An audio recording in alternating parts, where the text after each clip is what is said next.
Hey guys, you are watching your anime world. How are you all? Please support to subscribe this channel for watching new interesting stories. So in this video, we will see second part, what if Deku had a bone blade quirk. Here is short summary. If an effort to help a quirkless Izuku, his parents take him to the US where he will take part in a top secret experiment. There he will meet a certain blonde-haired, horned girl which will start him on a new journey. But before we start, if you want more stuff like this, then be sure to subscribe and like this video. And if possible, share this video with your friends. Now let's start the story. Alright, everyone, thank you all for coming today, said Kendo as she, Izuku, Shinso, and Kawakami entered one of the larger gyms used by the hero course students, Gym Alpha. Walking in, Izuku found that it reminded him of a higher-end traditional gym. The sort of gym used by those in the higher end of society that, if he wanted just a day pass, would probably cost as much as his parents made in an entire year. The first half of the gym had nothing but matted floors and walls, no doubt meant to be used for group exercises and sparring. As for the other half of the room, Izuku could see row after row of various weight machines. Some of them were familiar, like bench presses, leg curl machines. But then, there were some that looked a little strange. One that he could see looked like you could put your foot in it, kicking into the air with weights creating resistance. That or someone's tail, either seemed like an option. Of course, there was more to the gym than all that. Along the sides of the walls were rock climbing walls that went all the way to the ceiling, as well as doors leading to a basement level where a couple of pools were kept. All in all, this seemed like the ideal place to train. As they walked onto the mat, Izuku felt someone watching him from behind. Quickly turning, he saw that it was Kon-sensei. The man had his back to the wall, arms crossed over his chest as he surveyed the students in the room with a small frown. And, as he turned around, Izuku thought he knew what was causing him to make that expression. Class 1B were huddled together in the center while the general studies students were off to the side, a good distance between the two groups. None of them were trying to mingle with the heroes, and none of the heroes were making any attempt as well. Well, that was going to change. So, we have a limited amount before the sports festival, announced Kendo as she stood in front of the group, Izuku taking his place next to her. As for Shinso and Kawakami, the two of them just walked in front of the hero course students. Not blending with them, but not standing apart from them either. And sadly, there is a lot of ground we all need to cover in order to be ready. So I need all of you to listen closely and pay attention so I don't need to repeat myself. To start off, both me and Midoriya are going to be splitting all of you into two groups. One group will be doing basic combat training, things like fighting stances and one-on-one combat, as well as working on your quirks, while the other works on the weight machines and anything else you might feel you need. Then, after an hour, the groups will switch places. These groups will be split evenly, with those who have more powerhouse-type quirks will be in my group while those who are more agile will work with Midoriya. After a week of this, Midoriya will take charge of my group while I take the reins on his. Izuku nodded as listened to Kendo talk about what the two class reps had gone over earlier today. While they could have just kept the groups as they were to make it simpler, a fresh set of eyes from a different point of view might give them an edge. Question, said a teen, a hand raised up from the general studies group. Both Izuku and Kendo turned to see a tall, lengthy boy looking at them with dark eyes. What stood out for Izuku was the teen's head, which had a large forehead while the rest of it almost looked like it was cylinder-shaped with long black hair coming down in a lion's mane sort of style. Also, for some reason, he wasn't wearing any shoes. Yes, asked Kendo, gesturing for him to step forward and introduce himself. Kenji Goya, said the boy as he took a few steps forward. I was just wondering how you were going to place us in the general studies. Most of us don't have powerful quirks, so. Oh, that's simple, said Izuku, giving the teen a bright smile which he didn't return. What's your quirk? Goya let out a sigh before looking down at the ground. It's called shock redirection, he said simply. Shock redirection, is it like shock absorption or nullification? Asked Izuku, his notebook just appearing in his hands as he began taking notes. I think it would be better to show you, said the teen as he held up a hand, the palm open. Just have someone punch my hand as hard as they can. At that, Kendo grinned as she enlarged one of her fists. All right then, she said as she approached the teen, who didn't even seem nervous as he saw just how massive her fist had gotten. Once she was in front of the teen, she pulled her fist back and, with a war cry, punched with all her might. What happened next caused all of the Class 1B students' mouths to hang open, even Kon-sensei. The giant fist made contact with the palm, but Goya didn't budge. In fact, he didn't appear like he even felt that. What's more, the mat beneath him began to ripple out like it was made of water or something. Pretty cool, right? Asked Goya as he moved his open hand away from Kendo to look down at it.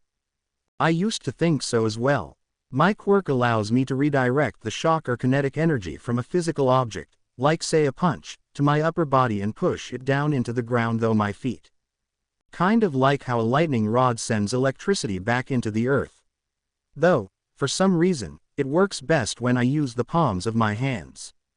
Goya then slowly looked up at Kendo, a small smile forming on his face.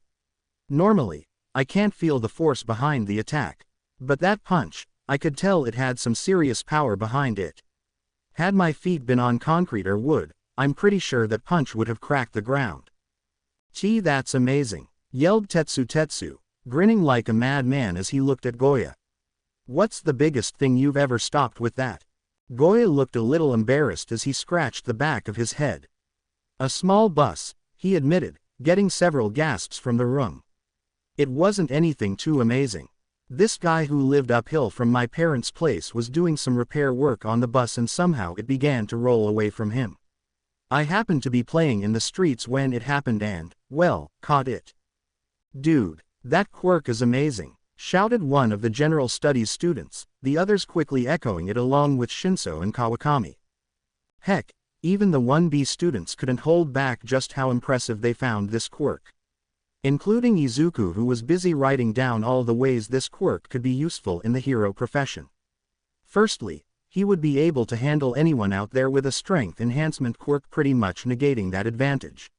And in rescue work, he might be able to help protect people from falling rubble. Goya, however, shook his head. Like I said, I used to think my quirk was pretty cool. But my quirk does have a few flaws. First off, it's only my upper body that can absorb the shock. Then that shock gets sent instantly to the soles of my feet and into the ground. I can't contain it for even a second or expel it from any other part of my lower body. And once people figure out what I can do, it's game over. That's quitter talk, shouted Kendo, startling everyone.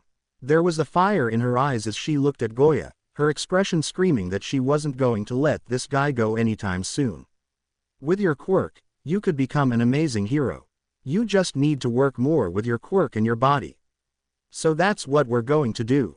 You're sticking with me this week so I can put some muscles on that body, teach you how to take a punch, and so much more. I also think I might know a few fighting styles that would be well suited for you, added Izuku with a smile, lifting up his notebook showing he had written at least a dozen or so martial arts styles with some of them scribbled out. We can also talk to the support department to see if we can also get you some special shoes so that it doesn't look too obvious. Normally, they only work with the hero department, but we are allowed to make special requests for other students. We just need to find a support student who is willing to sign off on it. Turning his attention away from an emotionally shocked Goya, Izuku looked at the rest of the general studies students. Don't worry, we're going to do everything we can to help all of you. That's right, which brings us to the second part of what will be our daily training routine, said Kendo as she looked at the whole group. Once we are done in here, we will be making our way to one of the training zones for team building exercises. Basically, learning how to work together as a group so that it will become natural, as well as breaking us all down into smaller sized groups to handle different situations. Oh, also, Midoriya has a special training set up for this Saturday. Okay. That sounds great and all, began Shinso as he raised a hand. But, shouldn't we also be working to try and counter Class 1A's quirks? I think that would be an effective use of our time. Izuku let out a sigh before looking down at his notebook, quickly flipping through the pages. Believe me, if we had more time then I would agree. After all, the more info a hero has on a villain's quirk, the greater the odds are that he can overcome it with minimal damages to himself and the surrounding area. However, given the fact there are 20 students in 1A, researching all of their quirks to see exactly how they work would eat up a huge chunk of our time. Add on the amount of time it would take to come up with a plan for each and every one of us to counter each of their quirks followed by the actual training. Well, that might be a bit too much to hope for. It's best we focus on our base fighting strength and improving as much as possible. The green-haired teen then found the pages he was looking for, holding the notebook open as he skimmed what he had written some time ago. However, we do have some information thanks to Tokage and Honanuki who met with the other students who got in via special recommendation. Yaoyorozu has the power of creation. While she never explained how she does it, we do know that she can create any non-living object she wants as long as she knows and understands its molecular structure. Sounds kind of like you Midoriya, said Awase. I mean, you can pull your bones out of your body and turn them into whatever weapon you want. Well, I can't turn them into a semi-automatic rifle or a cannon, yet, replied Izuku with a bit of smirk, his comment getting a chuckle out of the group. Then, once the crowd had settled, Izuku continued. Right now, Yaoyorozu is the wild card because of her quirk. Meanwhile, Todoroki is a bit more straightforward. He's the son of the number 2 hero Endeavor. Yet strangely he didn't seem to show much in the way of fire, rather he used ice the entire time. And he can make a lot of it. He's probably going to be one of the tougher, if not the toughest, people in 1A to beat. Right now that's all we. Oh, yelled Kawakami as she began jumping up and down with her hand raised in the air. I know that Mineta has sticky balls. The entire gym seemed frozen in time as everyone stared at the blue-haired Hydra girl. Izuku felt his jaw drop, the notebook in his hand falling to the ground. He could feel his mind crashing, error messages flashing through his vision as he tried to comprehend what he had just heard. Mineta has what? And how did she know that? Slowly the teen's senses began to return, showing him that the rest of the class was staring at the business course student with their colors muted. There were only a few, like Shinso, who were not staring at her with their mouths hanging open but instead looked like they were fighting hard not to vomit. As for her 4 extra heads. You idiot, don't say it like that. Sis, you have to remember your phrasing. Explain. You have to explain yourself. Can we have a snack now? Right. Sorry, yelped Kawakami as she saw the reaction everyone was giving her. Why you see, one part of the business course is to learn how to help heroes manage their social media pages. And for our first assignment, we were each given a student and told to write up a report on our thoughts on how to improve them. I was the one who got Mineta so. Sis ended up writing 14 pages on everything that he shouldn't be telling the public. All that vulgar language. All the self-promoting as a ladies' man. We read things we could never unread. How is his account not banned worldwide? How? At least we got to look at cute cat videos to cleanse our eyes afterwards. Anyways, interrupted Kawakami, in between certain comments, Mineta mentioned what his quirk did. Those balls on his head aren't some weird hairdo. They're some sort of sticky mass that he can pull off his head and throw. Anything other than himself will stick to them while he just bounces right off. At that, the class gave a collective sigh of relief. Then, but, he did make some mentions to other parts of his body, said Kawakami, her face turning bright red with embarrassment. It didn't take long for the class to come to the conclusion on what sort of body parts the person in question was speaking of. And, as Khan made a silent vow to speak to Nezu about this kid's behavior, the rest of the class made a silent vow. If they got the chance, Mineta would be the first to get knocked out of the sport festival. Okay, let's do this one more time, cried Tetsu, hardening his body into steel as he slammed both his fists together. Though he was panting, Izuku nodded before turning to look at Pony who despite looking just as worn out as the rest of them gave him a cute thumbs up. As the three got into position within the city-like environment, it was hard not to notice the growing shadows all around them as the sky took on an almost crimson color. Their ears also picked up a lack of noise. What seemed like not so long ago, the place was abuzz with noise from the various teams working on group combo moves. Everything from people screaming at the top of their lungs to the sounds of collapsing metal seemed to be the song that this land sang. But now that melody was on its final chord as the noises came further and further apart. It was clear to Izuku that everyone here was drained, too tired to keep going for too much longer. Which, seeing how everyone he saw had been giving this their all, was a great thing. The first half of the training went off without a hitch. After getting the quirks of everyone in general studies, both he and Kendo split them up with the rest of the class as evenly as they could. Once that was all set up, Izuku worked hard to maintain his own workout plan while making sure everyone was using the machines correctly. Mostly, he saw the general studies students not holding at the right time, a common mistake to those who had never really worked out properly before. But, everyone there was giving it their all and pushing themselves. Following that came combat training. Here, Izuku decided to follow Kan's example as he focused on the several general studies students first, which included both Shinso and Kawakami. Shinso was easily the worst out of all of them, already exhausted from the weightlifting and just throwing random punches that easily missed Izuku. No doubt he was the type of person who thought he could get by with just his quirk alone, neglecting training his body. So, after a while, Izuku realized what type of style he would need. One that revolved around dodging and striking people in areas that wouldn't take them down but would instead cause pain and annoyance. The idea was to fluster his opponent to the point where they would talk back to Shinso without even realizing it. Once they did, it was game over. Meanwhile, Kawakami was a bit better. She could use her additional limbs to help move herself far better than could her own legs, and, if she ever caught her opponent's limbs, they would be pretty much bound. However, her main body was the issue as her punches had no real power to them.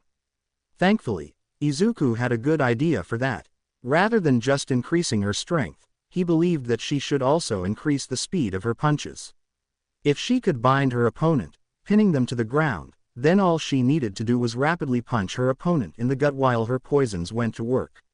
Simple. As for the other general students, they all needed their own work. Like, for example, this one student who kept trying to roll on the ground whenever he dodged. It was awkward to watch. When asked why he was doing this, he said that it was for his quirk, gunshot flick. Apparently, by placing an object between his thumb and pointing finger, he could then flick said object with great force depending on how long he held it there. Sort of like he was charging for a big attack in a video game. The rolling was supposed to help him dodge as well as look for loose rubble to use as ammo. Not a bad idea, but how he was doing it looked so unnatural and clumsy that half the time it failed. So, Izuku showed him the proper way to roll. Once he was finished with the general students' matches, Izuku used the rest of the time to show them fighting stances. Learning these stances was the first and most important part, so that was all they did. Over and over, Midoriya drilled it in their heads until it was time to move on to the training fields. Here, the first part of their training was simple: jump from rooftop to rooftop as a group from one edge of the city to the other without leaving anyone behind. This was slow going, mostly due to the general studies students being either nervous, not trusting others to help them, or leaping before they looked.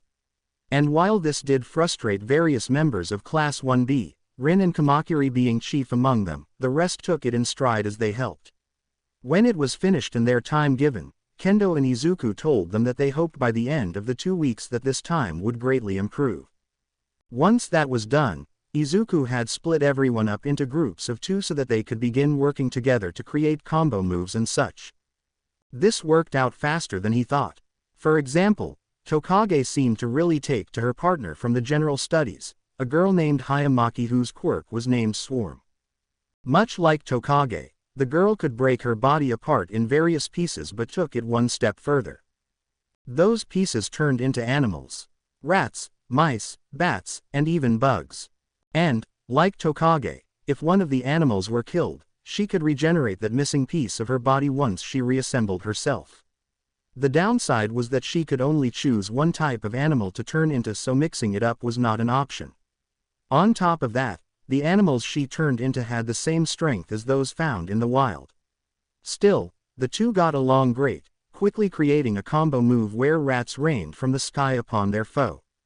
Seeing how well that worked out, Izuku moved up group training to 3-person teams for the last hour. Which brings us to the now. Taking a breath, Izuku began to reshape the bones in his right arm.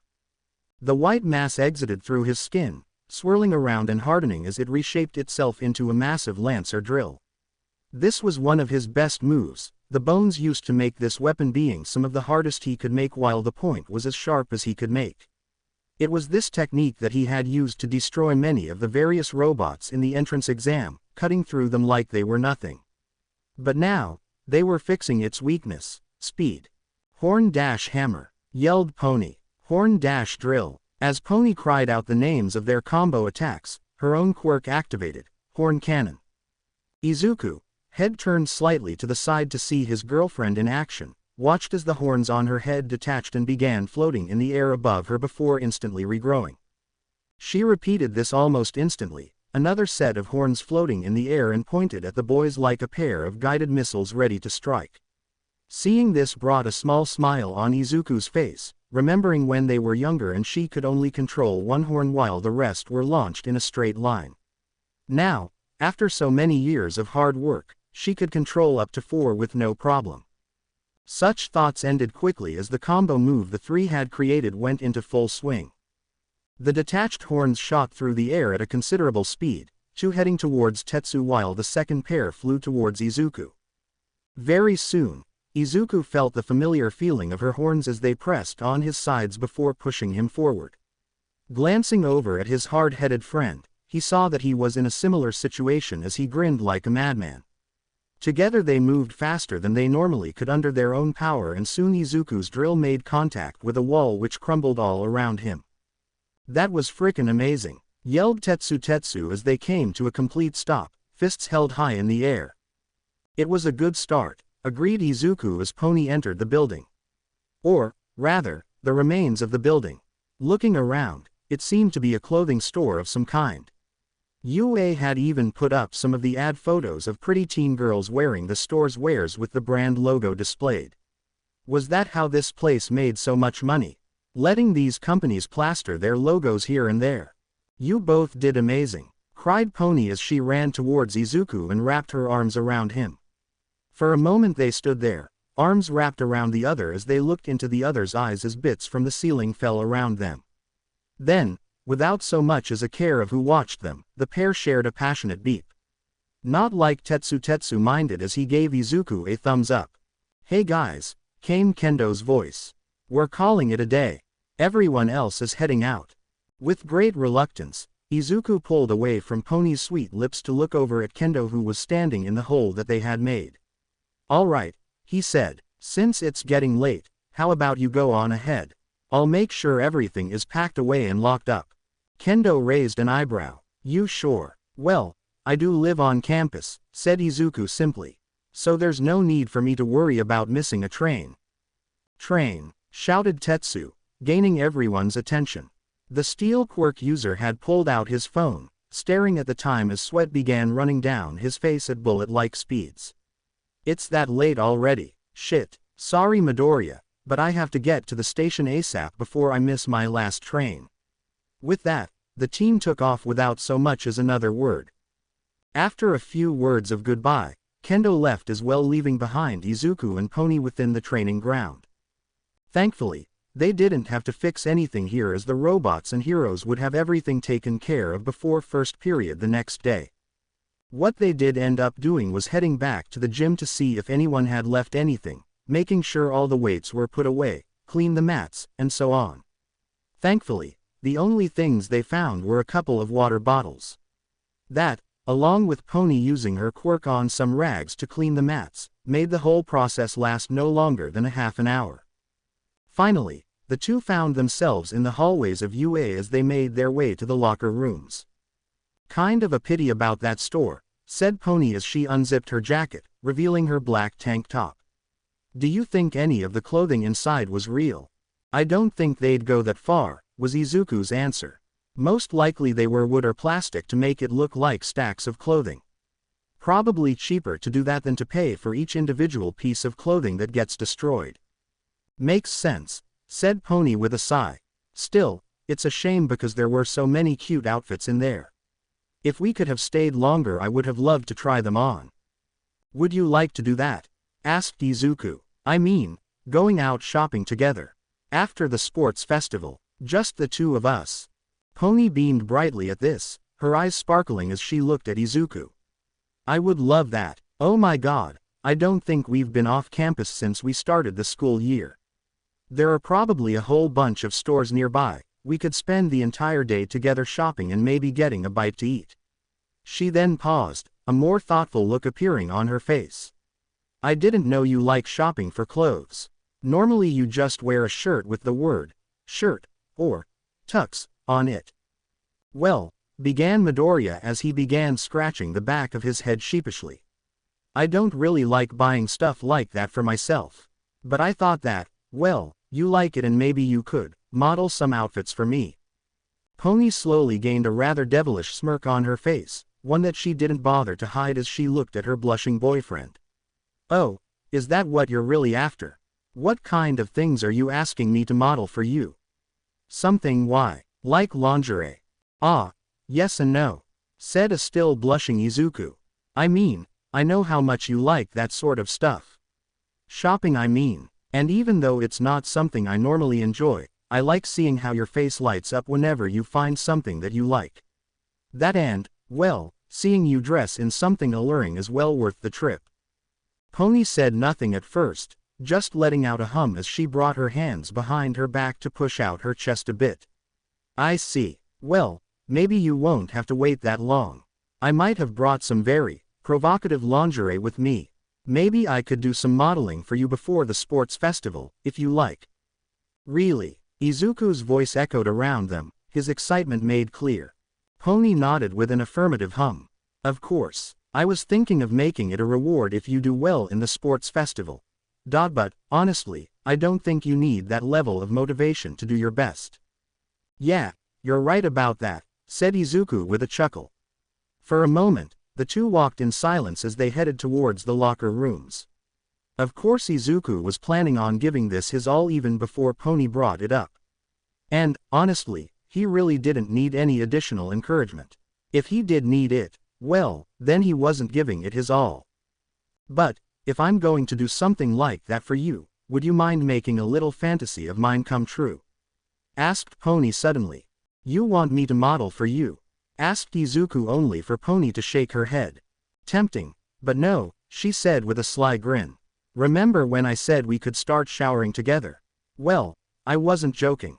Izuku's eyes widened as he looked at Pony while she moved in front of him, wrapping her arms around his waist to press their bodies together. And wouldn't you know it? The locker rooms with their large, open showers are just up ahead.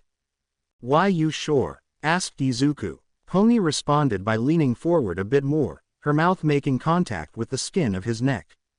Izuku's fingers extended, his body stiffening as he felt her lips beeping the nape loudly. Her chest pressed against his own as if to eliminate any space separating them, making Izuku wish for nothing more than to tear off their sweaty garments so that he could actually feel his lover's body. Then Pony upped her game, making an animalist noise before her tongue slid up Izuku's neck, the sensation sending waves of pleasure rushing through his body while his cock instantly grew hard. Was her reply when she parted, her lips just above the skin. The green-haired teen shuddered as he felt her breath against his skin, his hands flying to her ass as he was no longer able to hold back. While doing it in one of our bathrooms would be intimate, they are a bit cramped for our first time doing something like this. That and I think it'll be more exciting. Come on, haven't you ever had a fantasy of fooling around with a girl in the locker room? Well, yes, gasped Izuku. It wasn't a common fantasy that Izuku had, the normal ones being either in his bedroom or at the beach, but they did come up. Sure, there was a really good chance that they would be caught in the act, but that only made fantasy more exciting. However, Pony, said Izuku as he gave her a serious look, are you, well, hoping that we're going to go all the way? Because, if that's what you want, I don't think it's a good idea. I'm still pretty tired from all that training and I don't think I'm ready for that. No, Pony said, her face turning bright red as she spoke. I mean, yeah, I'm pretty tired too. Plus, as memorable as having our first time in the shower sounds, I think I'd rather we make love on a bed. Though, maybe we could try something new if we're both comfortable with it. After letting out a sigh of relief, Izuku smiled at Pony. I'm willing to see. Within the women's locker room, Izuku and Pony began undressing the other. Their jackets were the first to hit the floor as Izuku kicked his classic red shoes off his feet. Pony then turned so that her back was facing Izuku, her arms lifting as Izuku's hands grabbed at the bottom of her shirt. Swiftly he lifted the sweat-covered shirt off of her, tossing it aside as he looked at Pony's red sportswear had white stars right above where the nipples were. Feeling a hunger that had nothing to do with his stomach, Izuku removed hair and watched as her perfectly shaped beeps jiggled from the action. The teen found it so damn hard not to spin the horned girl around, grab her by the shoulders, and press her against the lockers as he made out with her with the fury of a wild animal. Instead, the teen managed to contain himself as the tips of his fingers trailed down Pony's sides until they came to the waistline of her track pants. This time, all he was able to do was to untie the front, loosening it before Pony turned around. Her hands found his pants, untying them as she beeped him passionately. Without breaking the beep, her thumbs hooked onto the waistband, pulling down not only his pants but the teen's boxers down just far enough so that his cock was freed. As Izuku shimmed out of his pants, while at the same time managing to take off his socks using only his feet, Pony reached up to take off his shirt. Once she had fully undressed Izuku, Pony pulled away from her green-haired lover. With a sly look in her big, blue eyes, she turned around and bent over so that the palms of her hands were on a nearby bench. Izuku watched as she then shook her rear at him, allowing her pants to fall down a little to reveal her red panties. Getting to one knee, Izuku pulled down the fabric along with everything else while his gaze remained fixed on her rear. As his hands moved, Izuku leaned forward to beep one of her ass cheeks tenderly. How could he not when it, like everything else about her, was just so perfect? Izuku would have done more had Pony not stood up at that moment and turned around, Izuku's nose nearly touching the girl's lower lips. Her scent alone made his cock harden even more, fluids trickling out of her lower passage and down her legs. Again he felt a hunger rise, screaming at him to shove his face between her legs. To fill his mouth with her nectar until he was satisfied. Self-control was a challenge, but he managed to hold it together as he felt Pony help him to his feet. From there, the two naked teens walked hand in hand into the showers. Their hearts began beating faster with excitement as the sound of feet and hooves echoed through the empty room. Once they were close enough, Pony wasted no time in turning on the water. As they waited for the water to heat up, the two brought their bodies close in another embrace. Izuku's dick was sandwiched between their bodies as their tongues connected before their lips ever touched, the two-ing loudly without a care. As their hands went to the other's ass, squeezing them fondly, the fear that someone could walk in on them had completely left them. All that mattered, in this moment, was being together. For the longest time, the two just stood there in this embrace as they felt the water warm up bit by bit. It was only when it was warm enough did the two enter, their hair instantly flattening against their bodies. Pony was the first to pull away, turning to reach out towards the nearby soap dispenser. The horned girl returned her gaze to her boyfriend, a loving look in her eyes as her soapy hands went to her beeps. Izuku watched as she began to lather them up, watching as they bounced and jiggled in a way that made him as white suds began to obscure their perfection. Just over the sound of the pounding water, he could hear Pony's S as her head leaned back a bit as her fingers traced her rosy nipples. What happened next was amazing. Pony, rather than rising herself off, moved towards Izuku to press her chest against his own. For a moment, they remained as they were before Pony lowered herself and then rose again. Izuku let out aloud as the mix of sensations assaulted. The softness and firmness of her beeps, slick with soap pressed against his chest. The hardness of her nipple as it made trails down his muscles. The feeling of soap that made everything feel slick. The look of lust that was taking over Pony's eyes as she grinded herself against him, her S just barely heard over the sound of the shower. He watched as the suds grew, sprinkled from his neck all the way down to his waist. Eventually, The goddess before him moved over to his side before placing his arm between the valley of her beeps. Izuku felt his toes curl as his arm was surrounded by bliss, the sight being so erotic he could hardly believe it was true. She washed from his shoulder, having to lean forward on the tips of her hooves, all the way down to his fingertips. Then, after she was down, she did the same to the other arm. Once that was down, Pony got down on her knees. Rather than giving his cock the same treatment, she focused on cleaning his legs, though her gaze was on the bouncing of Midoriya's dick. When she was finished, Pony turned around so that the water could wash her chest, her back half covering Izuku's chest. The horned girl leaned her head back, allowing the water to fall on her as her still somewhat soapy hand reached down towards the cock pressing against her side. Izuku gasped as he felt her fingers wrap around the shaft, the suds and water helping her grasp as it slid back and forth. She started slow at first, Izuku reaching around to cup her beep as she worked. The green-haired teen kneaded her flesh, pinching her nipples between two fingers as she turned her head to look at him. Their lips met and, swiftly, their tongues did as well. Soon, Pony picked up the pace with her hand as their beep became more passionate. It never went to an insanely rapid pace, but one that was steady and controlled that had Izuku's pleasure building at a steady pace. And while that was going on, Pony's other hand had reached up to take hold of the wrist playing with her beep. Rather than pushing it away, Pony brought it down lower until it was pressing against something that caused Izuku to pause in their makeout session. He could feel it. Beep, was she seriously asking him to do what he thought she was asking? Sure, he had played with her ass, but that was it.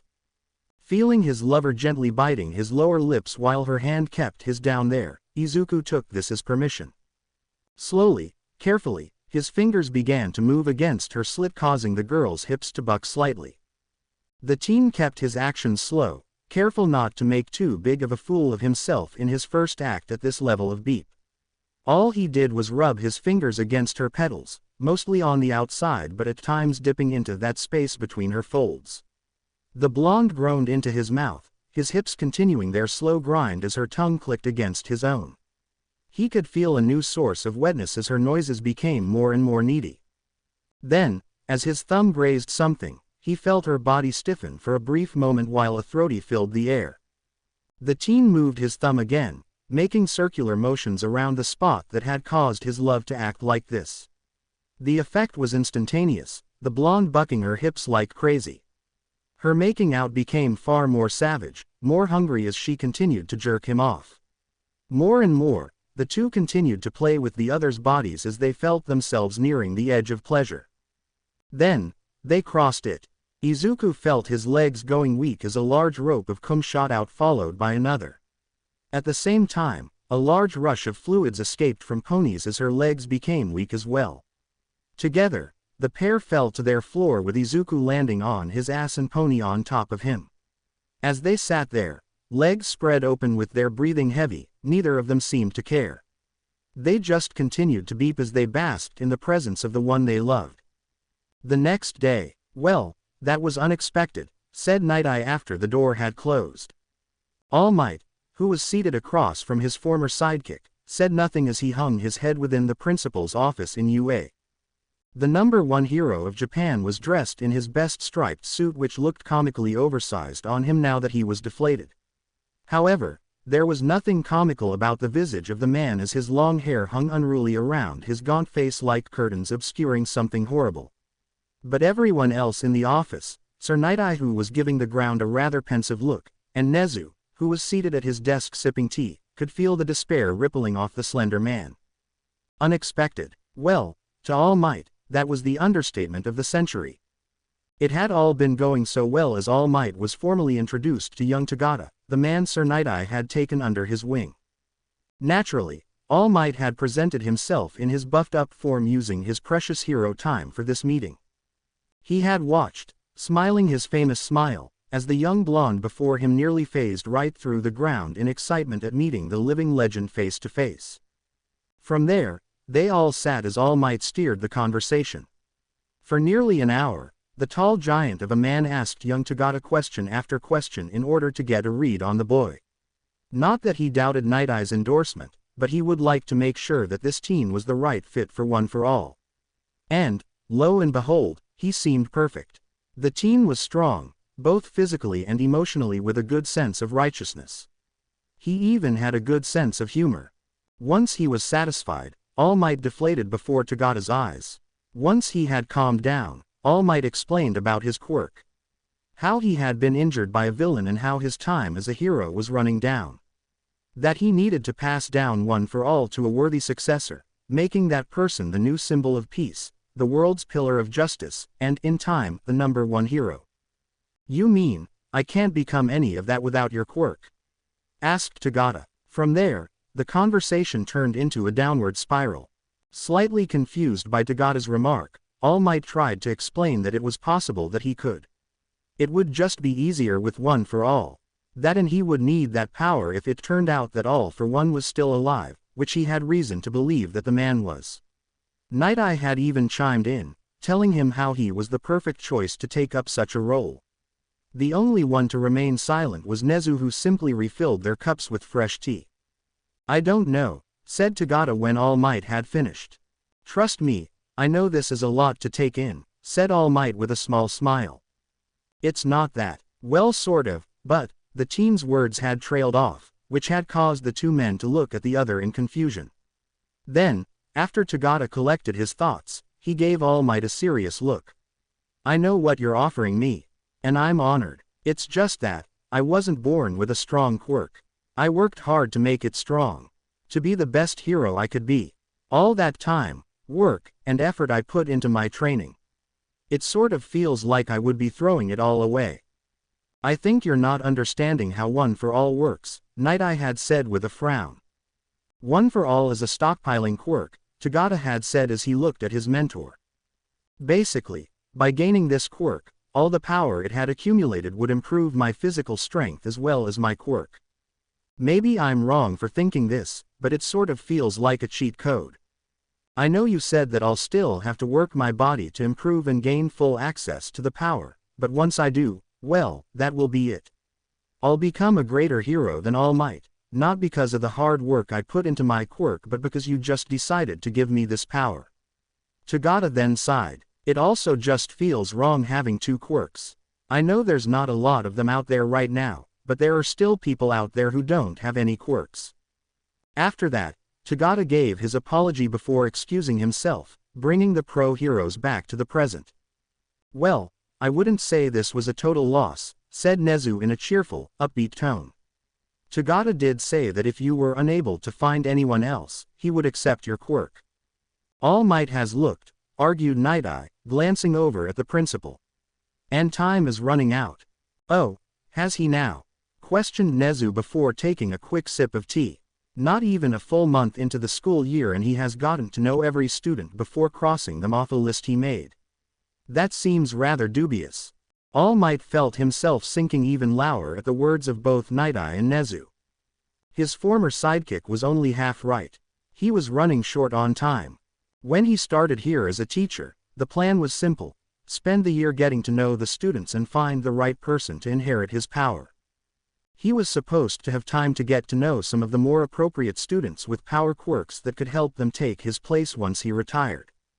The world would be safe and he could live out the rest of his days in peace. But then the USJ incident happened. The report on the Nomu happened. Just the thought that that man, that monster, was still alive after their last battle was enough to make All Might's skin crawl. And if he was still alive, slowly regaining his strength, then he needed to pass on One for All as soon as possible. To start training his successor so that they could put a stop to All for One before he could make any footholds in this new society. It was because of that desire that he had decided to trust Night Eye's suggestion. But, as for looking, Night Eye was somewhat wrong. So far, he had only really looked at Class 1A and, while most of them had powerful quirks that could be greatly enhanced by One for All, he could already see the potential flaws in choosing any of them. Todoroki seemed to have issues with his quirk and had poor social skills. Young Ida was, a bit too by the books and would come off as intimidating. Bakugo's arrogance and anger issues needed to be curbed if he ever wanted a shot at getting One for All. And Mineta, well, the less said about him the better. They were, overall, fine students. It's just that he didn't seem ready or just the right fit to handle something like One for All. As for 1B, well, Khan had told him straight to his face not too long ago that those students didn't even know him. He had ignored 20 hero hopefuls, 20 potential choices to become his successor. A fear sank into All Might's heart as he clasped his hands tightly into fists. What if the one, that perfect student to take up the mantle of the next symbol of peace, was one of those 20? One of those students who were losing faith in him. Would he ever be able to find them if all of those students kept him at arm's length? Would they reject the offer like how Tagata had? Regardless, I still say that Tagata is the best pick, said Night Eye stubbornly. Time is not on our side right now. We shouldn't go wasting it on every single student here. Instead, it should best be used trying to get Tagata to understand the situation. That might be difficult since we ourselves don't fully understand the situation, retorted Nezu with a chuckle. All we know is that All for One might be back in some form. Night Eye frowned at that. I fail to see how he is not involved in all of this, the Foresight user said. Unless you have another police report that we are unaware of. Certainly not, commented Nezu with a chuckle. I would never dream of holding such valuable information away from either of you. While it is true that All for One is the only one we know that can forcibly take quirks as well as give those he has stolen to another, that does not exclude other possibilities. For example, let us say that All for One had a follower who was an accomplished quirk researcher. After his defeat, this follower could have taken All for One's body and began to study it, learning how to steal quirks and give them before creating these monsters called Nomu. Or it could be some descendant of our fallen foe who recently awakened a similar quirk. We could even be dealing with a clone of some kind. That seems highly unlikely, said Night Eye, still frowning. But not impossible, responded Nezu in a chipper tone. For that reason, I believe that there is no need for us to be too impatient. Finding a proper successor to One for All should be our top priority. That is why All Might decided to become a teacher here at UA. Perhaps it is time he took his role as a teacher a bit more seriously. Now, as All Might looked up, he saw that Nezu was setting down his teacup while his friendly demeanor slipped away into something more neutral. When he spoke next, the white-furred creature's tone was icy. While Khan has not spoken to me about it, I am aware that the two of you spoke about your lack of presence in his class. Frankly, I believe that I have indulged your selfish behavior long enough. Far longer than I would have any other teacher. It is only because I understand the importance of passing down One for All that I have not fired you nor given you any sort of proper reprimand. That, however, ends now. I have rescheduled your Monday class with Aizawa's homeroom so that you will instead be teaching 1B. You will be there, on time and teach the entire class. And then you will continue to teach their class every day that you are scheduled to. If you call off one more time then, I'm sorry, but you will have to search for your successor somewhere else. What? Yelled Night Eye, the man standing up as he looked at the principal with wide eyes. All Might too was staring at Nezu, who merely lowered his gaze. You can't be serious, how can you? I understand, said All Might, much to the shock of his former sidekick. And, for what it's worth, I'm sorry it had to come down to this. But All Might, said Night Eye, stopping as the deflated hero shook his head. He knew that Nezu was right. Finding a successor to One for All was supposed to be his top priority. It should have been his top priority. And what had he done? Showing up to class whenever he didn't hear the cry for help, getting in a few more heroic moments before the powers left him. Shifting his responsibilities onto others and causing trouble for Nezu. Khan had been right as well.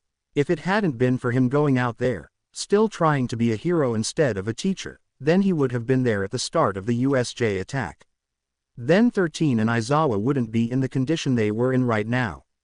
Maybe he could have gotten to know some of the students of 1B to make a more informed decision. If he was serious about finding the best possible candidate to take his quirk, then he needed to get his act together now. If that meant canceling appearances and trusting the rest of the heroes, then that's what he had to do. He just hoped that he wasn't too late. Saturday. So this is the special training you were talking about?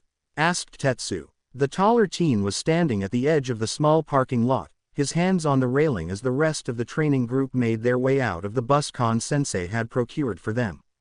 He, like everyone else, was dressed in the school's gym uniform with a duffel bag hanging from one of his shoulders. Izuku said nothing at first, instead patting his friend on the back as they looked on at the scene before them.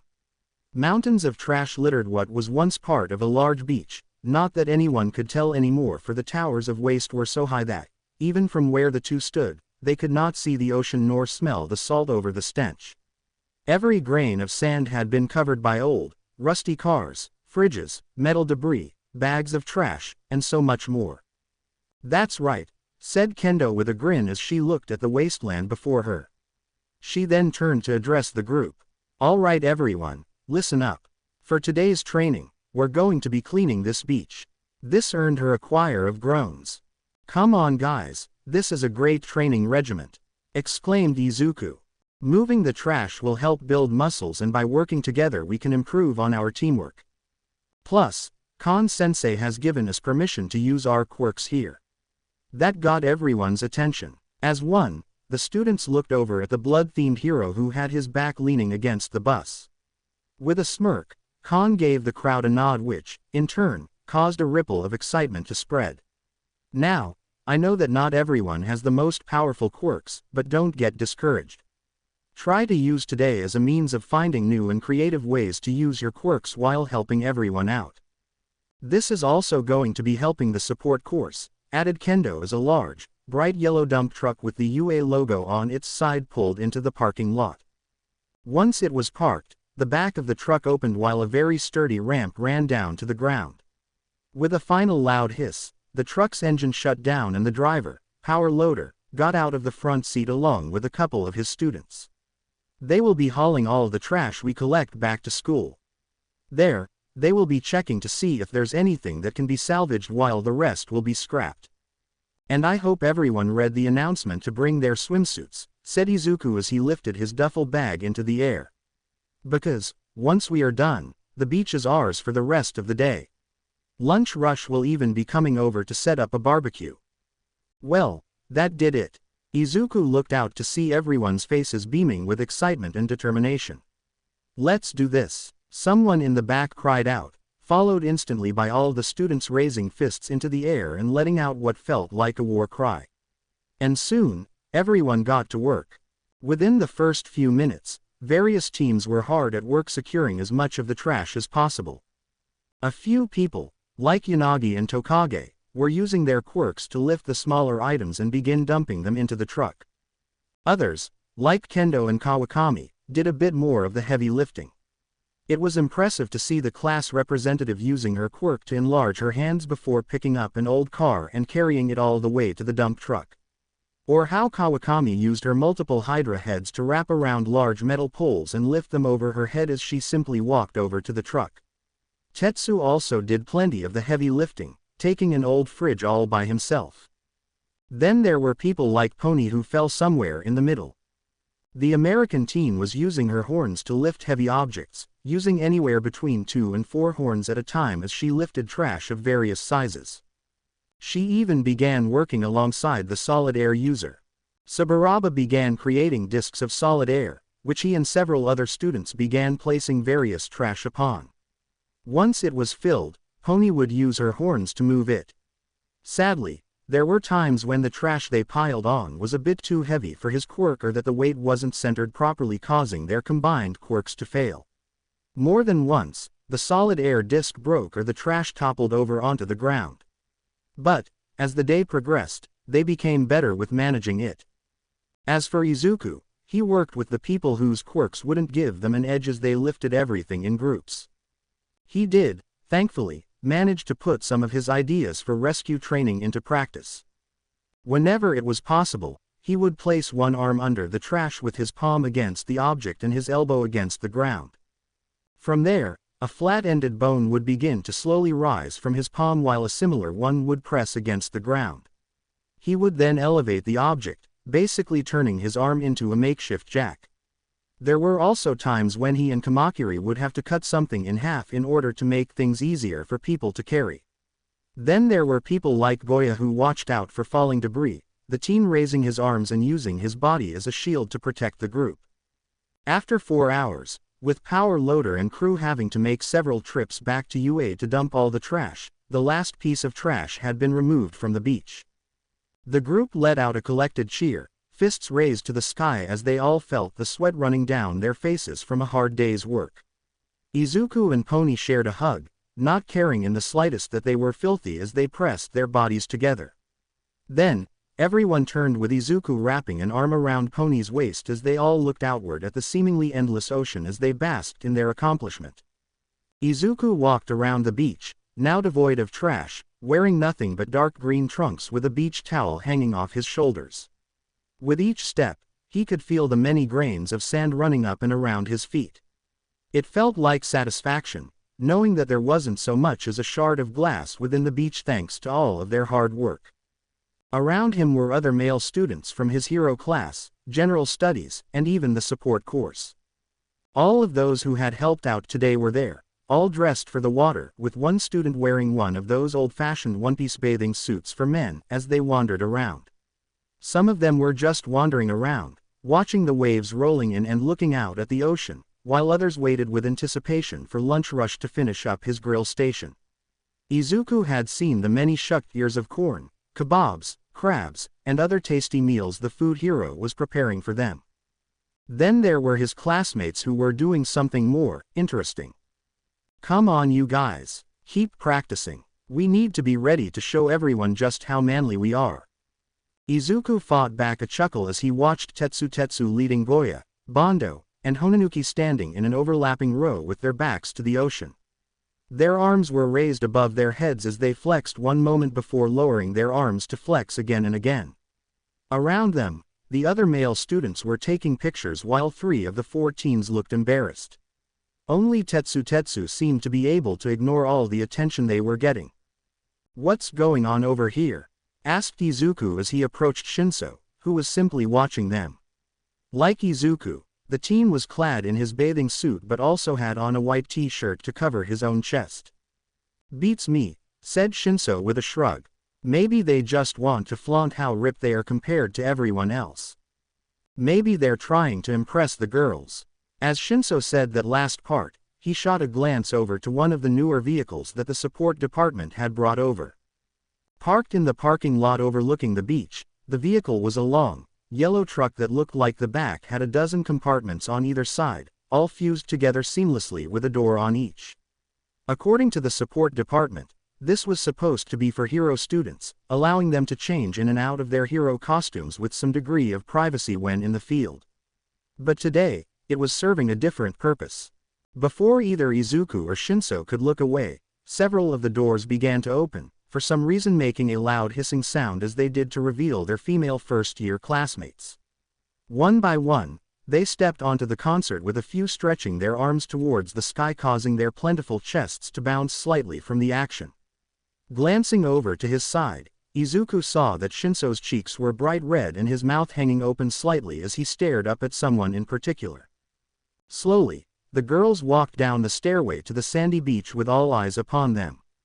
Kendo was in the lead, grinning as she approached Izuku. At the same time, a hand fell on Izuku's shoulder. Turning around, the teen saw that it belonged to grinning Awase. "Midoriya, get ready because you're hosting the swimsuit competition," he declared loudly, causing the rest of the guys to cheer. Something that confused Izuku. "Ah, when did we decide to have a swimsuit competition?" he asked. "Just now," was the answer Awase gave him, giving the green-haired teen a thumbs up who just gave a deadpanned look.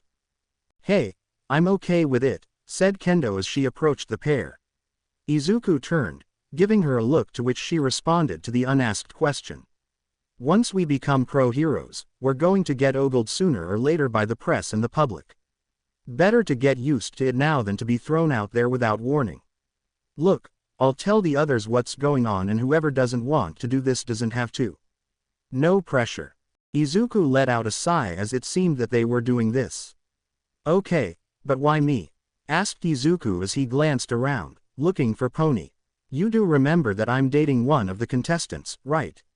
Wouldn't that make me biased?" That's why you're hosting it, exclaimed Awase. You don't get to vote, just introduce the girls. Besides, it's your duty as vice rep.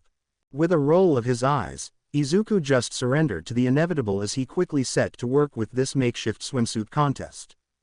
Thankfully, Izuku was a quick thinker and the beach had everything they would need. The first thing Izuku decided on was where on the beach they were going to have this. Luckily, there was a dock nearby that was still in good condition with several long benches near the end. Most likely it had been used by couples to sit on. After Kendo finished talking with the girls from the various classes, she led them to the spot that Izuku had picked out. But before they did that, all of them wrapped their towels around their bodies so that no one would get a close-up look at them until the right time. And, about 5 minutes later, Izuku stood next to the threshold of the dock as he looked out at the group of guys before him who eagerly awaited him to begin. Well, I guess this is the first ever Miss UA swimsuit competition for first-year students, began Izuku awkwardly, wishing he could think more on the fly when he was talking to people. Thankfully, no one really cared what he had to say on that front, so he was spared from hecklers. Let's give it up for our first contestant. You know her as the class representative of 1B, Itsuka Kendo. The crowd cheered as Kendo got up from her seat and moved towards the beach with a bit of a sway in her step as if she were listening to the invisible music on a runway. Once her toes touched the sand, she threw off her towel with so much force that it flew high into the air, yet not a single person turned their gaze away from her. Kendo was wearing a white bikini with blue stripes, the cups holding up her beeps being a little wider than normal. Still, she looked stunning as she twirled around to give the crowd a look at her ass, causing the group to cheer loudly. Come on Midoriya, put a bit more effort into the intros, whispered Kendo before walking away. If I had more time, I would have, muttered Izuku, before shaking his head. Oh well, the life of a hero includes impromptu speeches, right? Next up, we have a girl so cute you'll eat 100 mushrooms if it means seeing her again, Konoko Komori. Komori walked up with her head down despite the amount of applause she was getting, her demeanor looking gloomy. That was until she revealed her own swimsuit, lifting her head in the process to show off a rather excited look. It was another bikini, red with white polka dots, but the bottom had a large frill to it that reminded Izuku of a mushroom top. The girl then placed a hand on her hip before it jutted to the side, the crowd hooting loudly. Though they were probably too far away to notice this, Izuku saw that poking through the white dots were her nipples. Before he could turn and look away, Komori turned to walk away and give the next girl the spotlight. Ah, okay, next up we have the girl who wants to smother those she likes and rain diamonds from the sky. Please give it up for one of the hard-working girls from General Studies, Kura Katayama, announced Izuku. Katayama smiled as she got up, swaying her hips from side to side just as Kendo had. This girl's quirk was called crystallizing slime. It was a mutant-type quirk that had turned her body into semi-transparent forest green slime. While she could not morph or make her body more malleable to suit the situation, she did possess a rather interesting ability. Her body could absorb into it various minerals which could then crystallize into shards and then forcefully eject them from her body or leave them sticking out. The more minerals she had at her disposal, the faster she could make these shards. However, there was a limit to the force that she used when firing off these shards as projectiles, though she was working on that. When Katayama revealed her form underneath the towel, Izuku's face went flush. She was a larger girl than himself or pony, not including her horns, standing a good foot or so above him with the body of an Amazonian warrior. Despite the fact that her body was made of slime, you could still see the build of a woman who had worked out constantly, with new muscles showing from all the work they had been doing recently. Her hair, which was nothing more than millions of tendrils of slime which she had formed into 2 braids, rested on her shoulder near where several purple shards were poking out. But that wasn't what had shocked Izuku. Rather than bringing her own suit, Katayama had decided to make her own. Through her own practice, she had formed a clamshell over her DD beeps that hung there without the need for a strap with something similar covering her lower region. She grinned, her purple eyes twinkling as she leaned forward to show off more of her cleavage. Thank you for that, was all Izuku could say as the slime girl made room for the next girl. Do you believe in heaven? Well, once you see our next contestant, you sure will. Please give it up for the Lady of the Vines, Abara Shiozaki. As Shiozaki made her way up to the crowd, Izuku wondered how they had convinced the seriously religious girl to go along with this. When she got up before everyone, she neatly opened up her towel to reveal that her piece was closer to what one might expect from her. It was a one-piece white suit with a single shoulder strap. It was very plain, though none of the guys seemed to mind as they cheered her on. Speaking of the afterlife, let's give it up for the resident poltergeist user, Reiko Yanagi. Declared Izuku as Shiozaki left the stage, covering herself with the towel once more. Quickly, Yanagi made her way up onto the stage with her towel being levitated in the air right behind her. Izuku blinked as he saw another one-piece suit, but this one was more daring than Shiozaki's. It started with the straps, on one side being white while the opposite was black. They ran down her neck towards her beeps, which were a bit smaller than Kendo's, before crisscrossing right below her plentiful mounds and moving downward until reaching the bottom of her suit. All in all, it showed off far more skin than a normal one-piece by a wide margin. Honestly, as he was looking at it, Izuku imagined what Pony would look like in something like that before quickly stopping himself as he felt himself begin to get a hard-on. Quickly shaking himself out of this, he introduced the next girl without any fanfare, Yui Kodai. If this bothered her, she certainly didn't show it as she used her quirk to shrink the towel around her before presenting herself to the crowd. Izuku saw several people in the crowd licking their lips as they looked up at her red lace-up polyester one-piece suit which had a large V-cut in it which went all the way down to her belly button. Like with Yanagi's, the suit started with the straps but were thicker as they went down her body before connecting at the aforementioned spot.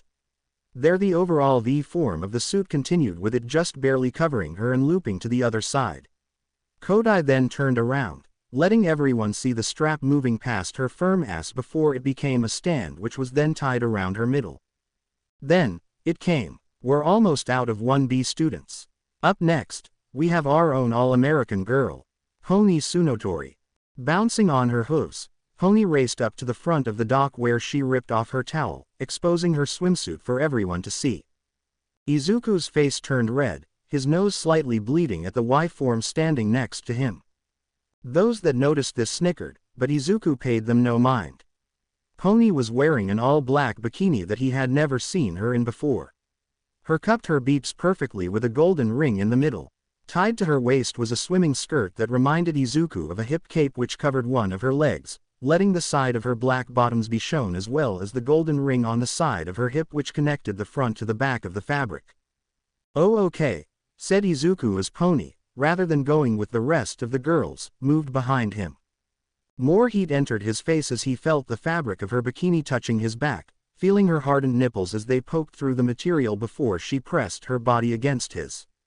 Izuku did his best to keep calm, even as his girlfriend planted a loud beep on his cheek which got a chorus of hoots and jeers from everyone. It was as if that beep was meant to remind everyone that she was taken. Though still red-faced, Izuku managed to introduce the next girl with at least some form of restraint. From the business course, we have the girl who always brings her sisters wherever she goes. Give it up for Aoi Kawakami. Kawakami looked a little nervous as the hydra head sprouting from her back held up the towel as a makeshift barrier. Slowly she moved up front and, when she was in front of the group, her sisters dropped the towel to reveal that her suit was more cute than Y. It was a yellow one-piece suit with a transparent frill along the top. Like this, everyone could see that she didn't have the largest bust. Rather, she was probably the least endowed girl here. But that didn't stop a number of students from blushing as she stood there, nervously holding a clasped hand over her mouth and looking downward as she fidgeted until she walked away. This next girl loves dinosaurs, lizards, and other reptiles. Getting into our class via recommendation, she gives multitasking a whole new meaning. Our very own Setsuna Tokage. Tokage simply split herself into dozens of pieces, flying through the air and reassembling herself in front of the group while leaving her towel behind. She was wearing a two-piece suit that reminded Izuku of purple scales. The top part had a rather generous window to show off her equally generous cleavage. Below, Her bottom was also made of the same purple-like scales, though she did reveal as she turned around the writing on the back that said, "Bite me," in a primate font that looked like bones connected to each other. From there, Izuku introduced the other girls from General Studies and a few of the girls from the support department who had stayed. Apparently, those from support had not just wanted to enjoy the beach but to also get away from one of their crazier classmates who was hard at work right now. With the girls finished showing off their swimsuits and bodies, Tetsu and his group decided that they should put on a fun show for the girls. Together, they started to flex their muscles in every possible way their bodies would allow as they got laughter from the other male students while the girls hooted and hollered at the show. Then, when they were finishing up, Pony took a hold of Izuku's wrist. "Come on, we're at the beach so let's go for a swim," she urged, and Izuku had no reason to resist. At the same time, All Might walked down a lonely deserted street with his head low. Unlike what would normally happen, the cars would not slow down as they passed by him to get another look and the joggers did not stop in the middle of their exercise to ask for a picture or autograph. There were no cheers from people sticking their heads out of the nearby windows or other civilians rushing out of the local shops to greet him. No press hounding him, filming his every move as they took notes. That was because the symbol of peace was in his true, skinny form, wearing nothing but an oversized white shirt and green pants that had a few holes in his pockets, making him almost appear like a homeless man who had gone too long without food. Honestly, he felt lower than someone in that position. For everything he had done in his life, the two most important things that came with the sacred torch he carried within, called One for All, he had failed miserably. All for One, the person this quirk was created to fight against, might still be alive. Might not have died in that fight over 5 years ago, the one he had gotten this wound from that sapped him of his strength and time as a hero. He had failed to find a new bearer, a new person to continue the fight in case something happened to him. In the end, those failures weighed heavily on his shoulders, nearly causing him to go crashing into the ground. How could he look at his former master when he reached the other side of the veil and tell her how badly he had messed all this up? There was supposed to be more time. He had been on a journey, trying to find the right person to succeed him. That was what led him to the school, to becoming a teacher. He figured he could find the right student there, maybe in a year or so, and train them with all the advanced facilities that they had. But the time he had been given so far, he now realized sadly, had been wasted. Sure, he trained 1A, but what had he done for the rest of the school? It seemed like literally every other day there was a mass of accidents that he felt compelled to help with, eating up his time in his heroic form. At least, the first few times he had missed class with 1B. After the USJ incident, he had spent so much time talking in closed-door meetings with the rest of the teaching staff and with the police that he had used up his time with that. While that might not have been his fault, a far more reasonable excuse for having to miss class, perhaps everyone would have been more understanding had he not bailed multiple times before that. Then there was the meeting with young Tagata. He knew Night Eye had a tight schedule with some case he was heavily involved in, and the only time he could come down to UA was during his lesson with 1B. Maybe if he had put more pressure on the man, then maybe he could have been able to be there after school. Or, again, maybe if he hadn't cancelled his lessons so often they wouldn't be making such a big deal about this. Another sigh escaped All Might's lips, a bit of blood slipping out which he wiped away. Tagata, he had been in such a hurry to make that fine lad his successor. To pass on his duty to him, thinking that after that he could rest easier. That he could relax a bit, knowing that if All for One was still out there then there would be someone even stronger to fight him. He could then focus more on his teaching and preparing Tagata to use One for All to protect the world from an ancient evil that had plagued mankind since the dawn of quirks. But, now that he thought about it, perhaps he had just been telling himself what he wanted to hear. How could he expect to train 41 students when he could barely manage to be there for 20? Hell, even now, he had barely even gone over any of the student files from other Hero Course students. Out of 120 Hero Course students, he knew only 20. And next year there would be 20 more. Khan was right, he had been selfish. Placing his wants and needs over everyone else. He deserved Nexu's punishment. So now here he was, in the middle of a mess he created trying to figure out how to fix it. But, honestly, he had no idea how to do that. How do you get half of the first-year hero course students to trust you after missing so many of their classes? How do you show the other teachers that you are giving this your all without screwing up one more time? Because that's all he had. One more chance. If he messed up, missed one more class, then that was it. That was one of the reasons he was out on the streets today. He was just walking around like your typical, everyday citizen as he trained himself to resist the urge to leap into action at the first sign of trouble. So far, he had spotted 2 crimes. A fight that had broken out at a small cafe, breaking into violence, and your everyday punk who used his quirk to break open an ATM. Both crimes he could have stopped at a moment's notice, but instead, he stood there fighting every heroic bone in his body so that the local heroes could do something. And they did, just not as fast as All Might could have. As much as he hated this, he had to condition himself to allow others to fight crime in the city, so that he could stay in UA and find the one to pass his quirk onto. As he walked, he thought about this one beach up ahead. It was something he had looked into when he moved into the area. According to what he had read, the beach had become a real dump.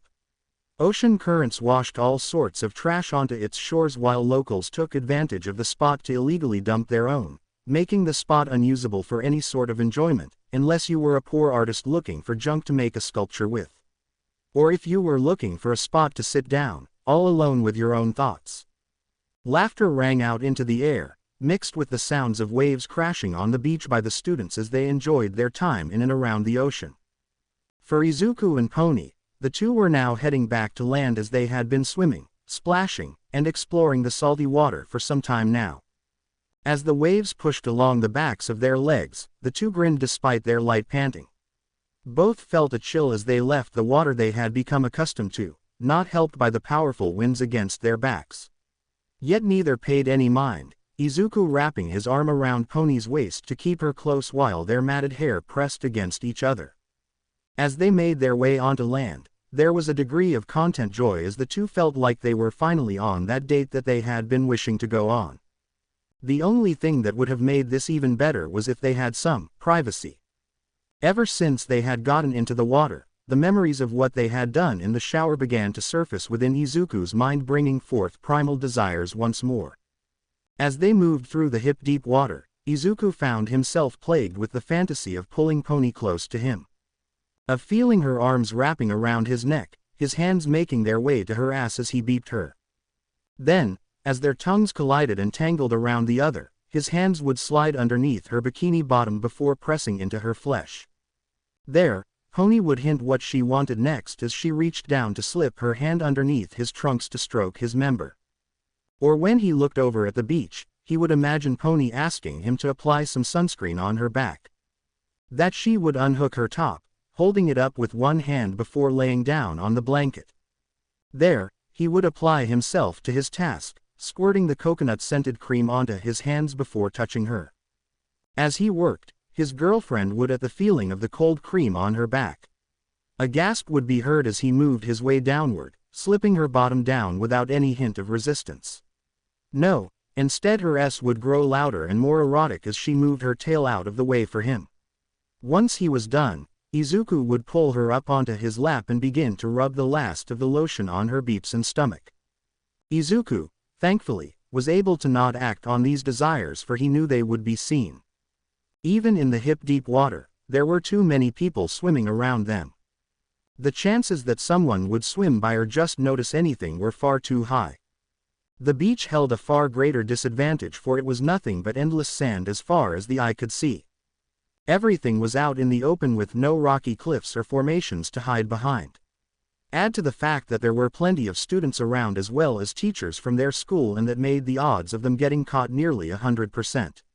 Well, Izuku could still apply lotion to Pony's back at the very least, and they could have some alone time when they got back to campus. As long as they weren't too tired afterward. Once they had reached the spot where they had left their towel, the couple began to dry the other off while noticing some rather interesting sights around them. Walking away from Lunch Rush's grill were Kawakami and Shinso, both holding and nibbling on some grilled corn provided by the lunchtime hero. As they walked, Izuku and Pony noticed Kawakami pointing at some kernels of corn stuck to the side of Shinso's face and giggling at the sight. For his part, Shinso quickly wiped it away while a blush appeared on his face and then quickly looked away. This, for some reason, drew the ire of the blue-haired girls, sisters, as they all moved to look at him. Izuku could see their mouths moving so clearly they were saying something that made Kawakami uncomfortable as she began waving her hands in the air with Shinso looking like he would turn to stone at any moment. "Nice little show, isn't it?" said a voice from nearby. Upon hearing it, both Izuku and Pony began to look around for the source. However, there was no one around them. But how could that be? They were both sure that the voice sounded pretty nearby. Down here. Looking down, Izuku saw a sight that, had he lived in any other world, would have horrified him. In the sand was Tokage's head with something bright red all around where the neck was.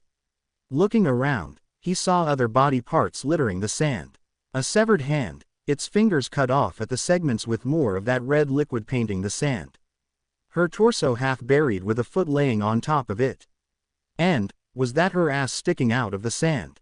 Izuku blinked a few more times before he looked back down at Tokage's head which was now sticking out its tongue with her eyes rolled backward. Then, he sighed, "A little early for Halloween, isn't it?" Tokage dropped the act, pulling in her tongue and grinning up at Izuku. "Hey, for me, this is fun. I mean it, how often will I get to use my quirk to play awesome pranks like this?" "Has anyone fallen for it?" asked Pony, poking and rolling Tokage's head with the edge of her hoof. If that bothered the lizard tail splitter girl, it didn't show on her face as she just continued to grin. "Oh yeah," she said, grin widening. "Got this one general studies guy who seemed like he forgot what my quirk was and then someone from the support department. Surprised you didn't hear their screams. Then there was this couple from the neighborhood who—" "Wait, the neighborhood," interrupted Izuku as he began to look around. Sure enough, the beach was now getting a slow trickle of people who were clearly not from their school. Several people were there, in the parking lot, taking pictures of the beach with their smartphones as if they were seeing it for the first time. Others were rushing down the steps to get to the sandy shoreline, swimwear already on with plastic bags hastily stuffed with towels, sunscreen, and other items they might need for the beach. It was almost as if they thought that, if they didn't hurry, the beach would return to its prior state. As Izuku took the sight in, he noticed that one person seemed a little off. He was an extremely slender man, almost like a skeleton that had taken someone's skin before wrapping it lightly around his frame. Long blonde hair hung messily down the sides of the man's head while his sunken eyes seemed to glow blue. Another thing that stood out about the man's features was the man's chin, which seemed very narrow and sharp. Almost like it could be used as a weapon. People up there gave him a bit of a wide berth as he gripped the railing, his shaggy clothing trembling with his body. "Well, would you look at that," said Tokage, who seemed to be looking in the same direction as Izuku. "Seems like another ghoulie has come to join in on the fun. Maybe I could convince him to stick his arm out of the sand and we could do something like a zombie rising from his sandy grave thing and I was just one of his victims. Wouldn't that be a laugh?" As if to help punctuate this remark, the man began to vomit blood. Well, more like shot it out of his mouth like an open fire hydrant for a moment. "Is he all right?" asked Pony, looking clearly worried. "I'll be back," said Izuku as he grabbed his shirt. Once it was on, Izuku made his way toward the grill area while keeping his eyes on the skinny man. All Might held onto the railing, his sunken eyes wide in shock at all that he was seeing. The beach he had heard about was clean, and from what he had heard from some of the locals was that this was a very recent thing. As in it had all been done today. But that wasn't the most shocking thing. No, that honor went to who had done it, Class 1B. The very class he had been unintentionally ignoring since the beginning of the school year had transformed this crap hole into the picture of paradise. And it wasn't just the students who were there, but Vlad King and Lunch Rush as well. Wait, was that power loader without his gear on? Seeing all this, All Might let go of the railing before stumbling backward and landing his ass on an old wooden bench. For a moment, All he could do was sit there as a million questions passed through his mind. Why had they done this when they were supposed to be training for the upcoming sports festival? Was this a school-sanctioned activity? If so, then why hadn't anyone told him? "Hey there," came a voice that startled the pro hero. Nearly jumping in his seat, he turned to see the smiling freckled face of a boy with matted green hair as he held out a water bottle to him. For a moment, All Might just stared at him, thinking that the boy looked familiar for some reason. Like he had seen him somewhere before. But where? "Thirsty," the teen said again, not budging in the slightest as he continued to hold out the water. "Oh, sorry," said All Might quickly as he accepted the drink. "Just a little surprised by everything." "I get that," said the teen as he gestured towards the crowd still in the parking lot, taking pictures of the now clean beach. When he turned back to face All Might, he moved a little closer so that his back was facing the bench. "This seat taken." "Ah, go ahead," replied the hero as he unscrewed the top of the drink. Making sure to keep an eye on the teen within the corner of his vision, All Might took a long, deep chug of the water as his visitor sat down while producing a water bottle of his own. But rather than opening it, he sat the bottle between them with a kind smile. "In case that isn't enough," he said as he noticed All Might's gaze shifting to look at the extra bottle. "We saw you coughing up a lot of blood down there. If it's not enough, I can get you something else, or I can ask my sensei to call you an ambulance." While All Might was touched by the boy's kindness, he shuddered at the idea of approaching Khan like this in public. He knew the man well enough not to make a big scene about it or chastise him in public. However, it would have been awkward for the both of them. "Thank you for the offer, young," All Might's words trailed off as he looked at his guest. "Oh, right, sorry, I forgot to introduce myself," said the teen as he scratched the back of his head in embarrassment. "My name is Izuku Midoriya. I'm a first-year student in the hero course of UA." Upon hearing the name, something clicked within All Might's mind. He recalled Khan saying something about this boy back when they were in the teacher's lounge and, wait a moment. Now that he could connect the name to the face, he realized that he did know who this kid was.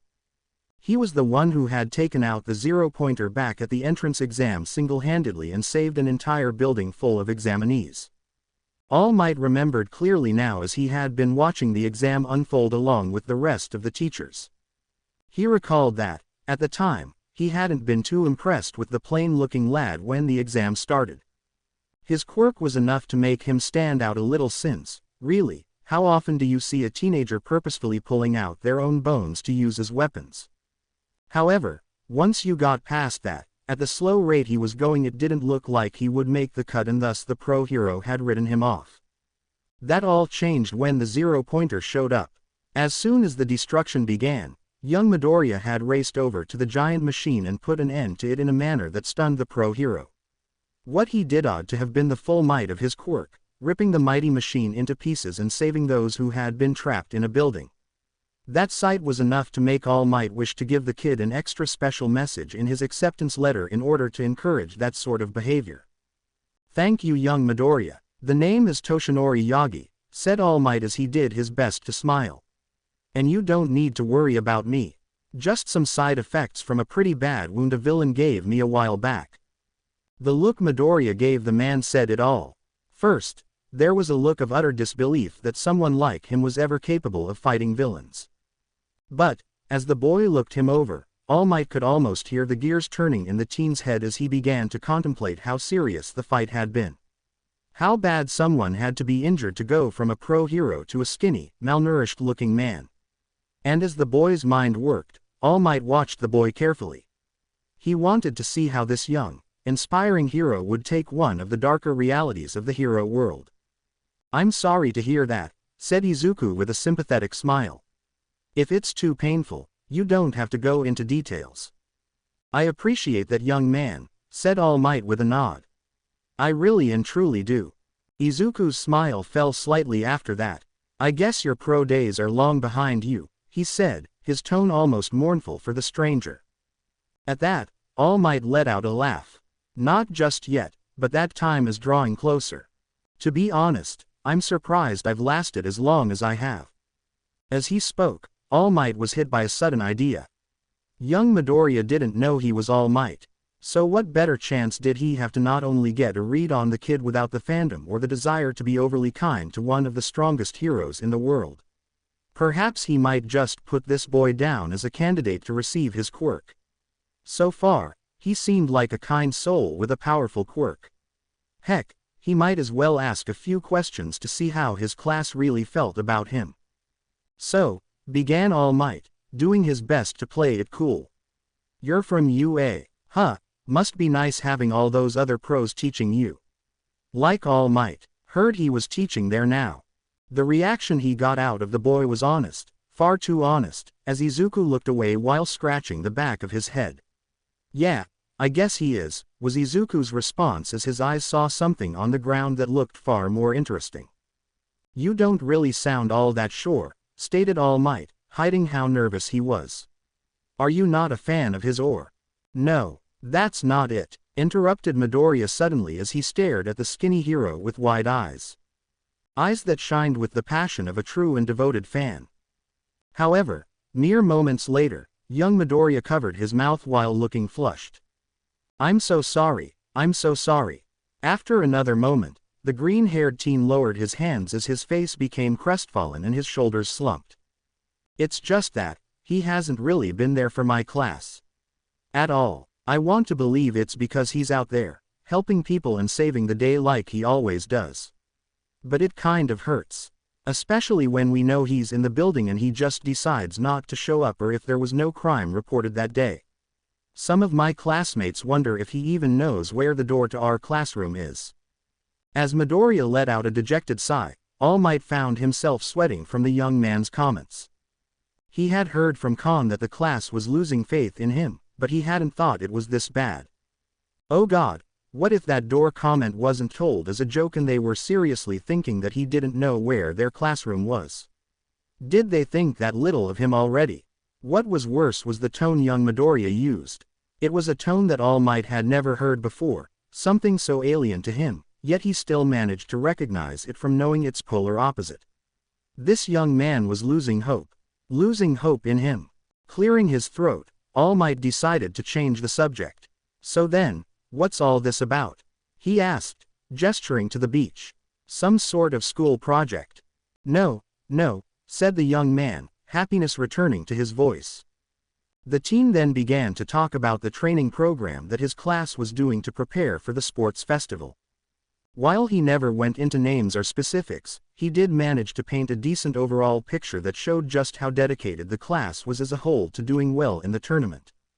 From working out with weights, teaching the basics of martial arts, group work, and combo attacks for when the big day arrived. Even cleaning this beach had been used as a form of training as well as a way of giving back to the community. Honestly, All Might was impressed with all the hard work and thought that this young man had put into such things. Even more impressed that he wanted his entire class to shine as brightly as possible. When he compared that to 1A, he had to admit to himself that the class he regularly taught were a bit more selfish in that regard. They were, of course, taking the upcoming festival seriously, yet they were all off doing their own things to ensure that only the individual stood out. That's mighty impressive, said All Might once young Midoriya had finished talking, bringing a hand to his pointy chin as he looked down on all the students. So, when the festival begins, who do you think I should keep an eye out for? To be honest, I think they're all pretty impressive, said Midoriya in an honest tone before pointing them out as he spoke. Like Tokage down there, she's pretty carefree, but I think her attitude is something that would help reassure people. Also, her quirk is something that would come in handy for rescue and scouting missions. Our pawn, Tsunotori. She's great and her quirk can help her out in plenty of situations. Trust me, if you blink you might miss some of the amazing things she can do with her horns. Tetsu might not look it, but the guy is noble and has a pretty strong quirk. Then we have Shinso. He's from general studies, but the number of situations his quirk could end without anyone getting hurt is unreal. Kawakami is also really cool with her extra heads. It's a shame they put her in the business course since. Whoa, hold on. You're helping people outside of your class. All Might looked at the teen in shock. Such a thing was unheard of in UA. Yeah, said Midoriya with a shrug before leaning back. I guess you know or heard rumors that if someone from the other classes does well enough they have the potential to knock someone out of the hero program and take their spot. But, honestly, I think they deserve this chance to show the world what they can do. To show everyone that they can be heroes. Midoriya then leaned forward, his eyes focusing on the blonde girl with the horns as she carried a large watermelon across the beach. Sorry, but I need to get going. No problem, young man, said All Might as he lifted his water bottle in salute. I think I've kept you long enough. Thank you for checking up on an old man such as myself and chatting with me. Then, with a smile and a wave, the boy dashed off toward the blonde. All Might sat there for a moment longer, watching as the next generation of heroes began the classic watermelon splitting game, before finally rising and walking away. Young Midoriya was an odd one. When he had asked about who to look out for, the older man had expected Midoriya to mention himself in some manner. To include himself in the list of people to watch out for in a more discreet manner as some of the members of 1A would have done. People like Bakugo, Mineta, Ida, and Monoma. Or a more sly tick like mentioning their skills while talking about the parts that he had helped them with. After all, the lad had laid the groundwork for something like that prior when he was talking about their training program. But, he hadn't. No, he gave an honest opinion of his classmates and even those who were not in his class. In fact, during the entire conversation, young Midoriya had seemed both honest and humble. That he believed in the idea that it was a hero's duty to lift people up. Yes, he was an odd one all right, and All Might liked that about the lad. Honesty, compassion, a willingness to help others even at the cost of yourself. Skill, a powerful quirk, all of these seemed to blend together, telling All Might that perhaps his successor had been right under his radar this entire time. On Monday, he would keep an eye on young Midoriya for sure. The rest of the beach day went by like a blur as the students of Class 1B continued to have their fun. After the watermelon smashing, as the sun was starting to dip over the horizon, a net had been put up so that there could be a volleyball game of guys versus girls. This game, however, heavily favored the girls since Tokage could slip her hands off of her body to spike the ball back and Pony could ride her horns through the sky for additional air support. And while the guys did have powerful people on their team like Tetsu and Shishida, it just wasn't enough. Everyone on the beach laughed and cheered as the match began winding down, save Kuwaro, who was sulking under an umbrella as he looked out at everyone else having fun. The final event of the night had been karaoke, held in the same spot where the girls had had their swimsuit competition.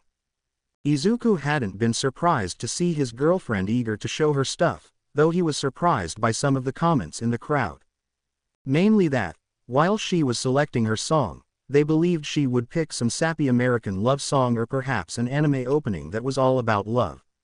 Well, they were half right as the music began to blast and Pony began to sing, "Bursty Greedy Spider," shocking all of them. As she sang, Pony was bouncing to the beat and added arm motions as she sang. Her hand lifted up into the air and then down again when she reached the "whoa" parts and then pointed to the crowd when she sang, "Time for you to lose because I'm stronger than you." When Izuku went up, he too chose something that surprised the crowd as they thought he would have done one of the musical numbers from the children's All Might movies. No, Izuku had chosen Magical Labyrinth, which got the crowd pumped up though not nearly as much as Pony's song. Then, finally, it was time to call it a night. "I would like to request these students be added to my class," said Khan on Monday morning, long before the first bell would ring for the day. The tall man stood there in Nezu's office, a stack of papers in his hands, as he looked past the desk where the small animal that was the school's principal sat drinking his tea. Also in the room was Aizawa, laying on one of the couches in the room in his sleeping bag so that only his heavily bandaged face could be seen. While the dark-haired man had his head towards the wall, his one visible bloodshot eye was fixed on the back of the blood-themed hero. "Oh my, this is a surprise," said Nezu as he sat down his cup of tea before extending a hand towards Khan. The fanged man took a step closer before handing Nezu all of the documents. "Usually we wait until after the sports festival. And so many requests. May I ask what brought this on?"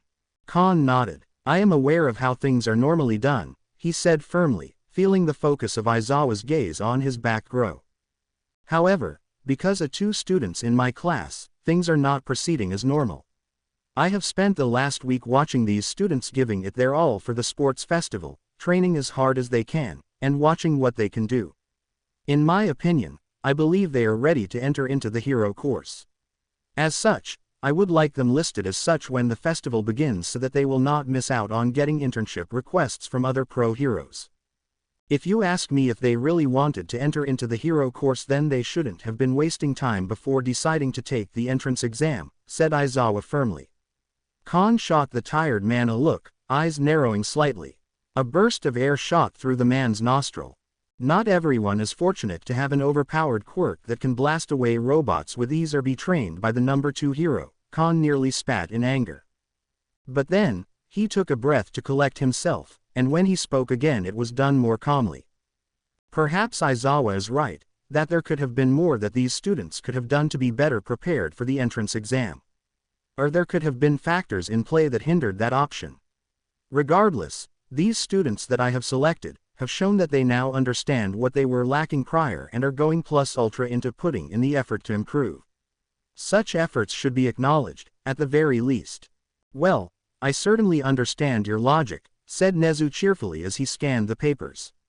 Though this is certainly a large number of students.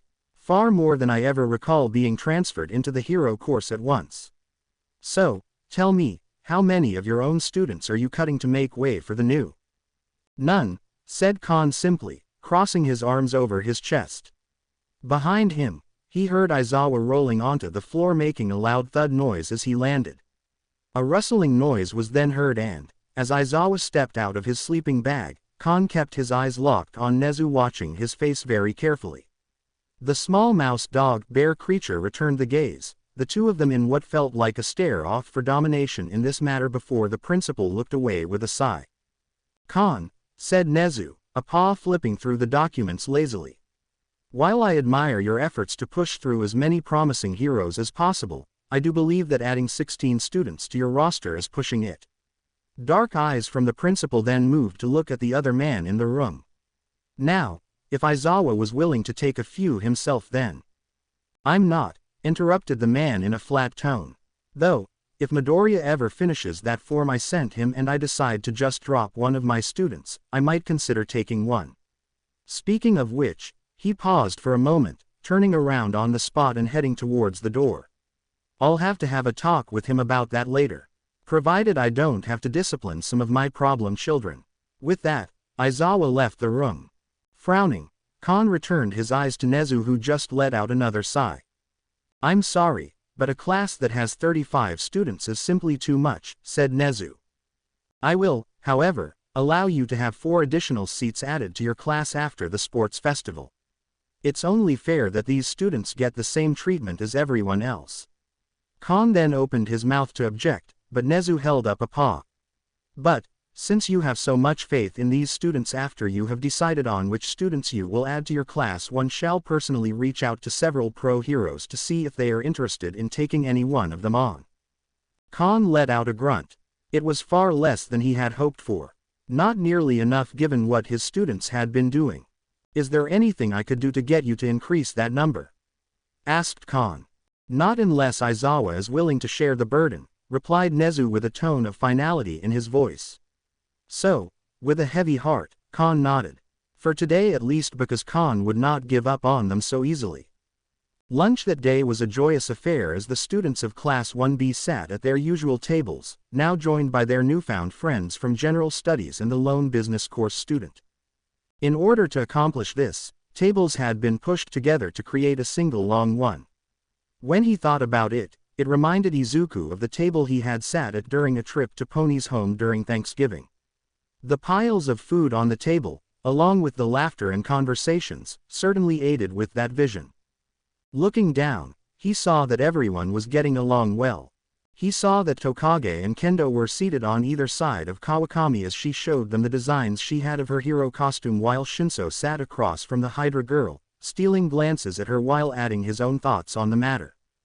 Tetsu was chatting with Goya, the two talking about ways to improve their overall training. Something about wanting to punch Goya in the chest at full force to see how much he could take, as well as seeing if there was any way the shock redirection quirk user could delay the transfer. Katayama was being stared at by several of the other students as they watched her eat, curious as to how that worked when she was made of slime. The other general studies students were asking questions about what they should expect if they got in or helped some of the hero students with some homework. Everyone was just getting along, until Monoma showed up. Well, if it isn't the heroic cleanup crew of UA, laughed the blonde. Frowning, Izuku looked up at Monoma to see the cocky smirk still plastered on his face, with Mineta riding on the blonde's shoulder like some demented perverted purple parrot. Their grins were almost a perfect match as they strode closer, with Monoma holding up his phone. Heard all about your little beachside excursion. How utterly desperate of you to get some attention. Sadly, all that work got you was a small 3-paragraph article. Throwing his arms into the air, Monoma began to laugh with what felt like psychotic glee. Is that all you have to say, Monoma? Demanded Izuku calmly as he stood along with Kendo, assuring the class that they would handle him. With carefully placed steps, Izuku walked around the table while keeping his eyes on the blonde in hopes that it would add to the intimidation. Hoping that something like this would cause the team to shrink back into the bowls of 1A. Sadly, this did not seem to work. Tell me, have you 1B students already given up on the fact that we, the superior members of 1A, will win the sports festival? He asked, eyes wide with a sneer on his face as he pointed at Kendo, who was now right in front of him. Have you finally accepted that your level is the same as trash? After all, what hope do you have against us when we have been personally trained by All Might? Against a class that has withstood an actual villain attack. The team then looked over at the general studies students, his sneer growing. Oh, and what's this? General studies students, the ones whose quirks are far beneath our own. Well, making friends with them now might make the transition easier for you when you are all sent to join them. But until then, the team then paused, reaching over and taking one of the trays of food from one of the nearby general studies students. Then, with another smirk, he dropped it on the floor, creating a loud clang that everyone heard. All eyes were now on Monoma, who smiled like he had just achieved a great victory or proved a very complicated point. He then smiled as he pointed at the food now on the floor. How about you do the one thing we know you're good for and pick up this mess? Yeah, cackled Mineta as he leapt down to the floor, rubbing his tiny little hands together with glee. Pick it up. No, said Izuku simply as he stood there, now in front of Monoma. Now, go over to Lunch Rush, and get a replacement meal for my friend here. Oh, asked Monoma, a hand going to his chin as he continued to smirk. And what happens if I don't? What can any of you do to make me? At that, Shinso stood up, no doubt ready to use his quirk on him. However, as much as Izuku wanted to see that happen, he instead signaled the brainwasher to stand down. The less they knew about his quirk the better. Then, said Kendo in a cold tone, when we decide that you're worth the effort, we will crush you. That got a reaction out of the blonde, his smiling fading slightly. And before he could regain his composure, Kendo continued. Do you know what's pathetic? It isn't cleaning up a beach or making new friends. It's this. Everyone watched as Kendo jabbed her finger right into Monoma's chest as she continued to speak, her verbal opponent losing some of the bravado he had. It's you coming all the way over here, making a show about it so that you can feel special. So that you can fuel that fragile little ego of yours. And if that's what you want, then keep it. I'm sure, sooner or later, there will be another headline in the paper talking about how you and the rest of your class were attacked en masse. Only, this time it won't be because of villains. What is all this commotion about? Said a very formal voice. Turning his eyes only to see who it was, Izuku found a very stiff-looking teen with glasses and blue hair approaching them, while chopping his hair in the air. Did he have some sort of quirk that made him like those old chopping robots? Before Izuku could begin to ponder, the team turned to look at Monoma. We told you in the group chat last night not to cause a scene. Please. This is very disrespectful towards our fellow students and behavior that does not conform to any heroic standards. Monoma, somehow, managed to get his smile back as he shrugged. Oh, but I thought I was being heroic. Helping people is something that a good hero does, right? Well, all I was doing was reminding them of their place. Again, Monoma threw back his head and laughed. Yeah, what's the big deal? Asked Mineta, followed by a cry that quickly silenced the room once more. Izuku's eyes widened as he saw that Kawakami was on her feet, hands behind her back to hold her ass as she backed away from the grape-themed hero. Said person was grinning lecherously, a bit of drool escaping his lips with his hand still raised as if he were grabbing something. Even making a squeezing motion. The girls who had been sitting next to the blue-haired girl looked down in disgust and outrage, Shinso leaping across the table to land between Kawakami and Mineta. Ida looked like he was about to say something to the offender only to end up backing away as a dark aura filled the area. Cracks were appearing on the table as the whole of the group pressed on it as they stood up. Mineta, to his credit, seemed to just now realize he had gone too far as he began looking for a way out. Sweat began to appear on his face as he saw that was no longer an option as the rest of the school seemed to be gathering around, whispering to each other. "Vice Rep, you have to do something," screamed the tiny student. Ida, while looking very uncomfortable, turned around to try and wave the crowd down. All right, he said stiffly. "Nothing to see here. This is no way for heroes to be acting." "Everything is. How can you say that with a straight face?" shouted someone in the crowd. "You think we didn't hear what that maniac said? Or what that guy did?" "Wait, are they from Class 1A? Came someone else's voice. Do they honestly think that they can just do whatever they want and act like big shots just because they survived one villain attack?" Before Ida could say or do anything, 2 white strands of cloth shot past the tall teen. In the blink of an eye, they wrapped around the 2 trouble-making teens, which were then tightened, making escape impossible. Turning to look at where the wraps had come from, Izuku saw someone holding on to the other end. Someone who was clearly not a student. Long, dark and unkempt hair flowed down the figure's back while the person's entire face was covered in thick bandages save for a single eye. The majority of this person's attire was dark, baggy clothing with a bit of white thrown while yellow, oddly shaped goggles hung around his neck. Something about this person was familiar to Izuku, but for the life of him he couldn't figure it out.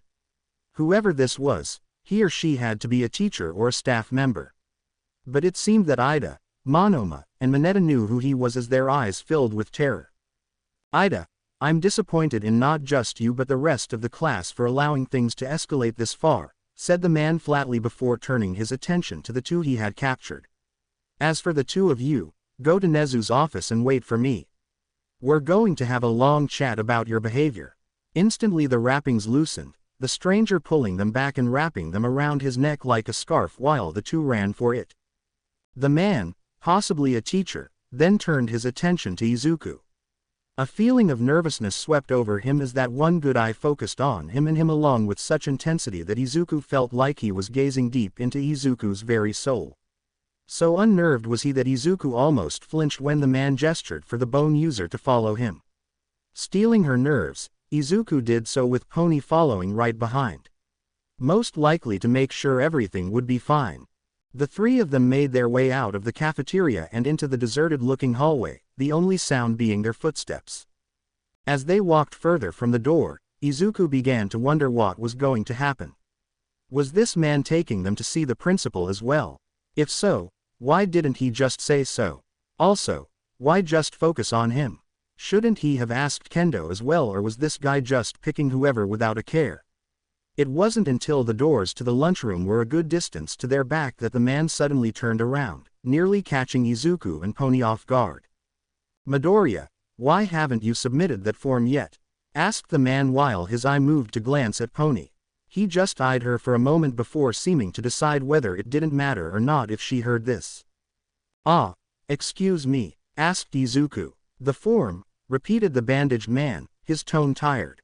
"Yaoyorozu told me that she handed it to you last week." I began as he began to think. As Pony looked between him and this man, Izuku started to think back to when he had met the class representative of 1A. A slight groan escaped his throat as he parted all the other thoughts that had preoccupied his mind. Not just Pony, but all of the training and school work that had consumed his thoughts over the last several days. He remembered meeting her, but what did they talk about? Something about forgiveness. Yes, that was it. She came to apologize for how some of her classmates had acted.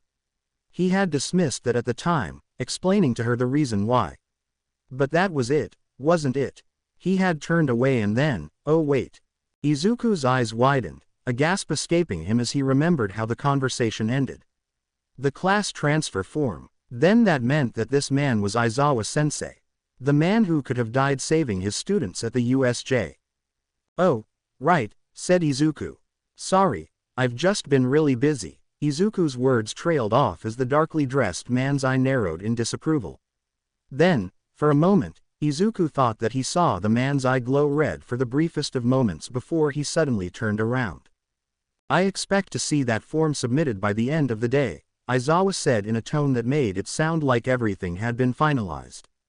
That the discussion was over. Except, it wasn't. It wasn't over by a long shot as far as Izuku was concerned. Actually, said Izuku, his voice causing the man to stop in his tracks and turn to look at Izuku. I was wondering, why do you want me in your class? Because I believe that you would learn more from me than Kon, was the simple response that Aizawa gave. For a moment, he looked ready to turn around as if that single sentence should have been enough. However, he seemed to reconsider as he turned around to fully face Izuku again. Midoriya, I saw your performance during the entrance exam along with the rest of the staff. While watching you, I made note that while your quirk is powerful on its own, the additional skills you acquired before the exam helped to bring out its full potential. Skills like your martial arts training and weapon mastery.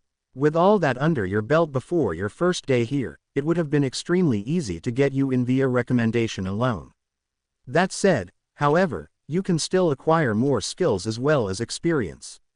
The type in which I have more proficiency in than Kon does. Thus, it would have been more logical had you been placed in my class. The only reason you weren't was because of some idiotic notion of balance between the classes. Izuku let out a low hum, not able to entirely disagree with the man. After the USJ incident, as well as his talk with Yaoyorozu, Izuku had looked up this man to discover that he was known as Eraserhead, a hero whose quirk allowed him to temporarily erase the quirk of whoever he looked at, within reason. He couldn't, for example, erase the physical properties of people with mutant-type quirks. Not only that, but the man was also a skilled martial artist as proven in the very few video recordings captured by people this man saved. After having seen them, Izuku knew that this man was beyond talented. Yes, the offer was tempting. While Kon was a skilled hero, the man's fighting style was more of a brawler than anything else. Thus, there would be a limit to how much the man could teach him compared to Aizawa. Sure, going with him meant that he would no longer be in the same class as Pony, but it wasn't like they would never see each other again. They would still be in the same dorms. They could still hang out and go on dates. With that said, however, he liked Kon. Kon had shown himself to be a fair teacher who honestly cared about his students. Not that Aizawa didn't care about his students, those injuries being Exhibit 1. But Kon had shown how the numerous cancellations had bothered him and had even apologized to the entire class for his failures. Any man who was willing to do that was a good person in Izuku's book. Then there was the class itself. They had trusted him to be the vice representative. Trusted him to get them ready for the sports festival. All that work he had put in. And speaking of the class, I'm sorry, but I don't think I would get along with your class, said Izuku. As he spoke, he thought of Bakugo with that arrogant smirk. He thought of Monoma and how he would probably laugh it up, proclaiming that he joined the ranks of the superior class. That Mineta guy. Aizawa let out a grunt. Irrelevant, he said. You are here to become a hero, not to socialize and make friends. How the class feels about you and vice versa should not play a role in this decision. But, said Pony, speaking up for the first time, there's nothing wrong with being friendly or on good terms with your class. Wouldn't it be easier for everyone if they got along? Aizawa narrowed his eye at her, the look feeling dangerous. So much so that Pony took hold of Izuku's hand. And here I find another reason you should join 1A, to get away from unnecessary distractions. I do not permit relationships within my class which is all the more reason why I won't be joining your class, interrupted Izuku. Now Aizawa's lone eye widened in shock as Izuku gave him a determined look, his resolve steely. I'm not abandoning anyone just because it might help me advance. Not my teacher, not my classmates, and especially not my girlfriend. The shock that had been in Aizawa's eye quickly faded as it narrowed once more. Midoriya, you've made his point, said the voice of Khan as the man's hand fell onto Aizawa's shoulder with enough force that it nearly knocked the man to the side. The suddenness of this caused both Izuku and Pony to jump back, neither of them noticed when the larger man had appeared. Come on Aizawa, Midoriya has his mind made up. He's not thinking about it rationally, argued Aizawa.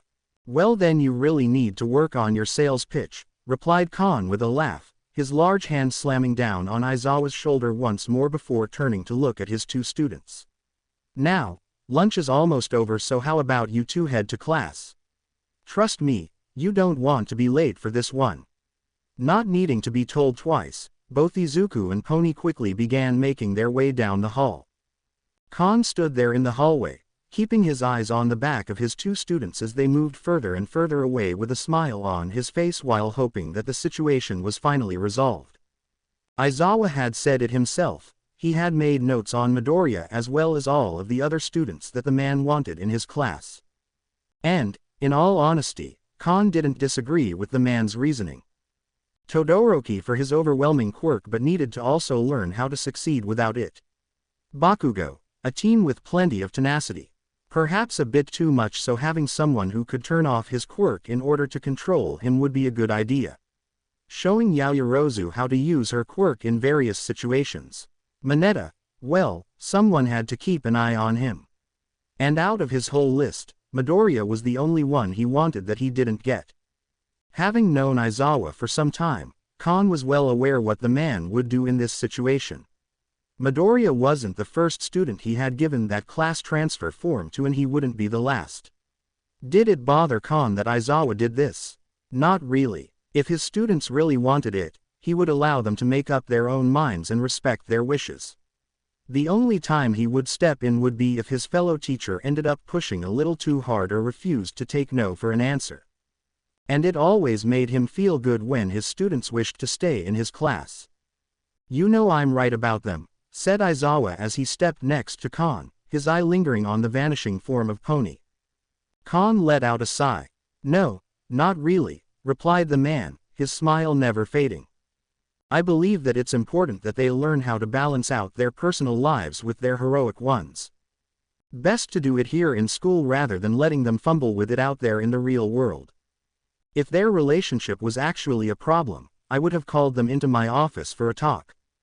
But that would only happen if their grades began to drop or they weren't paying attention in our heroics lessons. And, after that, I would only put my foot down if nothing changed. As for those two, so far they are proving to me that they have their priorities straight and that their main priority is becoming the best heroes they can be. Since they started dating, I've only noticed improvements in their performances. Besides, these are supposed to be the best years of their lives. Let them live a little. Aizawa let out a huff. I'd rather they put all their focus into becoming the best heroes they can be so they can have long lives, replied Aizawa. But, if you're content on letting them play around on the beach all day, then that's your call. Oh, you heard about that? Asked Khan as he turned to look at the smaller man, hands on his hips as he did so. There was a small article in the news yesterday about it, said Aizawa with a shrug. Just a small, fluff piece about how some beach area was cleaned by the students of UA, and then those students had a party there. A few of my students noticed it as well. They posted it in their class chat. Figures you'd be looking at that, said Khan with a laugh. He could honestly see the tired man sitting down at the end of the day, going over everything his class said to see if any of them were up to no good. So, what did they have to say about it? Well, besides Ashido proclaiming her jealousy and Uraraka thinking what they did was impressive, the rest were mostly neutral, sighed Aizawa. However, there were a few outliers. Mainly Monoma, Mineta, and Bakugo. From what I read, They seemed to think that your class was doing their best to gain some attention but didn't have the balls to go after real villains, as Bakugo put it. After that, Monoma took up most of the chat, talking about how they couldn't hold a candle to 1A. By the way he was talking, I figured there was a good chance he'd confront them in the lunchroom. Looks like I was right. So that's what all the racket was about, said Khan as he crossed his meaty arms across his chest, eyes slowly narrowing at the smaller, injured teacher before him. But you could have prevented this from happening in the first place. Just saying, you'll get involved to stop a student's romantic life but not this. Honestly, I think your priorities are a little backward. As I've said before, they're not here to make friends or be in relationships. They're here to learn what it means to be a hero, said Aizawa in a bored tone before turning around. Perhaps the sports festival will be a chance for my class to show that the attention they have garnered is warranted. If not, then they will be learning the consequences of their actions, as well as their inactions. Later, Class 1B found themselves back in the classroom waiting for whoever it was that was going to be teaching them today. However, the mood of the class was greatly soured as they thought about what had happened during lunch. How they had sat there, taking more of the crap from that pompous Monoma. What had made it worse was, even after the two had left and been sent to the principal's office, it hadn't ended as Bakugo of all people spoke up. Damn idiot, wasting his time with those damn extras, Bakugo had said, loud enough for everyone to hear. They're not even worth the time or the effort. They're just a group of third-rate hacks that exist as stepping stones on the road to me becoming the #1 hero. While a few people in Class 1A tried to get him to shut his mouth, which seemed to only make the teen angrier, that seemed like all they were willing to do. So, everyone sitting with Class 1B sat there seething in anger. Silently, they all agreed to take them down first when the time came. To make sure Mineta, Monoma, and Bakugo didn't make it past the first round of the sports festival.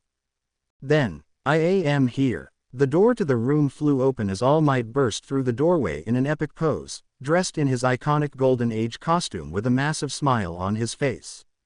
Only to receive silence. The class just looked at him from their seats. There were no cheers from the students, loudly proclaiming their joy at seeing the mighty man like 1A had done during their first class. There were no excited faces, no smiles.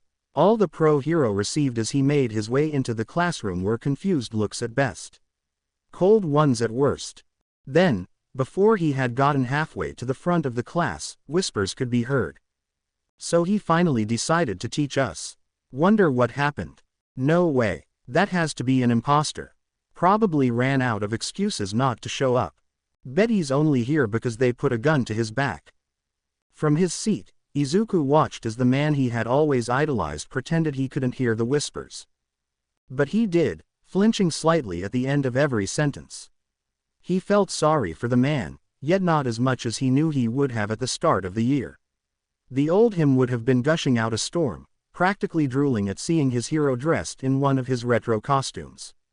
Now he couldn't even muster sparkles in his eyes, just a smile as All Might took his spot in the front of the room. Good afternoon, future heroes, declared All Might, fists on his hips as he took a pose. I hope you are all ready, for I, All Might, am here to teach this fine class. I hope you are all ready because today's lesson is going to be a doozy. Indoor battle training. I will go over the details more once you all meet up with me in the training ground, but All Might then paused as Kendo raised her hand. Yes, young lady. Are you talking about the teams of two, heroes versus villains training exercise? Because, we already did that, she said in a polite tone. The noise All Might made, the slight step backward, and the visible sweat appearing on his face told the class that she was right. Ah, ha ha ha, close young lady, close, said All Might as he regained his composure. Actually, I have something very special in mind for this class. Now, change into your hero costumes and meet me in training ground Gamma. With that, the symbol of peace rushed out the door without another word.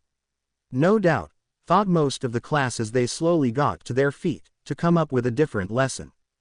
As 1B made their way into their changing rooms, Mina Ishido found herself making her way to the training ground Beta along with the rest of her class. However, Despite this being the day that All Might was supposed to teach them, she along with the rest of their class were dressed in their gym clothes instead of their hero costumes. At the start of class after lunch break, they had been given the news from Mr. Aizawa that there had been a change in the schedule ordered by Principal Nezu. Because of this, 1A was going to be given free reign of training ground beta this afternoon to work on whatever they wanted for the sports festival. Something that Mina was all for since, as much as she enjoyed All Might's hero lessons, there was plenty she still needed to work on if she wanted to be ready for that big day. Plus, it wasn't all that often that they were given the chance to cut loose for an afternoon. As she made her way towards the looming walls holding the faux city with her best friend in the class, Toru, the pink-skinned girl couldn't help but notice that there were few of them actually walking together. Close together, sure, but it was like there was some sort of barrier that separated nearly everyone. She could see Kirishima, a guy she knew from middle school, trying to break that barrier so he could talk to Bakugo. But judging by the look on the explosion user's face, that barrier would remain strong. The only other one who was trying to talk to others was Uraraka, a girl in their class who had barely gotten into the hero program. She was next to Ojiro, hands pressed together in a pleading manner. No doubt asking the tailed boy for help. Not that she was going to get it as Ojiro waved her off before moving a bit faster. As he did, a few of their classmates just shook their heads, their body language practically shouting that she should have known better. That it was every man for themselves. Whatever good mood Mina had in her nearly vanished at the sight of the brown-haired girl slumping. This sort of thing had pretty much been the mentality of the class since day one, and she absolutely despised it. Okay, to be fair, Mina could kind of understand some of their behavior. Everyone there was hoping to look good for the pros so they stood a better chance at getting scouted. So they were just looking out for their best interests. However, that would have been more understandable if they were just now acting like this. Despite what Mr. Aizawa thought, she knew she was not here to have fun. That she was trying to be the best hero she could be. But was it really so wrong to be friends with each other? Or, at the very least, be civil? Isn't it great that All Might is teaching 1B today? Asked Toru in a cheery tone, her words snapping Mina out of her thoughts. The acid user turned to look at her friend who seemed to bounce with each step she took. Now that Monoma and Mineta don't have anything to mock them with, perhaps now we can be friends. Mina bit her lower lip softly, not daring to speak. As much as she would have liked to see that happen, and hoped that it would, she knew in her heart that it wouldn't. Knowing those two, they would probably just say how sad it was that the school forced All Might to teach them. Or that he was taking pity on them. Heck, Mina could even imagine having Monoma declaring that the only reason he was wasting time teaching the inferior members of 1B was so that they would put on a good show when they were defeated by the superior students of 1A. As she thought of the troublemakers, Mina turned to glance behind her where the bullies were dragging their feet behind the rest. Monoma and Mineta walked with their backs hunched over, heads down low as if to count the few cracks on the pavement of the false city they were to be training in. The two had been rather quiet since they returned from Nezu's office where they had spent the majority of their break. From what the class knew, the Hydra girls' homeroom teacher along with several of the other business course teachers were there as well, demanding swift punishment towards the pair. That they needed to understand that their behavior would have them drowning in lawsuits, preventing them from ever going pro. To that Nezu had agreed, and the pair found themselves mere centimeters away from not just being barred from competing in the sports festival but being suspended as well. Instead, they would be receiving detention after school every day until they began internships. This included the days they would normally have off after the sports festival, supervised by Mr. Aizawa, which had made the man a tad more irritable. What's more, they would also be writing essays each day by hand on heroic conduct, ethics, and so on until the lesson sunk in. Then, as a final nail in the coffin, that was their punishment. If they did not get any offers from pro after the sports festival, then Nezu would be the one picking who they interned under. Honestly, she felt like those two got off far too lightly. If it had been up to her, those two bullies would have been out of this school after their first lunchroom incident. It was because of their constant gloating, practically rubbing in the faces of 1B that All Might was teaching them more, that had caused the tension between the two hero classes. It was because of them parading around the school and on social media that they had survived a massive villain attack that had gained them the big frowny face of the school. And now today in the lunchroom. Never mind having the whole school hate their collective guts, but this was the reason the guys in the other hero course didn't want to chill with them. It was probably the reason they never extended a hand to join them at the beach or anything else. Unwilling to look at the duo any longer than she already had, Mina straightened to see that they were now deep within the training area. Already, her various classmates were hurrying to get some distance from the others as they leapt into the air or sped off down the streets. One that caught her eye was another person who now held the cheerful pink-skinned girl's ire. The one who had told her that he would handle this yet kept letting it happen, Ida, the class vice rep. Well, from what she had seen so far, handle was far too strong of a word. Since the very beginning, right after they had chosen their class representatives, Mina brought up her concerns to both him and Yaoyorozu. Almost at once, Ida had loudly declared that he would have a talk with them while making a chopping motion in the air. That a stern lecture would set them right. Well, now Mina was beginning to question if they were tuning out the lectures, if he only gave them one and thought that that was enough, or if he had even given them one at all. Because this issue kept happening. If she had been either rep, she would have been in the lunchroom keeping an eye on the pair instead of eating outside on such a beautiful day. Now that she thought about it, why had it taken Ida so long to do anything? Yaoyorozu she could understand, since the rich girl was outside as well, though not sitting with her or Toru. But Ida, he had to have been either at or near the Monoma and Mineta when they decided to get up and have their little power trip. And from what she heard, neither of them were being quiet about the whole thing. So what was Ida doing beforehand?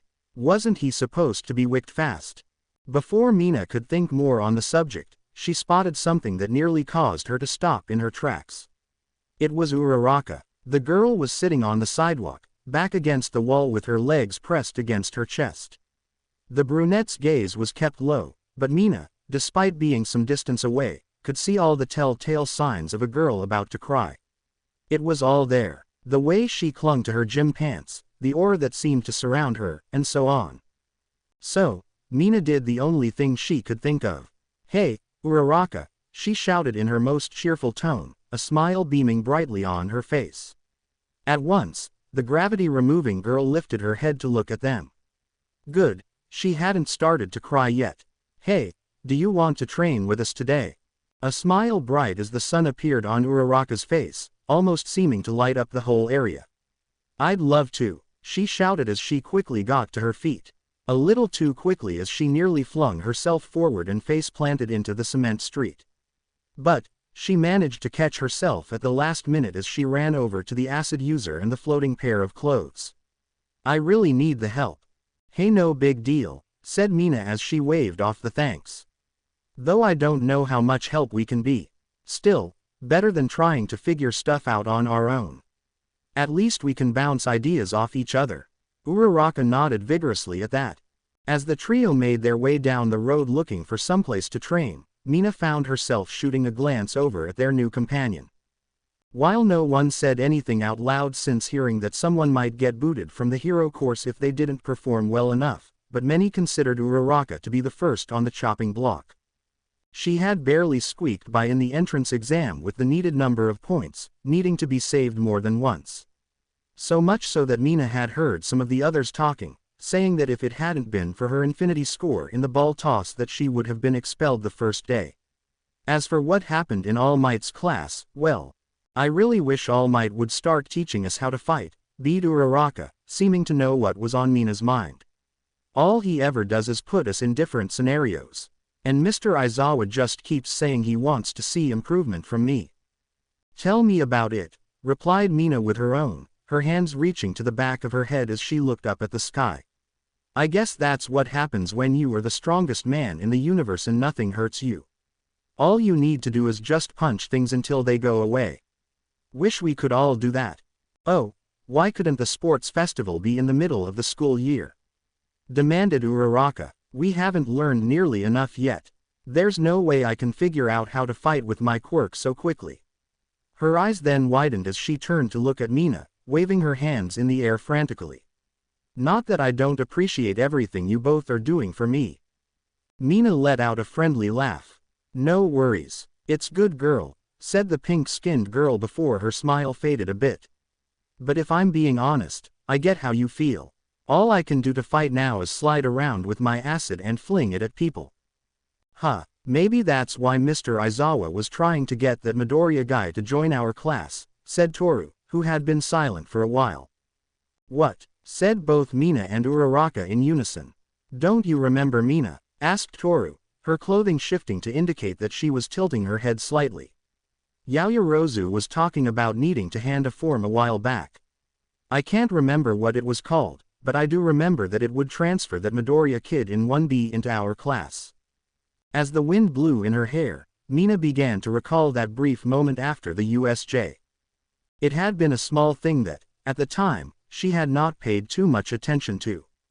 But it seemed like some part of her mind found it interesting enough because the whole thing played in her mind like she was at the movies.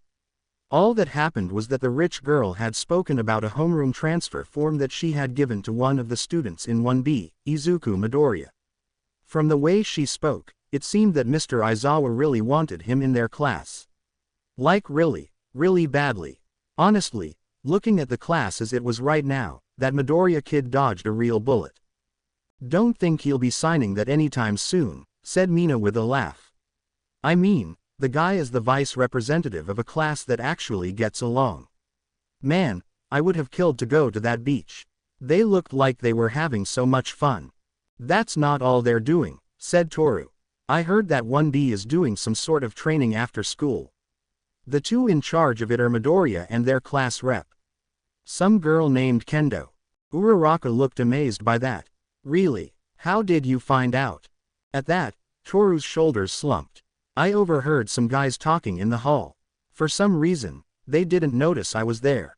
As Mina giggled at her friend's antics, she found herself glancing behind once more. Mineta was still walking with his head down. But Monoma, on the other hand, seemed to have regained a bit of his former smirk for some reason. Whatever it was, it didn't sit well with Mina. Not at all. Do you think that if I ask nicely they'll let me join? Asked Uraraka. Mina bit her lower lip at that. Given what had happened in the lunchroom today, she didn't think that any of them would be lining up to offer a helping hand to Uraraka. Not that she blamed them. Still. Well, I guess it wouldn't hurt to try, said Mina. The worst they can do is say no, right? At the very least, we can apologize to them for what happened and hopefully show them we're not all jerks. As Uraraka began to nod excitedly and Toru said she couldn't do it, Mina found herself starting to think, could she transfer to 1B? They seemed like a more chill group that got along. No, they got along great. So, maybe. You all look stunning, declared All Might as 1B, now in their hero costumes, stood within the massive factory complex that was Training Ground Gamma. The place was massive, full of giant smoke stacks that seemed to reach out to touch the sky, large metal pipes that snaked around the buildings like vines in a forest, the only vehicles on the vast empty streets being semi-trucks, and barrels that had the logo for toxic waste on it. As for the buildings, some of them looked like they were designed for oversized storage while others were vast factory complexes that spanned several blocks. One or two even looked like old-time factories. Now then, about today's lesson, began All Might, his grin widening a bit as he spoke. We are doing teams of heroes versus villains with indoor combat. This you have already done before. However, there will be a twist. The scenario will be this. A team of 3 villains have broken into a warehouse, planning to steal company secrets and sell them to the highest bidder. There is only one hero on patrol in this area who is unable to call for backup as a jammer is blocking any means of communication. For this exercise the villain team wins if they are able to crack the safe and exit the building with the stolen information or if they defeat the hero within 20 minutes. However, our brave hero wins if he or she is able to capture all the villains, find the jammer and disable it, or can hold off the villains until time runs out and a new patrol approaches. Izuku felt a tinge of excitement within him while a smile appeared on his face. Looking to his side, he could see that Pony was looking back at him with that same spark in her blue eyes.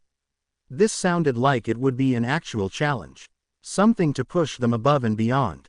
And, judging by all the other muttering going on in the room, the rest of the class agreed. All, for the most part. Wait, am I the only one here who thinks this is a bit of a lopsided exercise? Asked Bondo, throwing his arms out in a gesture of exasperation. Just think about it. The villains have it easy. They already have things set up so you can't call for backup, more of them, and all they have to do is find the plans or whatever and they win. Doesn't this seem more advanced than what we should be dealing with? But it is what 1A had to deal with, said Izuku, gaining everyone's attention. Including All Might's. From what I read, the League of Villains came to the USJ with a plan. Not only did they ensure that the people inside the facility couldn't escape or call for help, but they also scattered the students into areas where the villains would have a numbers advantage. In a way, we're simulating that same situation but on a smaller scale. Well, I guess I see your point, but, began Bondo, his words trailing off slightly as he noticed that All Might was approaching them. Then, much to everyone's surprise, the large man slammed a hand on Izuku's shoulder with enough force that it nearly toppled over the teen. Young Midoriya is correct, said All Might with a loud, boisterous laugh.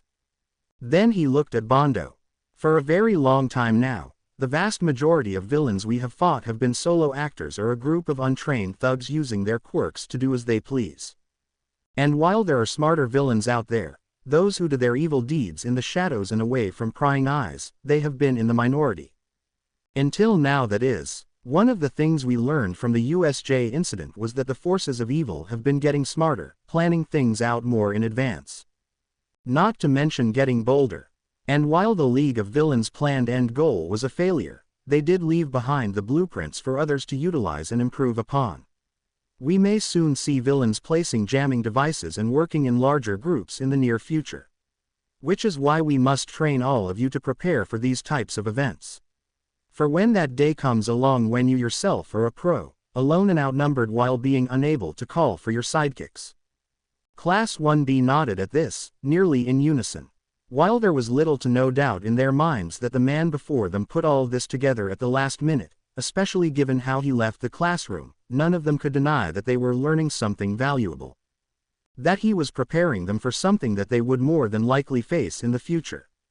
In truth, this was the sort of thing they had expected him to teach them from day one. So, for now, they wouldn't give him too hard of a time.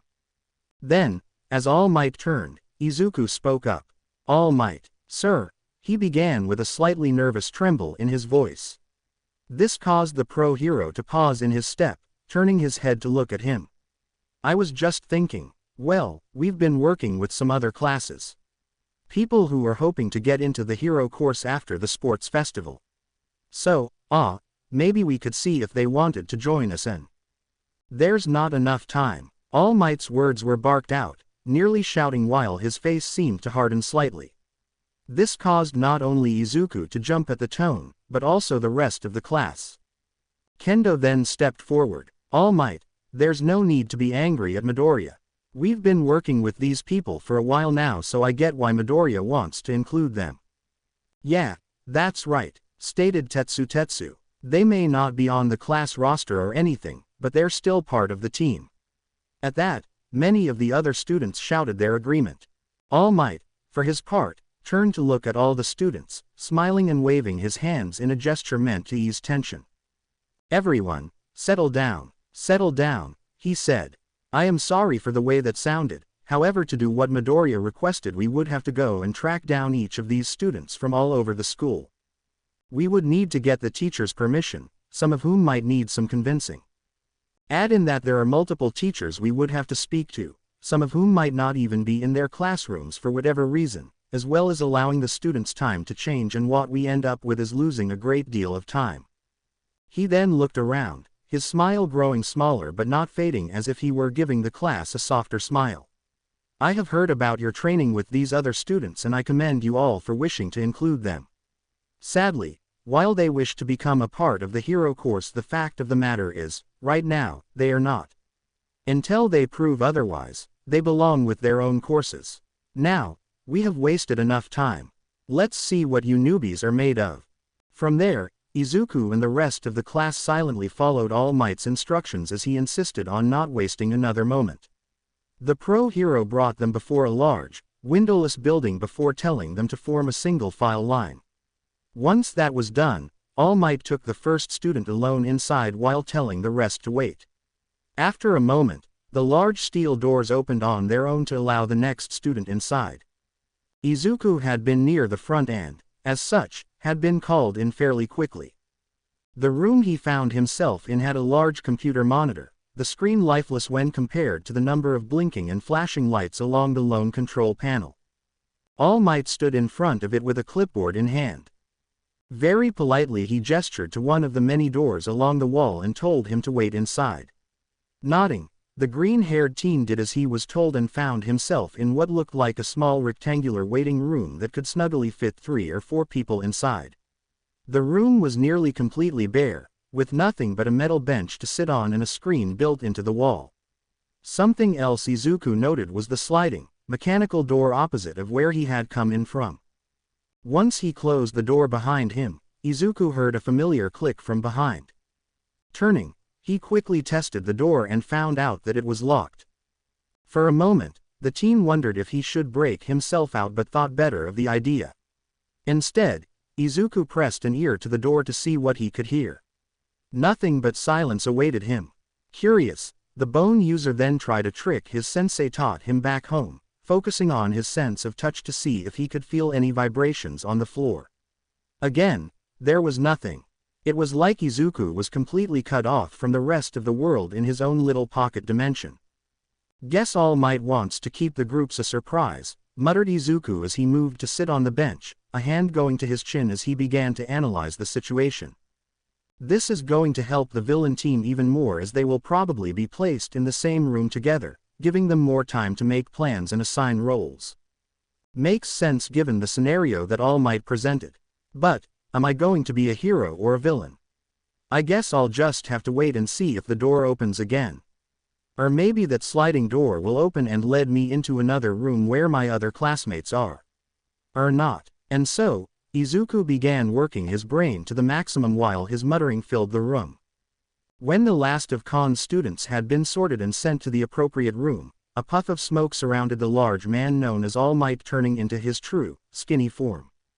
Smoke entered the man's lungs, causing him to begin coughing while blood gushed from his mouth.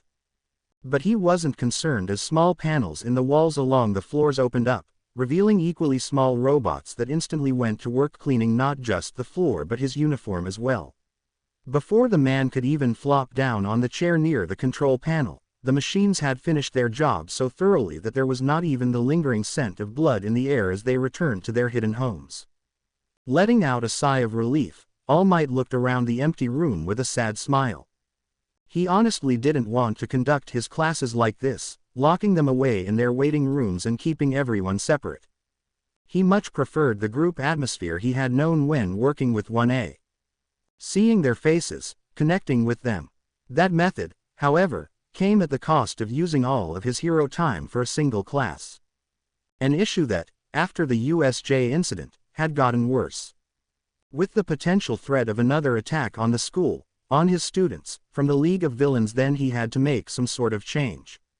He had to limit his hero form in some way so that he could have that time stashed away for later while still teaching his students. And this was the best answer he could come up with. By separating himself from the rest of the class, he could still teach them while taking on his true form in secret. Meaning if there was an emergency later on in the day, he wouldn't have to worry so much about his time limit. So far, it was working well as he had only eaten up 15 minutes of his heroic form for the day. This method also allowed him some other benefits. Turning in his chair, All Might pressed a key on the control panel. Instantly a small window opened up on the screen before him, showing one of the waiting rooms. In it was Izuku Midoriya, sitting there and mumbling to himself without knowing that he was being watched right now.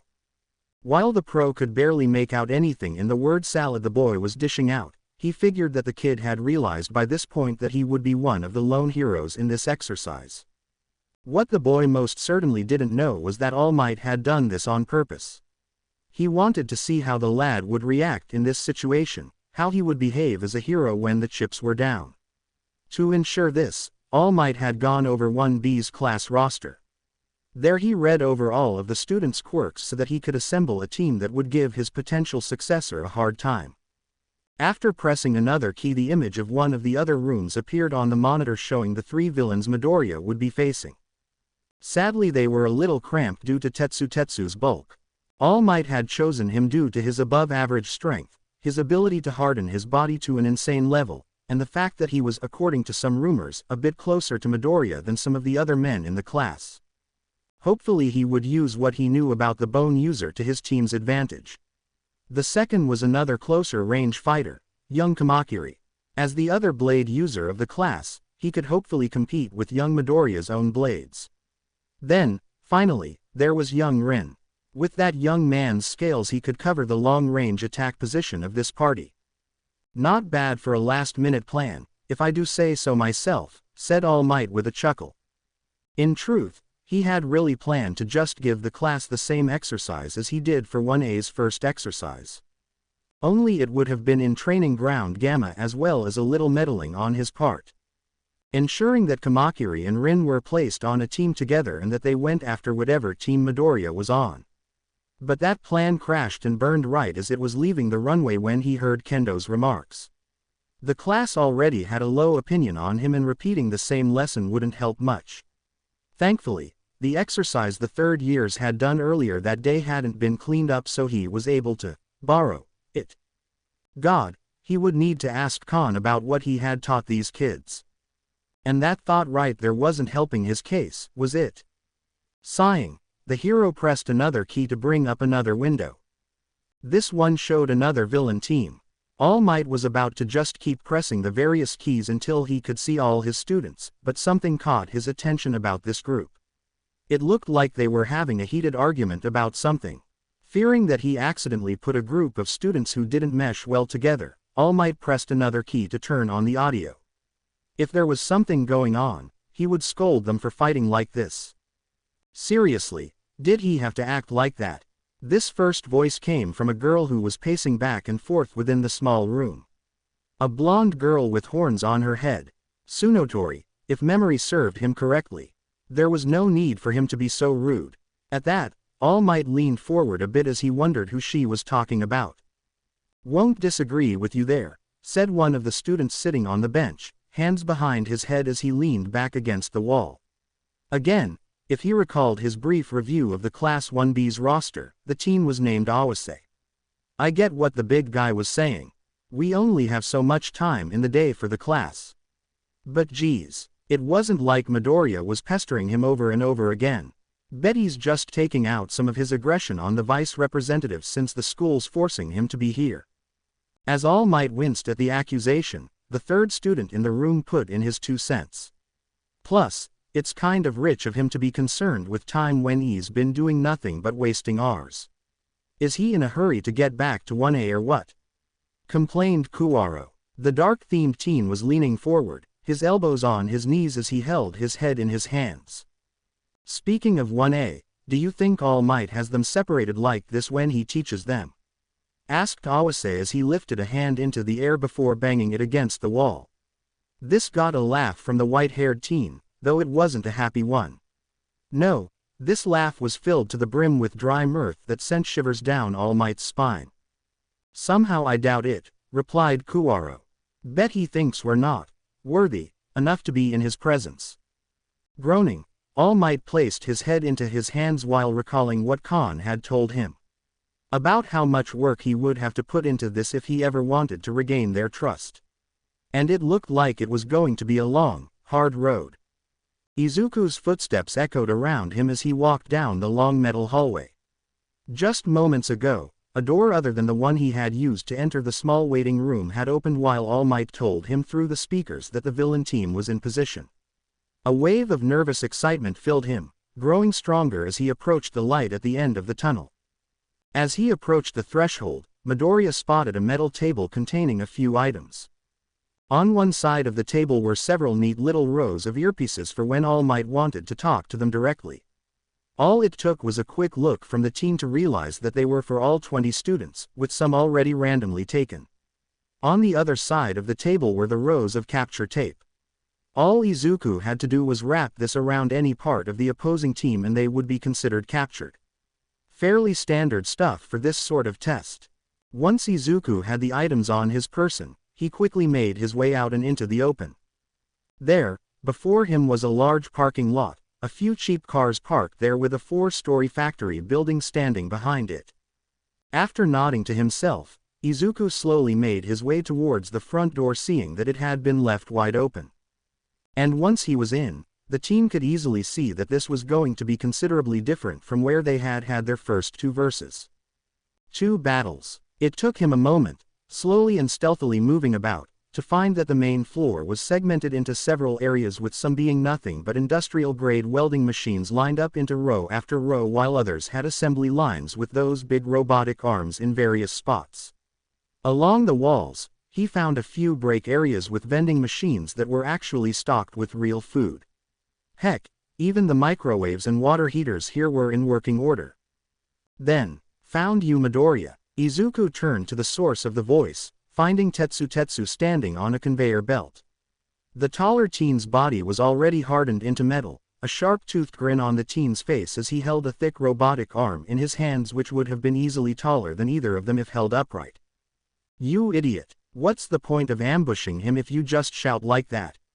demanded Kamakiri as he leapt onto one of the massive metal crates across from Tetsu, the duo separated by an aisle that would no doubt be used by high loss. Rather than answering, Tetsu jumped into the air while twirling the metal appendage around his head with his eyes glued to Izuku. The green-haired bone user spotted what was to happen a mile away, 4 curved bones erupting on both of his forearms as he sidestepped and turned away from the attack which cracked the thick cement coating the ground. As dust began to rise in the air, Izuku placed a foot on the metal arm but could do nothing more as Kamakiri landed behind him. Cursing slightly under his breath, Izuku turned while raising his arm to block one of the blades coming out of the mantis-like teen's arm. In that moment, Izuku could see the frustration in his classmate's face as his blade could not cut through Izuku's bones. "Damned copycat," cursed Kamakiri before leaping back. Half a breath later, Izuku did a backflip in the air to avoid another swing of Tetsu's makeshift weapon. But, while in the air, Kamakiri began leaping from spot to spot all around them to gain momentum before appearing right in front of Izuku. This time, multiple blades appeared from both of the teen's arms before launching into a flurry of attacks. Metal clashed against bone as both teens' arms became a blurry mess as falling to the ground seemed to occur in slow motion. But not so much for Tetsu whose fists joined in on the clash, striking Midoriya on the side with enough force that the green-haired teen managed to slam so hard against one of the massive machines that he made a dent.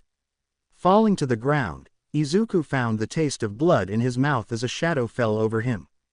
"Sorry Midoriya," said Tetsu, his makeshift weapon having been discarded for the capture tape. "Nothing personal man, but it looks like all that team training we did really paid off." "Huh. S to be you," said Kamakiri with a smirk. "True, you both have gotten better," admitted Izuku as he reached out, seeming to grab nothing but air. "Looks like I'd better up my game."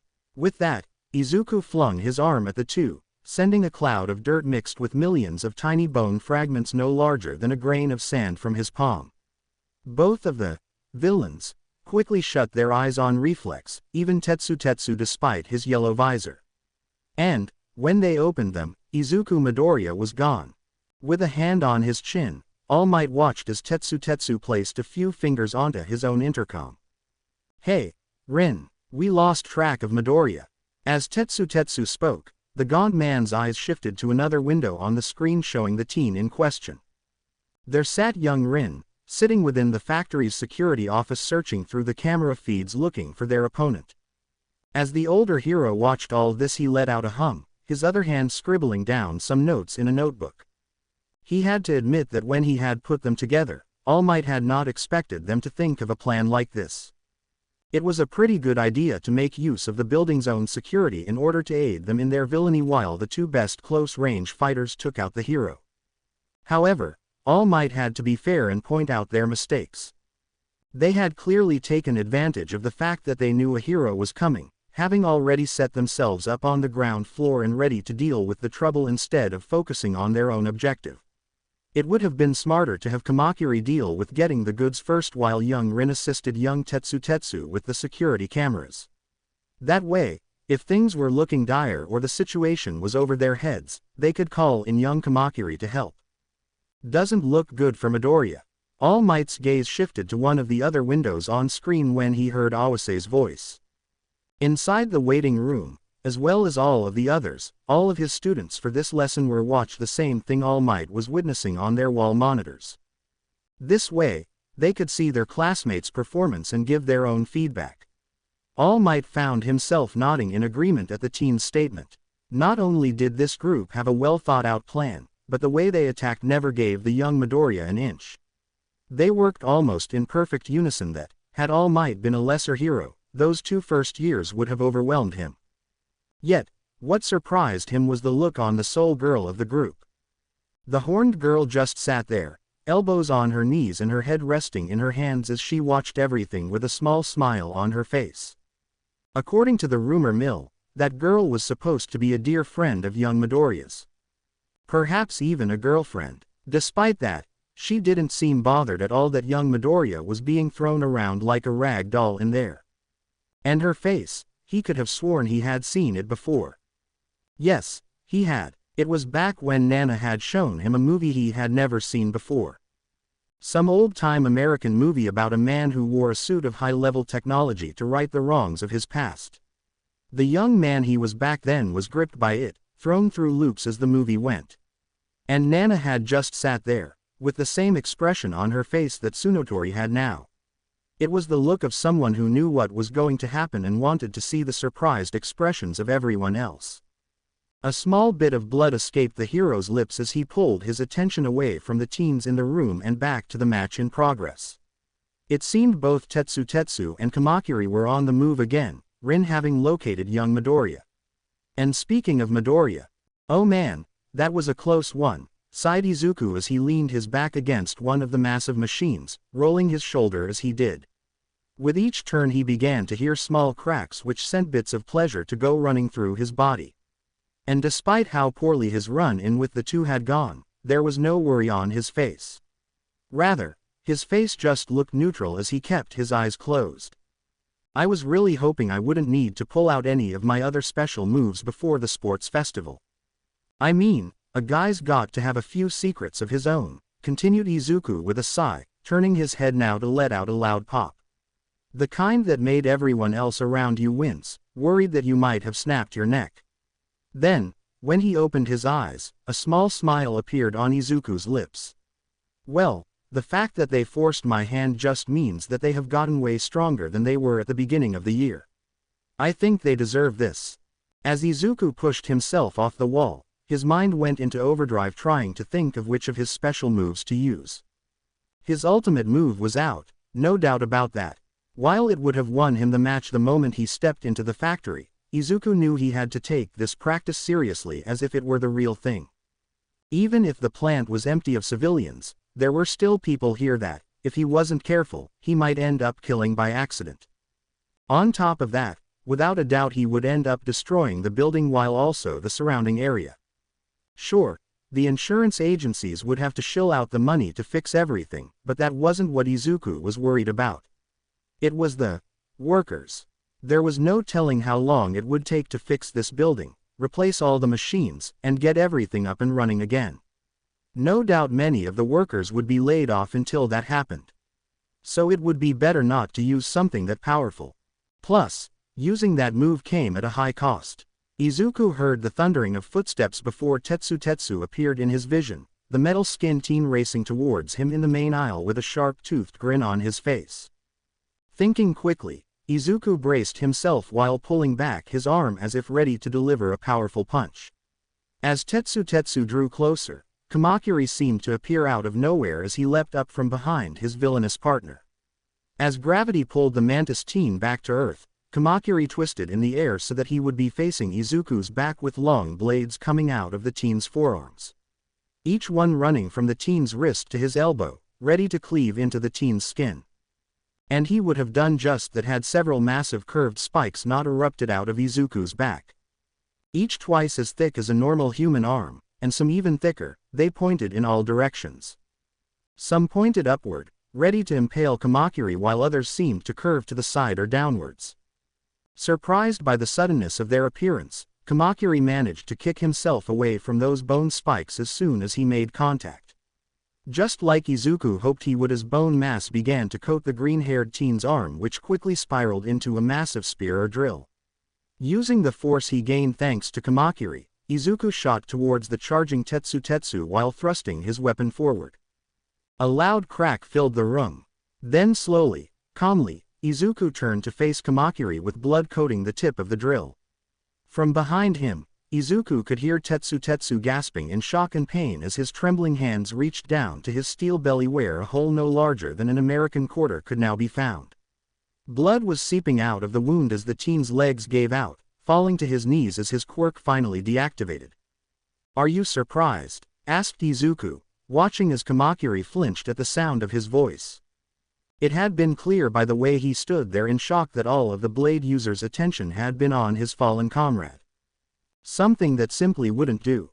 Not here, not now, and certainly not when they became real heroes. Calmly, Izuku held his drill close to his chest while resting a hand on it. Tetsu knew about this drill spear back when we were doing team training. I believe I told him then that this is made out of the strongest bones in my body. Bones several times stronger than steel. Now, will you please surrender? And no, screamed Kamakiri as dozens of blades emerged all over his body. On his arms, legs, the back of the neck, a few on his chest, as so forth. And it looked like even more blades were sprouting as he then charged at Izuku with narrowed eyes. "You think that will help you?" "Not as much against you," said Izuku, the bones retracting back into his skin as he leapt back to avoid a swipe from Kamakiri. Then, from his shoulder, a bone just seemed to pop out. Reaching over and grabbing it like the handle to a blade, the teen pulled it out to reveal that it was a bladed weapon like a dagger.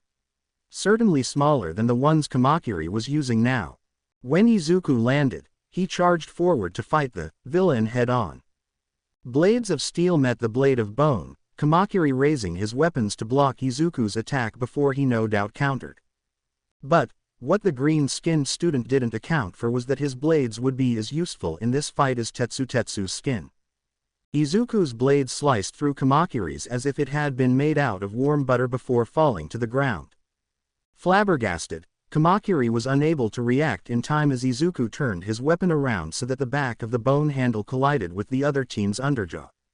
So powerful was the blow that Kamakiri was lifted into the air, his head thrown back as blood escaped his lips. Perhaps if Izuku had left him alone, he might have recovered from this. But, alas, this was not to be, as a layer of bone covered its owner's leg as he spun around before planting it on his opponent's side. Kamakiri was then sent flying through the air before his body connected with one of the massive machines, held in place against it thanks to his blades. Somehow, Kamakiri managed to open one eye to glare at Izuku. "Damn it, how? You weren't this strong when you fought Kendo," the mantis teen said between labored breaths and coughs. To that, Izuku gave him a look. "No disrespect towards Kendo, but I was not using my skills to their fullest when we first fought," he said while his free hand scratched his cheek slightly. Well, know how deadly my quirk can be. It's more suited to killing than anything else. So, whenever I fight someone new with it, I like to hold back a little. You saw what I did to Tetsu. Had I used that attack on anyone else, it would have made a much larger hole going right through them." "Thanks for the compliment," came the voice of Tetsu. Izuku's head barely moved, glancing to his side to see that the steel quirk teen was back on his feet. With one hand covering his wound, he raised his other bloody hand high above his head before forming a fist. He then made several staggering steps towards the hero of this exercise instead of charging at full speed, his eyes showing that it was a struggle to keep them open. And when the attack came, Izuku merely sidestepped it with Tetsu barely able to keep himself upright. Seeing this, Izuku decided to take his friend out of the exercise as he brought out the capture tape. "No, gasped Tetsu when he saw this.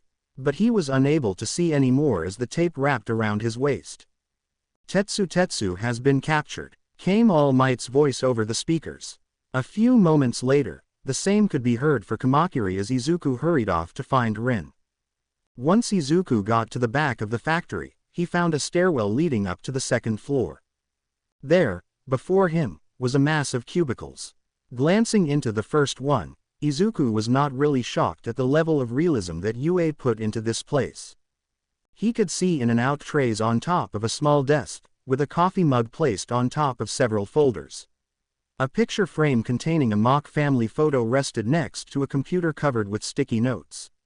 One of them said, "Remember to pick up milk on the way home," while another said, "Going to strip club with the boys on Friday, make excuse for family."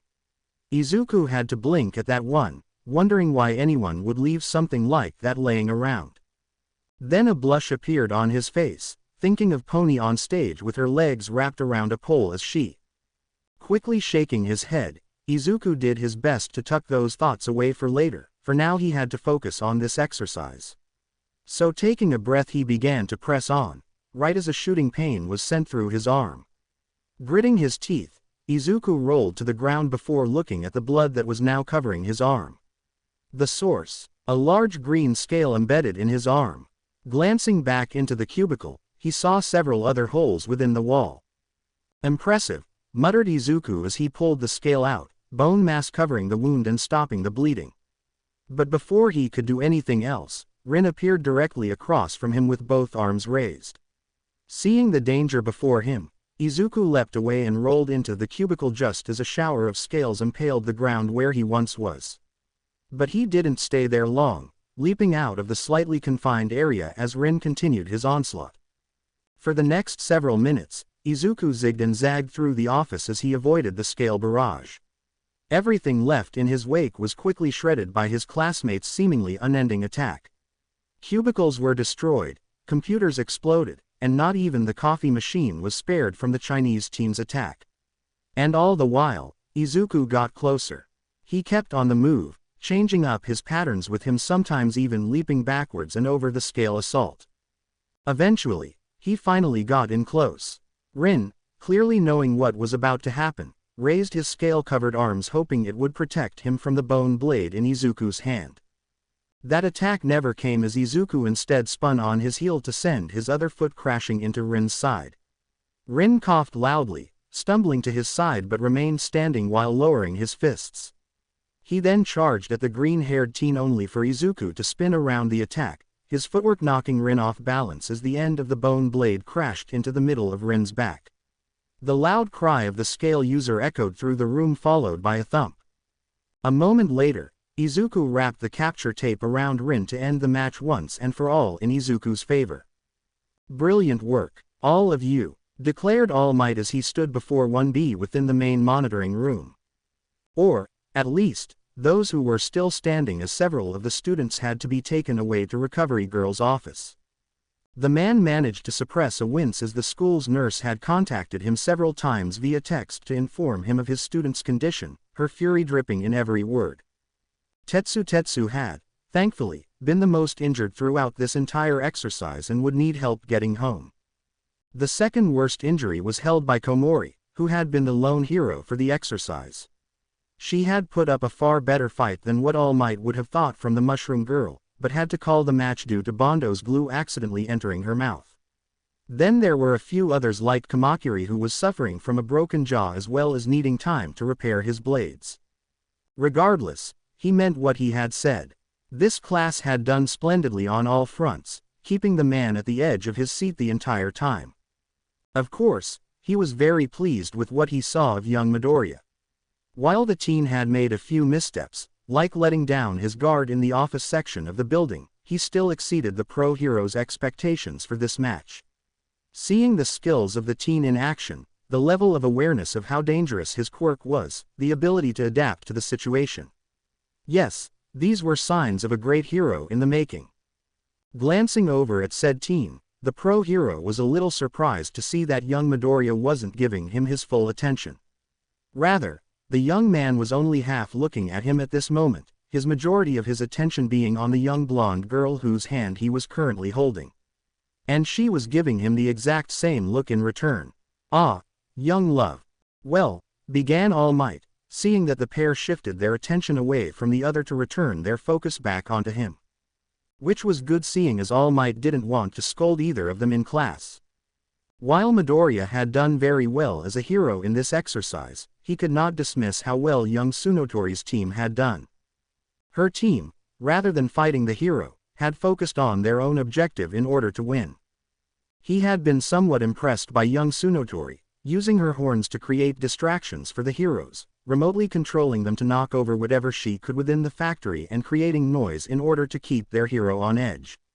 Meanwhile, Kuwaro and Awase had focused on getting their target. The two managed to slip past all its defenses, grabbing the documents before heading out and ending the match within the first 3 minutes. Satisfied at seeing that everyone was looking at him, All Might continued. "For this exercise, you shall all be given full marks. I shall be writing up my own thoughts on your performances and have them emailed to both yourself and Khan by tonight. I do hope you take everything in it to heart, young heroes." With that, All Might dismissed the class. As the students of 1B left, he could hear them whispering with each other. Thankfully, nothing was overly negative. Now that didn't mean he heard anything overly positive either, as most people thought it was a pretty good lesson for something that was thrown together at the last minute. They had their issues with how he taught them, but seemed happy enough with the end results nonetheless. Perhaps, in time, he could undo the damage he had caused while gaining their trust back. But for now this would be as good a start as any. At the very least, he hadn't made anything worse. Once the last student was out of the room, All Might instantly locked the door, requiring a teacher's ID to open it, before he deflated back into his more slender form. With him now swimming in his suit, Yagi reached into his pocket to pull out his phone. Smiling a little to himself, he went to his contacts and called up his old sidekick. "All Might, this is a surprise," came the voice of Sir Night-Eye on the other end, the shuffling of papers being carried over the phone. "A pleasure to hear from you so soon. Has Tagata changed his mind?" That caused All Might's smile to slip slightly, yet not fade entirely. "No, he hasn't," said All Might before continuing quickly. "I just wanted to let you know that I am looking into possible alternatives. And I think I might have found a good one. A first-year student by the name of Izuku Midoriya." "Really? A first-year student is better suited for One for All than Tagata?" demanded Night-Eye, All Might imagining a deep frown on the man's face as he spoke. One that he nearly mirrored perfectly while glancing at the screen of his smartphone as the man at the other end continued to talk. "All Might, this is ridiculous. You agreed with me that Mirio was the perfect person to take your place as the symbol of peace." "I did," agreed All Might, doing his best to keep this conversation civil. The last thing he wanted was to ruin his friendship with his former sidekick once again. "Then, if you agree with me, then why aren't we keeping him as our focus?" asked Night-Eye, slight irritation in his voice. "All for one, the chances of that man still being alive are higher now than they have ever been before. Tagata is ready to accept your quirk, has the skills and training to get out there today. Instead of looking at a bunch of rookies, our focus should be on convincing Mirio that this is the right course of action to take. And if he still refuses, force him to take it. Trick him," demanded All Might, his own irritation on the matter slipping in due to Night-Eye's rant. Thankfully, Yagi managed to calm himself down as he took a deep breath before continuing. "Listen, young Tagata is a fine lad with a bright future ahead of him, whether he accepts One for All or not. He even told us that, if we couldn't find anyone else to inherit this torch, he would accept it. If there ever comes a time when I should speak to him again about One for All, I would like to say with complete honesty that I had looked around and found none more worthy than him. We owe him that much." "I suppose you have a point," conceded Night-Eye, the tone of his voice indicating that the man was also calming down. "It's just hard to believe that we might find someone else worthy enough to take up this mantle. I'm sure there were a few people who would have thought the same if they heard that Nana was giving One for All to a quirkless boy," said All Might, his head lowering in respect. "I just see something in this kid.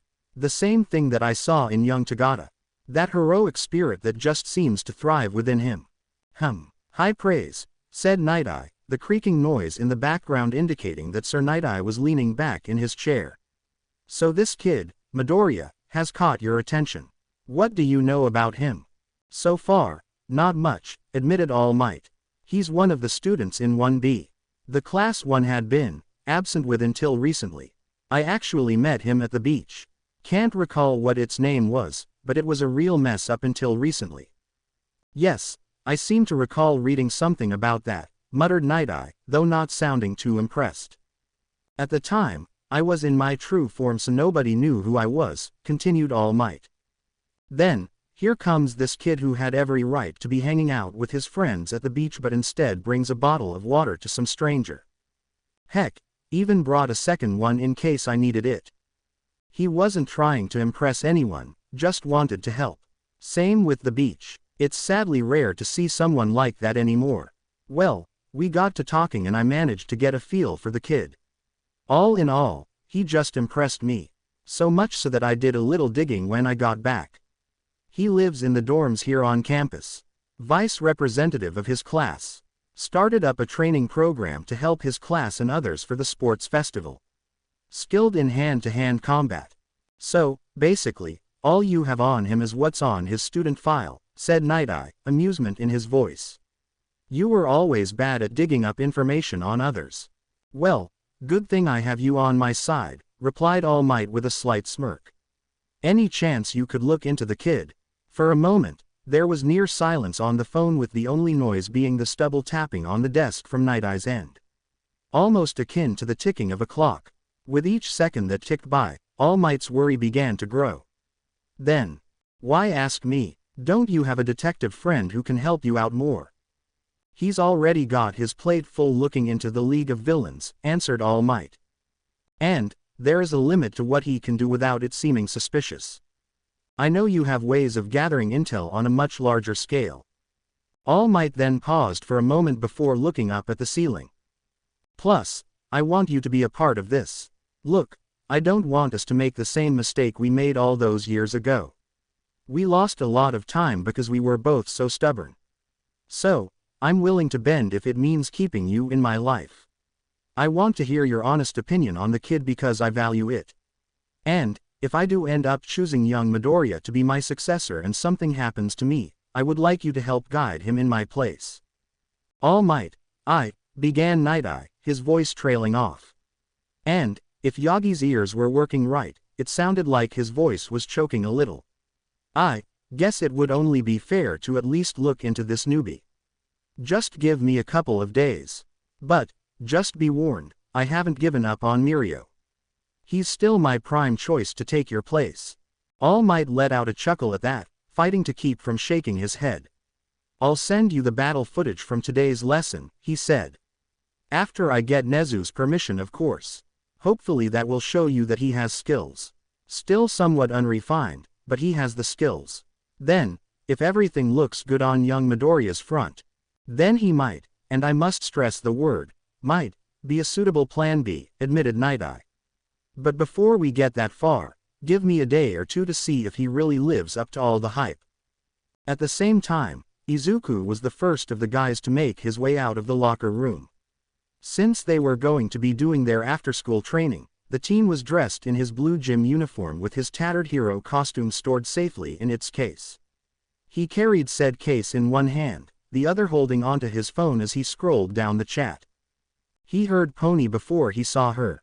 There was no mistaking her tone even as she hummed, Dancing in the Moonlight, a song that Mr. Tsunotori liked to play in his car along with other oldies as he called them.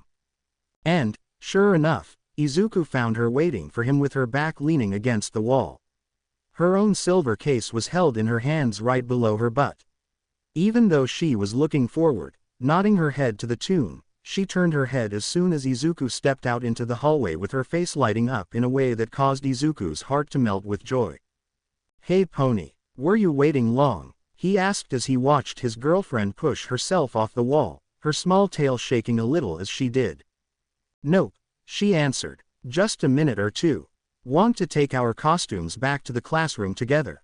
Of course, replied Izuku.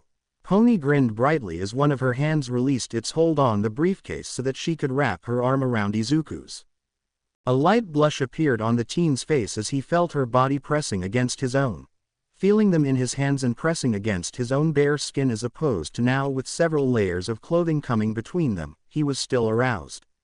So was Pony 4. As Izuku looked over to the girl who had gone back to humming her tune, he could see the blush dusting her face.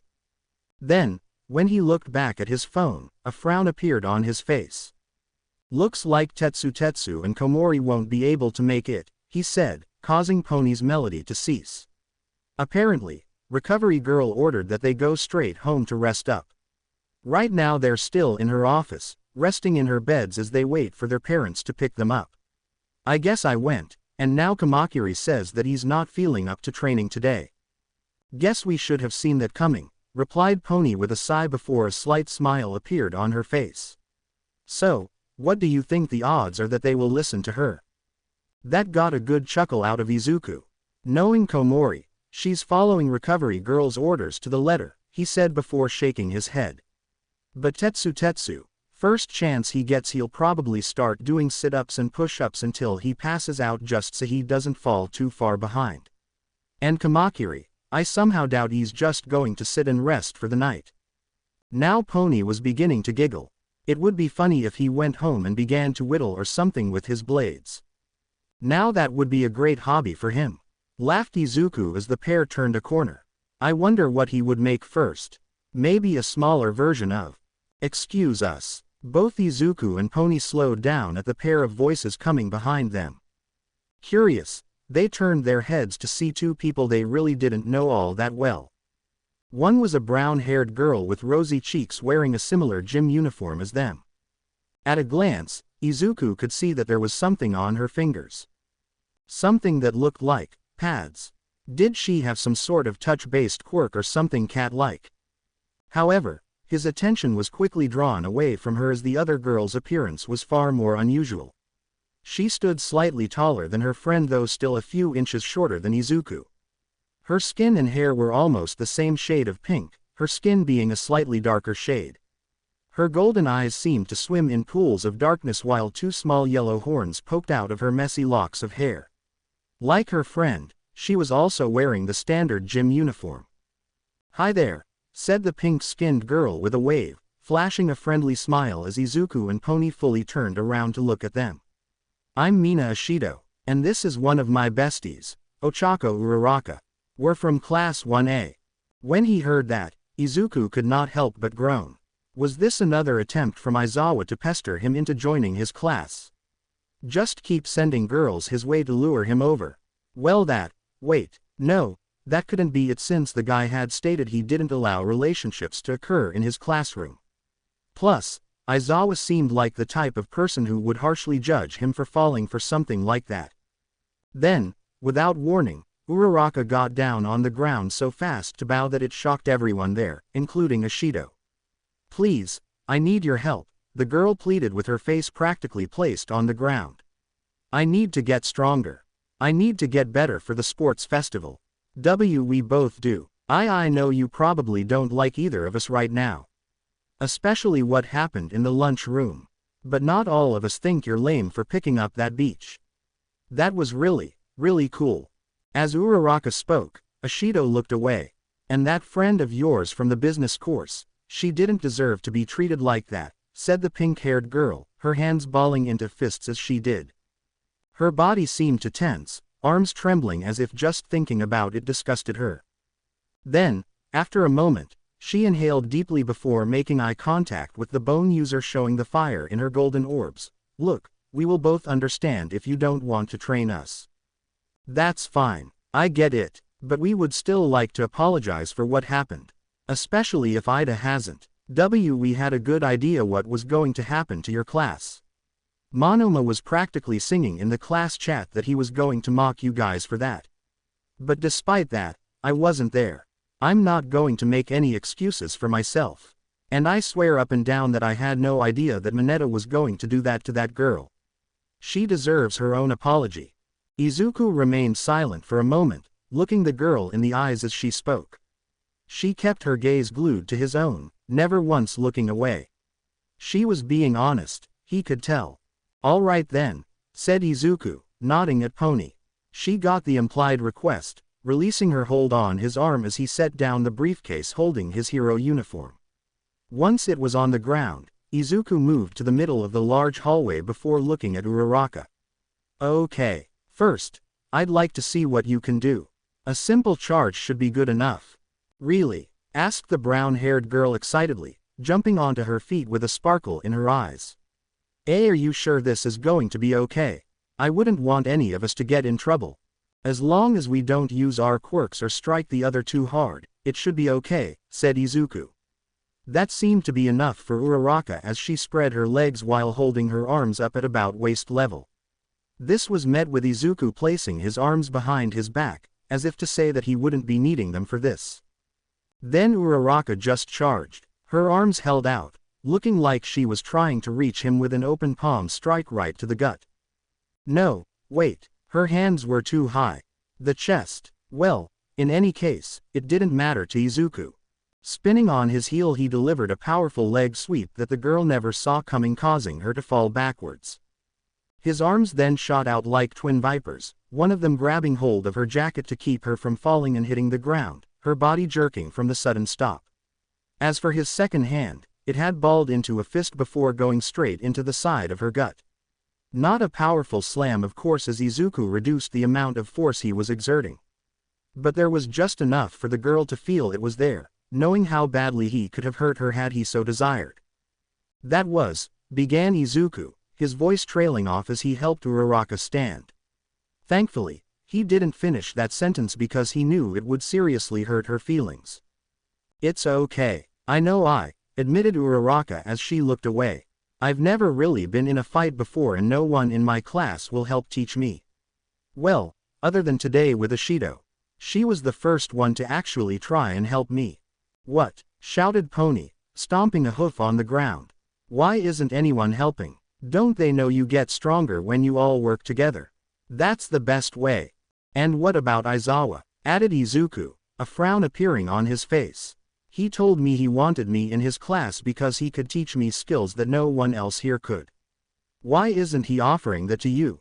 As he said this, Pony nodded her head so much that her long blonde hair was flying all over the place in waves. "I don't know," said a clearly confused Uraraka. "He's never really made the offer or even suggested that he would help. Maybe it's because of the injuries he got at the USJ." That caused Izuku to frown a bit more. Somehow, he doubted that the bandaged man would have trouble teaching this girl or any of the other students in his class. He had, after all, seen him moving around just fine earlier today, as well as seeing his skills with that scarf. If he could do that, then he could at least show Uraraka the basics of fighting. The only reason that would have been acceptable for Izuku was if there was some rule in place saying that teachers could not assist their students prior to the festival. But, given all the help they had been getting from Khan, that seemed unlikely. Feeling his dislike of the dark-haired man grow, Izuku took a breath to calm himself before talking once more. "Before I agree to help you or not, I need to know why doing well in the sport festival is important," said Izuku, his words shocking Uraraka. "There must be a reason why this festival is so important to you that you can't wait till next year to show off how much you have improved. I just need to know the reason." "I need the money," said Uraraka, looking away as she said that.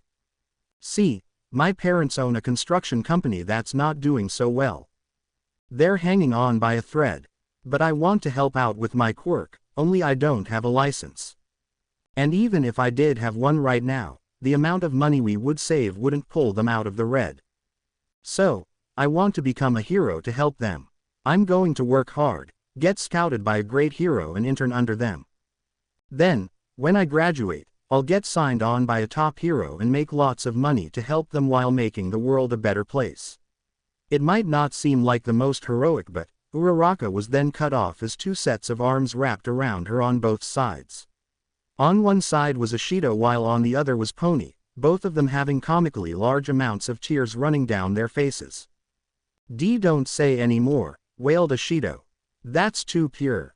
"Really?" asked Uraraka in a dumbfounded voice, as if she had expected them to scorn her for some reason. "Of course," cried Pony. "It's only right to want to give your all for the people you love. You don't ever want to let them down. Helping your family is still helping others," said Izuku, adding in his own 2 cents as he placed a hand on the girl's shoulder. "There's nothing wrong with wanting to give your parents a better life. Plus, you'd be doing that by rescuing and saving others. I'd say that is something all heroes should strive to do." Now Uraraka looked like she was about to cry tears of joy along with the other 2 girls as Izuku pulled away. "Now, between me and Pony, I'm sure neither of us has any issues with having you train with us," said Izuku. "But, we're not the only people you have to convince. If the rest of the training class has a problem, then there's nothing we can do. But, if they do turn you away, then perhaps we can meet up later for some one-on-one training." "Really?" asked Uraraka and Ashido at once, clear excitement in their eyes. Excitement that Izuku had to quell as he raised his hand. "Now, don't go getting your hopes up," he said. "There is a limit to what I can teach you in such a short amount of time. Especially when compared to everyone else. So there's no real guarantee that what we teach you will help you advance to the 3rd round. All we can do is give you some guidance." "Of course," said Uraraka, nodding her head. "Any help is better than nothing." "You said it, girl," cheered Mina. "Yay, 1A friends," cheered Pony. Let's go tell everyone." With that, Pony began to almost literally drag the 2 1A girls towards the training area, leaving behind her silver briefcase in the process. Sighing and shaking his head at his girlfriend's excitement, Midoriya reached down to pick up both cases when a sound caused him to stop. It was his phone. And, when he heard the voice on the other line, his eyes widened in surprise. "Ah, Izuku, so glad you picked up," came a deep voice from the other end. "Listen, I know this might be a last-minute request, but if you could, I'd like for us to meet up tomorrow night. I have already gotten permission from your parents and made reservations at this wonderful steakhouse near your school." Izuku could only blink as the man spoke.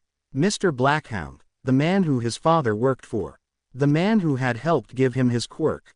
Mina Ashido let out a small groan of pain as she slid into her desk the next day, her backpack falling to her side as she almost slid off her seat. For a moment, she just stared at the ceiling as her sore muscles began to loosen a little as they were thankful for the sudden relaxation. It wasn't until she heard the familiar sound of a foot being dragged across the floor that she turned her head. As she thought, it was Uraraka still limping as she got into her own seat before face-planting onto her own desk. Yet, despite all the pain she was clearly in, the gravity girl had a smile on her face. One that Mina herself understood and mirrored. Last night had been intense. When the 2 girls had first arrived in the gym being used by the 1B training group, did they have an official name? The pair had been met with suspicion as well as looks of pure disdain. It was clear that they all knew who they were, which class they belonged to. As such, their expression clearly stated that they did not belong there. "All right everyone, listen up," Izuku had said after clapping to get everyone's attention. "We have a couple new people who wish to join our training sessions." "Whoa, hold on there," came a gruff voice from the crowd. "Why should we let them join us? Didn't we start this group so we could be prepared for the sports festival and beat the ever-loving shit out of their class? What the man, what the literal." "While I disagree with Awase's crude language, I share his feelings on the matter," said a girl near the front with vines for hair. As the girl spoke, Mina could see several other people nodding in agreement while keeping their narrowed eyes on the pair. Seeing this solidarity of their feelings caused a pit to form in the acid girl's stomach as she understood just how much 1A was hated by the school. Glancing to her side, Mina could see Uraraka holding her hands together across her chest while her body trembled. It seemed that she was feeling the same thing as well. Yet there was a look of determination in her eyes, a fierce refusal to back down now. One that Mina shared wholeheartedly. The pink-skinned girl looked away from her classmate to scan the group before her once more until her eyes fell upon one. A blue-haired girl who was half hiding behind another student, this one a boy with untamed purple hair and looking like he hadn't slept in a while. But despite her attempts, it was hard to hide when those snake-like bodies coming out of your back made you stick out like a sore thumb. Their eyes met, the blue-haired girl flinching slightly as she tried her best to hide behind the boy even more while the serpent heads hissed at the acid teen. So, as Midoriya did his best to calm everyone down with his hands, Mina began walking towards the other girl. With each step she took, she could feel everyone's stares upon her. Their glares sharpened, making Mina's heart pound all the more loudly. But that never stopped her from moving one foot in front of the other until she was finally in front of the pair. The tired-looking teen who kind of reminded her of Mr. Aizawa raised a hand as if to shield his friend from an attack. Then, Mina bowed deeply. "I am so sorry for what happened to you today," Mina had said, a pain entering her voice. I should have been there to stop Mineta. I should have insisted that us girls not eat outside so we could keep an eye on the little creep. Because I did nothing, he just did whatever he wanted. It could have been prevented. I'm just so sorry for what those bullies did to you." Mina never raised her head once, keeping it down as tears formed in her eyes. She almost felt like she had been the one having her ass smacked by that little pervert. "You think saying sorry is good enough? Our sister was humiliated in front of the entire school. How do you plan on making up for this? Do you taste like bubblegum?"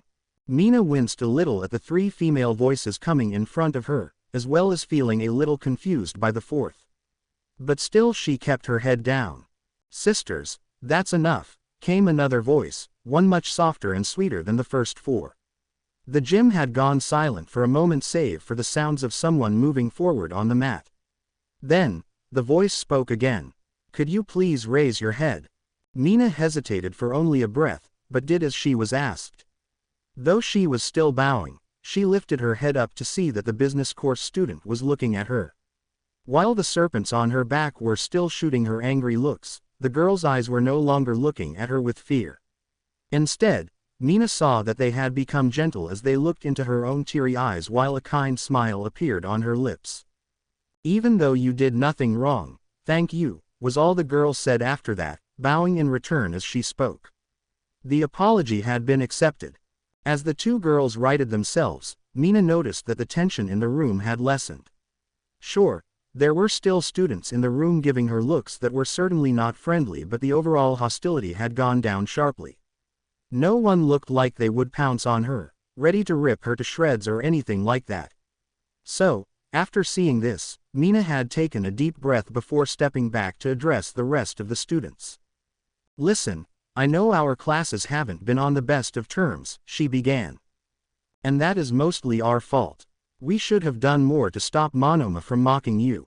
We should have tried telling Bakugo to stop calling you extras, though he does that to everyone including us. But, more importantly, I should have done more to show that I want to be friends with all of you.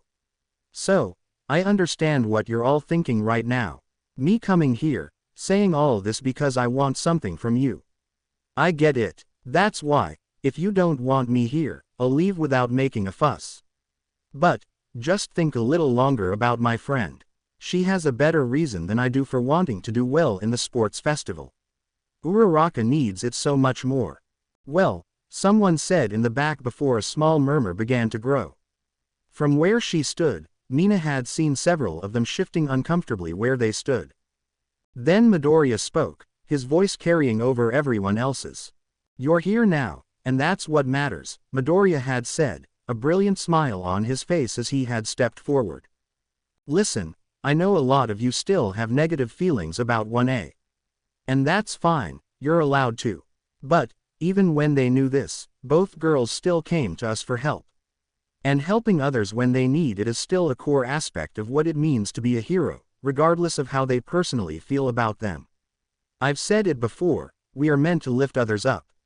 So, let's show them our class spirit, our pride and dedication to being the best heroes we can possibly be." "Hell yeah." Mina recalled how she turned her head before blinking in surprise at who had yelled that. It looked like someone had brought one of those old comic panels and made a balloon out of it.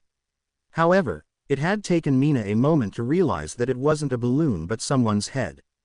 "But, they're not from our class," someone had said, albeit in a weaker tone. "True, but we also have people here from general studies and the business course," a new girl had said as she walked next to Midoriya. It had taken Mina a moment to recall her name, something Kendo. The class representative of 1B. I agree with what Midoriya here is saying. I doubt everyone in that class is a jerk. So let's give these two the benefit of the doubt. If they need help, and no one in their class is willing to help them, then we'll do what's right.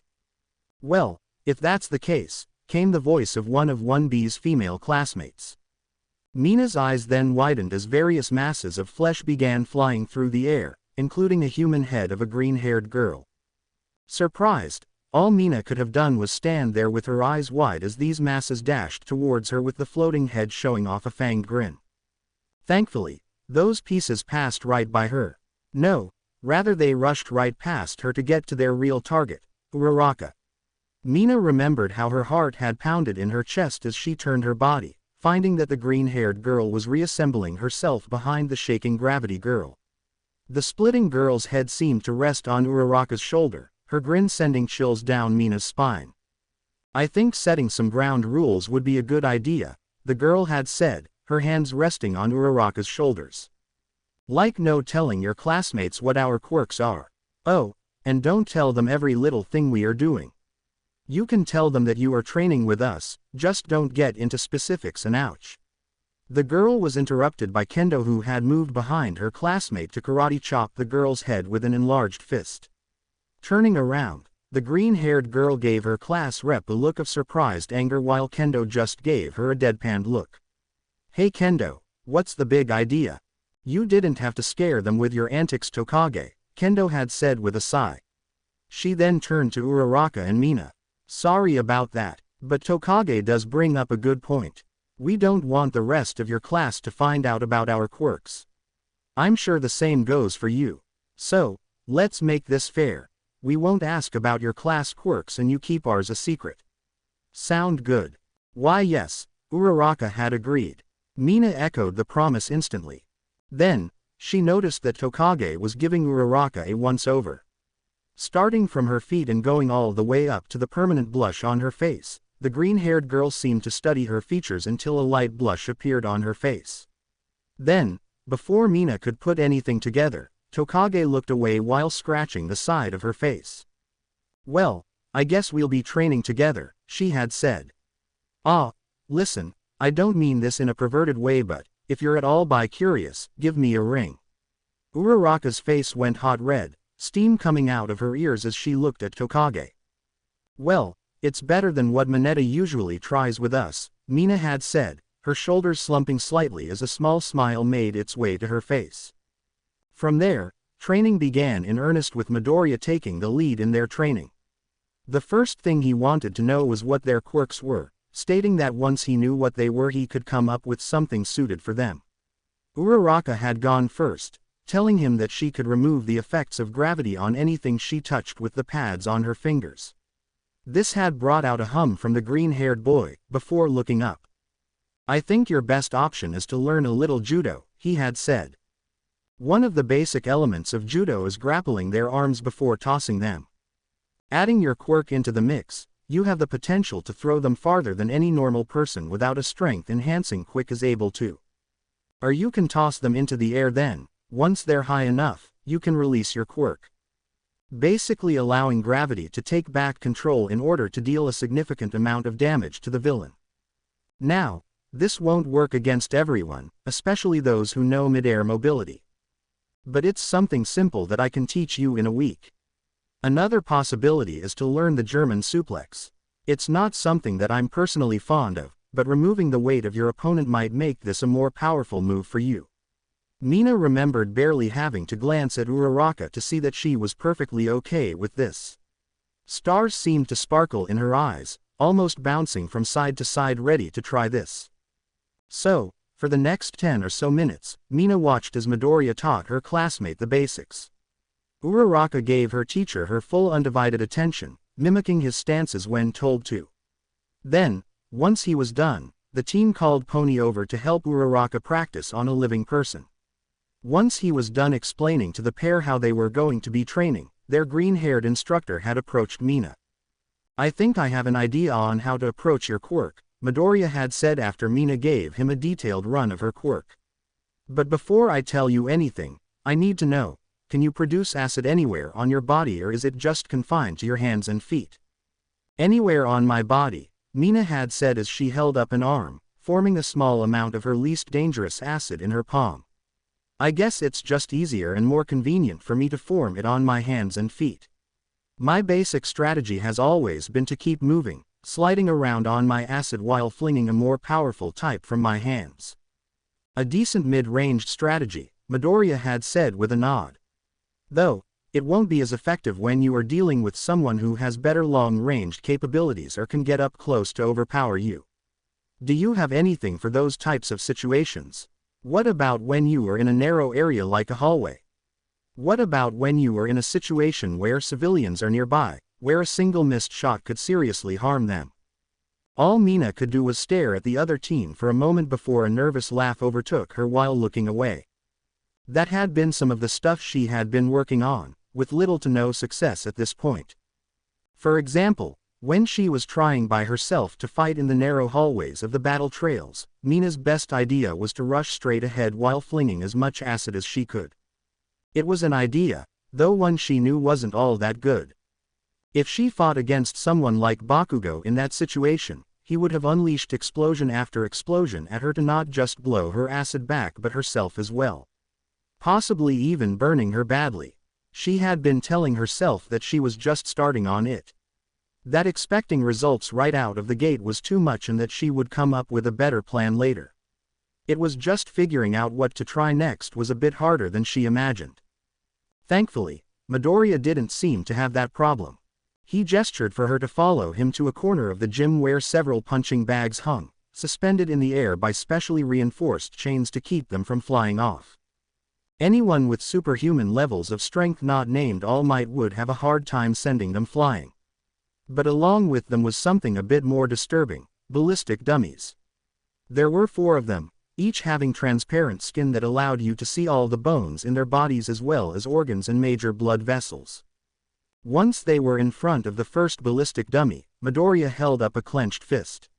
Mina remembered how she looked at it dumbly, wondering what was going to happen before small spikes came out of his knuckles. The pink girl let out a yelp, jumping back in a panic at the sight. Back when I first started training with my Quirk, this was one of my earliest ideas. Something that would help make my punches more dangerous.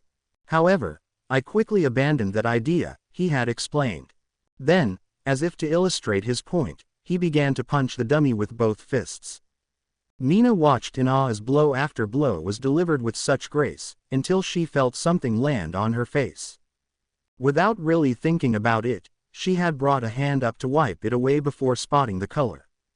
Red. A blood red. That's when she noticed the blood spilling out of the puncture holes Midoriya had created in the dummy, running down its body before dripping onto the floor as well as coating the teen's hands. Focusing more on the insides of the target, Mina was almost terrified at what she saw. The kid with the plain, yet kind face, would have been hauled away for murder had this been a real person. Several ribs were broken, bent inwards to either puncture an organ or had been pulled forward. She could see a massive amount of internal bleeding and the guts along the midsection might have been shredded. Thankfully, Midoriya was finished and took a step back. My Quirk, bone of my sword, allows me to manipulate my bones, he had said. I can make them harder than steel and sharper than a blade. That's why I always need to be careful with how I use my Quirk. Mina recalled nodding dumbly to this. She remembered thinking about what 13 had said at the USJ, reminding them on how dangerous their quirks could be. At the time, Mina had thought she had understood what the space hero had meant. Now, she realized she had been kidding herself. During the battle trials, no one had gotten seriously hurt. Not enough to be taken away to Recovery Girl's office, just cuts and scrapes, and burns. And when 13 had described what her quirk could do to a living person, well, that had been left to her imagination. Now, before her, was the proof of what could happen to a person. Just how dangerous a quirk could be. How easy it was to kill someone with it, if that had been her. However, I believe something like this would be more suitable for someone like yourself, continued Midoriya. What? Mina had asked, taken aback by what he said. You can control how powerful you can make your acid, explained Midoriya, a light smile on his face. I'm sure you know that sweet spot for your quirk, something strong enough to hurt your opponent without killing him. Maybe just leaving them with skin irritation or minor burns. Just coat your knuckles in that solution and deliver some powerful blows to the dummy here. It's a simple but effective combination. From there, Midoriya worked with Mina personally for some time. It proved to be a unique challenge to the pink-skinned girl. She already knew the pH level he was asking for, and she had been able to quickly form the small amounts of it to coat her knuckles. That had been the easy part. The hard part was doing it over and over again. Midoriya wanted her to coat her knuckles with this acid right before every punch until she could do it without thinking. Over and over again, she punched the dummy. Sometimes she would see that the acid was getting weaker, barely doing any damage to its skin. Other times it was too powerful, eating right through it. Yet, Midoriya never lost his patience with her, never told her that he just expected her to get better. Instead, he offered whatever help he could, even bringing up some imaging exercises that he himself used. Eventually, she got much better at it. After a while, Mina and Uraraka were told to move over to the weight machines. There, the pair of girls worked every muscle in their bodies. The other teens around them would not let them settle with what they were comfortable with. No, they all pushed the pair to go beyond. Plus ultra. By the time this part of the training was over, Mina felt like she was about ready to puke, followed by an irritation due to the fact that only Uraraka seemed to feel her level of discomfort. Were they done after that? Oh hell no. As a group, they ran around the faux city that All Might's battle training had been held in. Starting from the entrance, they ran around the perimeter. Then they were all meant to scale the side of one of the 6-story buildings. Those with quirks not suitable for this needed to rely on those who had the quirks needed. Thankfully, Mina had Uraraka who, despite already feeling like she was going to puke from their workout, managed to remove gravity from the pair so they could make it up with the rest of them. Now on the roof, the running continued. Everyone ran, jumping from building to building and even tightrope walking over a thin wire to prepare themselves for whatever they had to deal with in the sports festival. At one point, they even had an automated gun firing paintball bullets at them at moments when they were at their most vulnerable. When that was finished, they were all split into smaller groups to work on team combo moves. At least that was the last part of the night's training. As the two girls managed to stumble their way back to the locker rooms, the 1B students seemed to look at them with a bit more respect. Like they thought they would quit or brag about how easy it had been. Perhaps they saw just how draining it had been for the two, yet despite that they pushed forward. Now back in the present, Mina was hoping she could do all that again. Midoriya had told her before she left that he wouldn't be able to train with them as he and Pony had to meet someone from the States. But he assured her that Kendo would be more than capable to help her. And, if she was too busy, then she could turn to Kon. Just then, the door to the classroom was swiftly opened, making a loud thok sound. This drew everyone's attention, including Ida, who rose to his feet while adjusting his glasses. "See here, you two," he all but yelled, one hand continuing to adjust his glasses while the other arm began making a chopping motion at Mineta and Monoma. "Have you no respect for the property of this fine institution? You could have broken the door that countless fine upperclassmen have passed through." Mina managed to find the strength to properly sit up, shooting a glare at the vice representative which seemed to go completely unnoticed by him. This got him to react instantly. Someone slamming the door open and not students getting harassed. "Never mind that," shouted Monoma as he rushed to the front of the class, standing in front of Aizawa's desk with his phone in one hand. Behind him was his tiny partner in crime, eyes wide and almost looking bloodshot. "We have a serious problem on our hands. The very status of our class, our superiority, is being challenged by 1B. Those fiends." Hearing that caused Mina to take in a breath, doing her best to hold in how nervous she felt. Slowly, carefully, she moved her eyes over to Uraraka to see that she was looking right back with clear nervousness in her eyes. Had those two found out about 1B's training? Well, it's not like it was some big secret or anything like that. There were tons of ways those two blowhards could have found out. But, If they knew, then there was a chance that they knew that 2 members of the class were joining them. Knowing them, they would pressure and harass the 2 girls into revealing all of 1B's quirks in order to get an edge. The school paper just announced that. UA has a school paper? Asked Zero, interrupting Monoma. It's digital. Just check out the school's website, said Mineta before pointing up at Monoma's phone, which was now being held at arm level. But never mind that. The stupid paper decided to update their top couples by year. And the cutest couple for first years went to a 1B couple. Several students allowed themselves a confused sound before approaching the extended phone. First among them was Toru, who had practically jumped out of her seat. Oh my god, they look so cute together, she cried, the floating clothing shaking back and forth as she held in a squeal. Now curious, Mina rose from her seat, as did several other students in the room. What she saw was definitely cute. The picture of the pair was of Midoriya and Pony, both of them sitting under a tree on school grounds.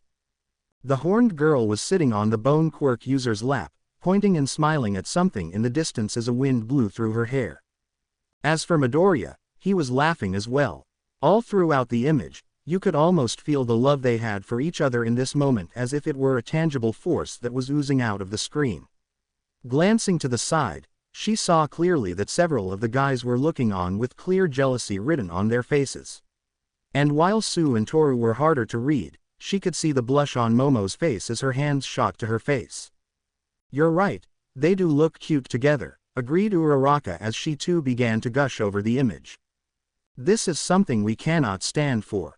To not include the superior class of 1A in such a list is an unthinkable action. Exclaimed Monoma, looking like he was about to burst into tears. Meanwhile, Mineta showed off his jumping ability by leaping onto Mr. Aizawa's desk while still pointing to the phone. As if to make sure everyone there kept their attention on it. Such wasted energy, muttered Tokiyami from his seat, arms crossed and looking away from the rest of the class. He was among those who had shown little to no interest in what was going on. Todoroki remained in his seat as well, head resting on his hand as he stared at the wall with a look that seemed to scream that he was bored with everything. Then there was Bakugo, feet on his desk as he stared at the ceiling with his usual pissed-off expression. Look, we need to get our class on this list, insisted Monoma. This is a golden opportunity for our class to shine brightly once more before we become yesterday's news. The public goes nuts for heroic celebrity couples. If the press finds out that we have a superstar couple right here, they will be sure to give our class extra attention.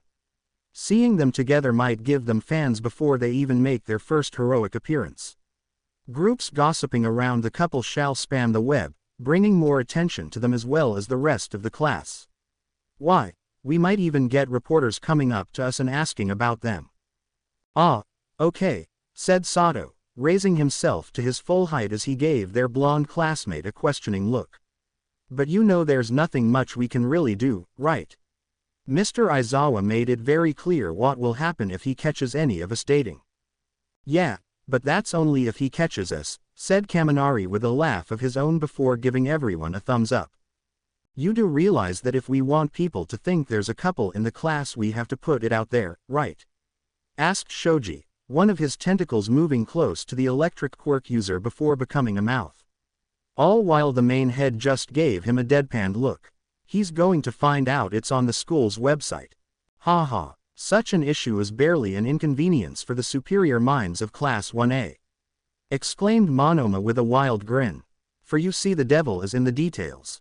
None of us shall be dating, for it will all be a farce. A ploy upon the school and the media. That doesn't sound very heroic. Ribbit, stated Sue, she actually frowned deeply at that. Hey, as long as no one gets hurt then it should all be good, said Kaminari with a grin. Besides, it might actually be fun. So, who do you have in mind for this forbidden class romance? Ha, now you are getting it, exclaimed Monoma. Yes, we shall craft the perfect narrative that shall capture the imagination of our fellow classmates. They shall watch in awe, cheering them on and, by extension, the rest of us as well. I'm beginning to think that you would have been better suited in the business course, muttered Jiro as she moved back to her seat. Well, whatever you blockheads decide, leave me out of it. Like we would ever use a curveless, flat as A-board girl like you, snipped Mineta. Jiro, who had been twirling her jacks, turned to glare at the small grape-themed pervert with a look that would have made Endeavor say, "It's getting hot in here." Thankfully for Mineta, Monoma was already on the move. "Not to worry, Jiro, there shall be no need for your assistance in the matter," he said proudly. "For you see, we shall need a pair that is like night and day. A beautiful belle of the ball to act as the stark contrast to the ruggedly handsome beast. A lady whose kindness can peer into the soul of something foul, seeing the good buried deep within. Yes, we need Bakugo and Uraraka." "Wait, what?" screamed Uraraka as she was suddenly pulled off to the side. Before Mina knew what was happening, both Uraraka and Bakugo were brought to the back of the room, which was beginning to fill with laughter. The smallest of smiles graced her lips as a feeling she had not experienced in a homeroom since middle school took hold of her. Sure, Uraraka looked like she could die from embarrassment at any moment. Sure, Bakugo's teeth were clenched tightly and his eyes were white while in a narrow glare as Sato and Kirishima used all their might to hold him in place. But the feeling of everyone else goofing off and doing something silly, something she knew they would look back one day with a grin, was much too powerful. Around her, her classmates were pulling out their phones as they laughed and cracked jokes mainly at Bakugo's expense. Even the normally cold Todoroki turned to watch what was unfolding with a hint of amusement. Then, just as Mina was about to give her friend an apologetic smile, all the good vibes in the room exploded. "What the is wrong with all of you shits?" screamed Bakugo as he shoved away Kirishima and Sato, nearly knocking them down. Everyone became silent as Bakugo stood there, back hunched over and arms extended as he panted like some sort of wild animal.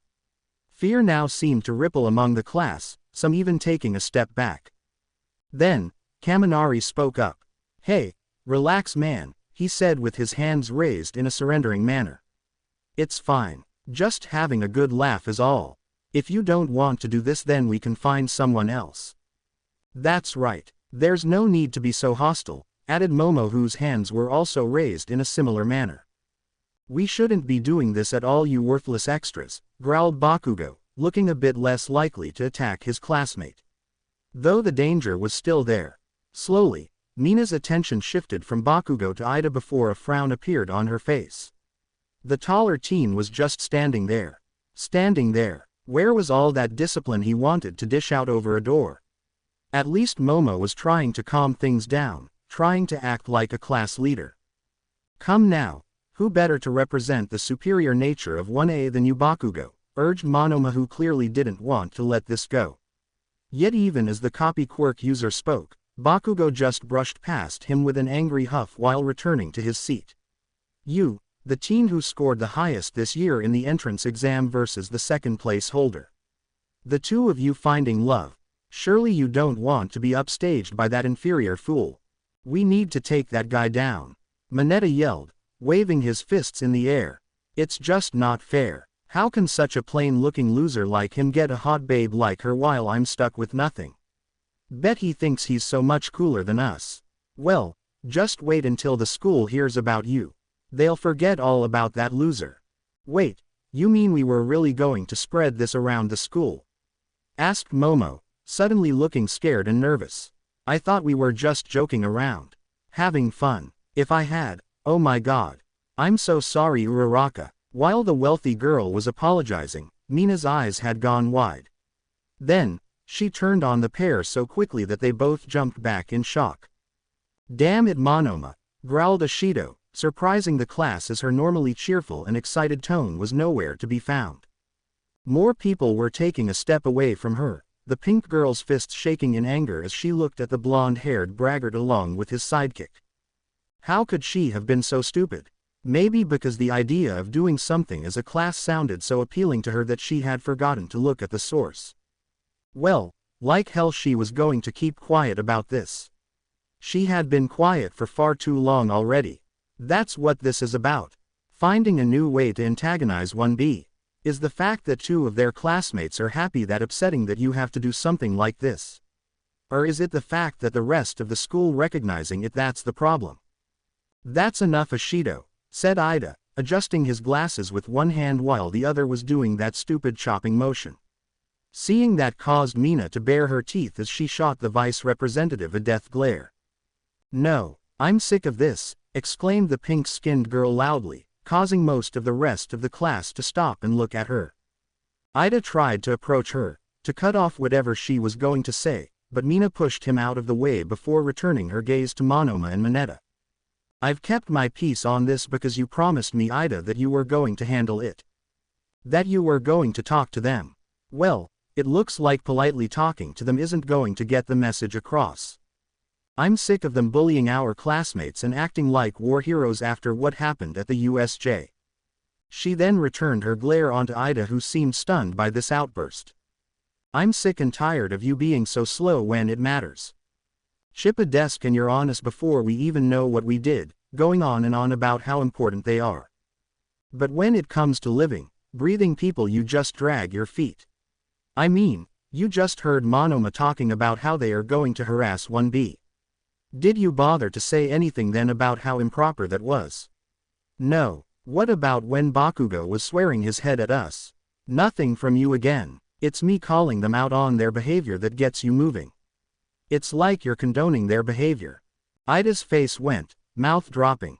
"And now see here," he began, only to have the pink-skinned girl cut him off. "But do you know who I'm most angry with? Myself," she said with clenched and trembling fists. "I'm angry at myself for not doing more to stop them. Maybe if I had just taken matters into my own hands, we could have been getting along with 1B this entire time. We could have gone with them to that beach cleanup and party. We could be getting along and having fun while training to be the very best heroes we can be." It took a moment for Mina to realize that she was panting now while she felt the rest of the class's eyes on her. Some of them actually looked a bit ashamed. Perhaps they agreed with her. But before she could dwell on it, Bakugo spoke up. "Listen, Raccoon Eyes, we're not here to make friends with all these extras," said the blonde. Quickly inhaling angrily, Mina turned around to see her classmate standing near his desk with his hands in his pockets and a sneer on his face. "I could care less about what they think of us. In the end, their opinion means nothing." "Hey, speak for yourself, man," said Kaminari. "I was actually starting to hit it off with one of the girls in the business course. Now, she doesn't want to be anywhere near our class." "Oh boo-hoo," spat Bakugo in a mocking tone. "Like anyone cares about whose plug you wanted to. Why you?" snarled Kaminari, sparks dancing around his body while crackling in the air. Both his hands were balled into fists, ready to fight at any moment. Yet, despite this showing, all Bakugo did was pull one of his hands out of his pocket. With a confident smirk, he made several tiny explosions go off in the palm of his hand. "If you want to die right now, that's fine by me," he stated, a murderous smile appearing on his face. "One less piece of shit for me to walk over when the sports festival arrives." "That's enough, both of you," said Momo as she got in between them. At once, Kaminari's electricity stopped its sparking. As for Bakugo, his smile turned into a look of disdain as he returned his hand into its pocket. "We're classmates. This isn't how we should." "Oh, would you shut the up about that bullshit?" raged Bakugo, spit flying and landing on Yaoyorozu's body as he screamed. "Hasn't it gotten through your shitty skulls by now? It's every man for themselves. So I don't give a what you think of me or what the you all do. Sparky over there wants to whine about not getting some whore to spread her legs for him. Go right ahead. Those two dipshits want to waste their time on stupid extras. Let them. Raccoon Eyes wants to get along with all those worthless no-names. Fine, whatever, because, at the end of the day, all that shit is meaningless. All that matters is winning. Proving who is stronger than the rest. That's what the pros are going to be looking at. All those shitty people out there will be cheering for the one who is still standing while the bloody corpse we leave behind will be forgotten. So, if you don't want to embarrass both me and your shitty selves, drop this idea that any of us can get by with the power of friendship and mothering unicorns. Because that can't happen." As Bakugo finished his statement, he raised a middle finger in the direction of Momo and Mina. While Mina just shot the teen a heated glare, Momo looked scandalized. Slowly, the rest of the class began moving towards their seats in silence. Some gritting their teeth and shooting the ashen blonde a hate-filled glare. However, Mina was once more angered by Ida's lack of actions as he just took a seat as well. Perhaps it was just easier for him to make a fuss over objects than defend people. If that was the case, he was a poor excuse of a hero. So many of them were. She couldn't take this. She had to get out of this damned classroom. Thankfully, she knew how. A bit later, Khan was in the teacher's lounge going over what he planned on reviewing for his afternoon class with 1B. He had already watched the footage of his class's lesson with All Might, rewatching it several times while making as many of his own personal notes. Now, the only thing left for him to do was to go over All Might's own notes on the matter to see if any of them aligned. "Ah, Khan, do you have a moment?" The blood-themed hero looked up from his work, spotting something you really didn't see every day. It was All Might, nothing but skin and bones as he walked into the room holding 2 mugs. Khan kept his expression neutral while keeping his eyes on the other man's face. The number 1 hero didn't even try to conceal how nervous he was. But despite that, his hands were steady, placing a steaming hot cup of coffee in front of Khan before taking a seat directly across from the man.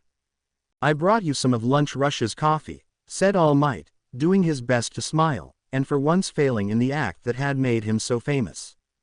Still, Khan smiled at the thoughtful gesture before picking up the mug. "You have my thanks a million times over for this," he said with a laugh before taking a sip. Oh yes. The moment the hot liquid touched his tongue, it was enough to make him groan in pure delight. "Finally, real coffee. There's no need to be so dramatic," said All Might, raising a hand. But there was now a hint of a genuine smile tugging at his lips. However, that died as soon as he lowered his hand. "Especially since I messed up again. I know it's too late, but I wanted to apologize to you." Khan glanced down at the black liquid in his mug, seeing his reflection staring right back at him. In truth, he had a feeling about what All Might was about to say. There was a part of his that wanted to dismiss the matter entirely. However, he wanted to see where this went. That and to see if improvement was possible. He was, after all, a teacher at heart. So, slowly Khan lowered his mug onto the table along with the tablet in his opposite hand. Then he crossed his arms over his chest while putting on the same neutral expression he used when talking to villains. "About what?" he demanded. All Might seemed to cringe at that tone, quickly looking away while scratching the back of his neck. "I messed up with your class," he said, his tone slightly defeated. I should have contacted you when I found out I would be teaching your class yesterday. But I got swept up in the moment, so excited and wanting to put on a good show for the students that I failed to understand how much you had been covering for my selfish behavior. Because of that, I made a fool of myself and hurt those kids even more. I managed to whip something up real quick, though we both know that shouldn't have happened. I should have tried talking to you, asking what you had taught them in my absence instead of assuming that they were still at the starting point." The man's shoulders then stiffened as he sat straight up. Now, there was a fire in the sunken eyes of the slender man. Those orbs locked dead on into Khan's. As someone who was famous for saying, "I am here," the truth is that I haven't been living up to that. That is inexcusable for me, and it is well past time that I started to correct it.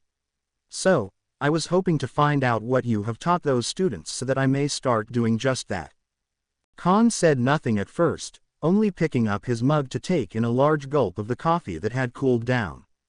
As the liquid ran down his throat, the blood-themed hero mulled over the words of his fellow teacher. Then, as Khan moved the mug away from his lips, the man let out a sigh. "I believe we are both to blame for yesterday," said Khan slowly as he sat down the mug. "No, the blame is all mine and," began All Might, hands raised only to have Khan silence him with a look. "All Might, don't get me wrong. You hold the majority of the blame," said the silver-haired man.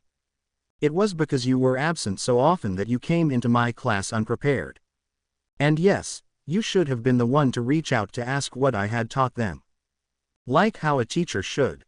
There was then a sigh as Khan looked down at the desk separating the two. "But, you're not really a teacher, are you? At least not a professional or one that has been doing this for some time." You're still new to this. I should have taken that into account. Instead of waiting for you to come crawling over to me, it would have been better for my students if I had just sent you an email about what we had covered. Slowly, Khan looked up so that he and All Might locked eyes, both showing the utter sincerity in their gazes. Then Khan leaned back in his seat. I'll tell you what, how about we start over? Offered Khan. If you have any questions or need advice, feel free to reach out to me. Then a slight smirk appeared on Khan's face. As long as you can handle some constructive criticism. That got a chuckle out of All Might, nearly coughing up some blood as he did so. Well, that is certainly a better offer than what I get from Aizawa, admitted All Might. Usually the man makes a snide remark about my teaching skills. Like how I'm the living embodiment of irresponsibility. Khan let out a slight chuckle at that. Well, sometimes you do deserve that title, admitted Khan, causing All Might's shoulder to slump. But, saying that and doing nothing isn't going to fix the underlying problem. All Might sat upright again as he nodded. Then I'd like to take you up on your offer. Right now, if you have the time, that is. Khan grinned, showing off his enlarged canines as he did. Oh, I have some time. Not enough to go over all your mistakes, but, he began, making All Might shiver. However, seeing that his fun was done, Khan shifted back into teaching mode. Now, first off, I want to know why you wanted to start off with a battle trial as well as why you changed it so obviously. Please, take all the time you need. All Might blinked at him, clearly showing that he was confused by the question. But, after a moment, he brought a bony hand to his chin as he began to speak. Well, I wanted to get an idea for myself where they all stood combat-wise, he began. Using team battles like that saves time, allowing me to see how well they understand their quirks in various situations. I understand that most of these kids have never been in a situation like these before, so seeing how quickly they can adapt is also helpful. If they can't figure it out, then they need to figure out how they can compensate. Like, say, scouting the area while staying safe or using hand-to-hand combat. But, most importantly, I wanted to see how well they could work together. For example, Todoroki in 1A has a powerful quirk. But because it's so powerful, he handled the entire test all by himself with barely speaking to his partner. Khan nodded, understanding the issue at once. That lack of communication could get someone killed when out in the field, said the 1B homeroom teacher. Not to mention the fact that he might panic when he comes across a situation he can't just freeze over. I'm hoping you talked to him about this. Well, I sent him an email discussing my concerns, began All Might, only to stop when Khan shook his head. Not good enough, said the more seasoned teacher. All Might, you need to talk to him. Think about how we deal with the people we save from a fire or natural disaster. We don't just set them down, go on our merry way, and then send a postcard asking if they're all right. It's something that needs to be done right away, after the exercise is over. That way it's not just fresh in their minds but also so that they can understand just how serious our concern is. Not to mention making sure that they heard us. Khan let out another sigh. I am aware of how precious your time is. But if you want to connect with the students, you'll have to talk to them more. Even if it's over a screen. All Might nodded. That's a fair point. I never thought of it like that, he said. Then, he let out another sigh. Now, as for why I changed the battle trail, well, I didn't want them to think I was being too lazy. Plus, it was an important lesson given in the wake of the USJ. I agree with you on that matter, said Khan. We need to prepare our students for when something like the USJ ever happens again. Still, pretending that you had a different lesson plan all along won't earn you any points with my students. Lying to them will only cause more problems in the long run. While it's too late to change what happened, allow me to give you some advice for if this happens again. Tell them what you told me. Yes, they have done that before, but you still want to see things with your own eyes. Or you can tell them that you want to see how much they have improved since the last time they did the exercise. Honestly, there is plenty that you could have. Khan was then cut off by All Might's phone going off. Over and over the loud voice of the pro-hero proclaimed, "A phone call is here. A phone call is here." The owner of said phone pulled it out, wincing as he saw the contact. "Something important?" asked Khan. He watched as All Might stared at the phone for a moment or two, clearly having some sort of internal debate. And much to the blood-themed hero's surprise, All Might's finger slid across the red icon to dismiss the call. "Nothing that can't wait a bit," said All Might while sending a quick text. Then he pocketed the phone before looking back up at Khan. "Now, where were we?"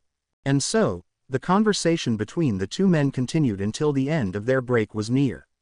While there were times when Khan had to be a little more critical of his colleague, he was glad that the man took it all in stride.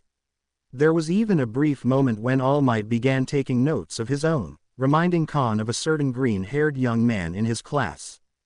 When that time finally came to end Khan lecture, both men did so on far better terms than they had than the previous one.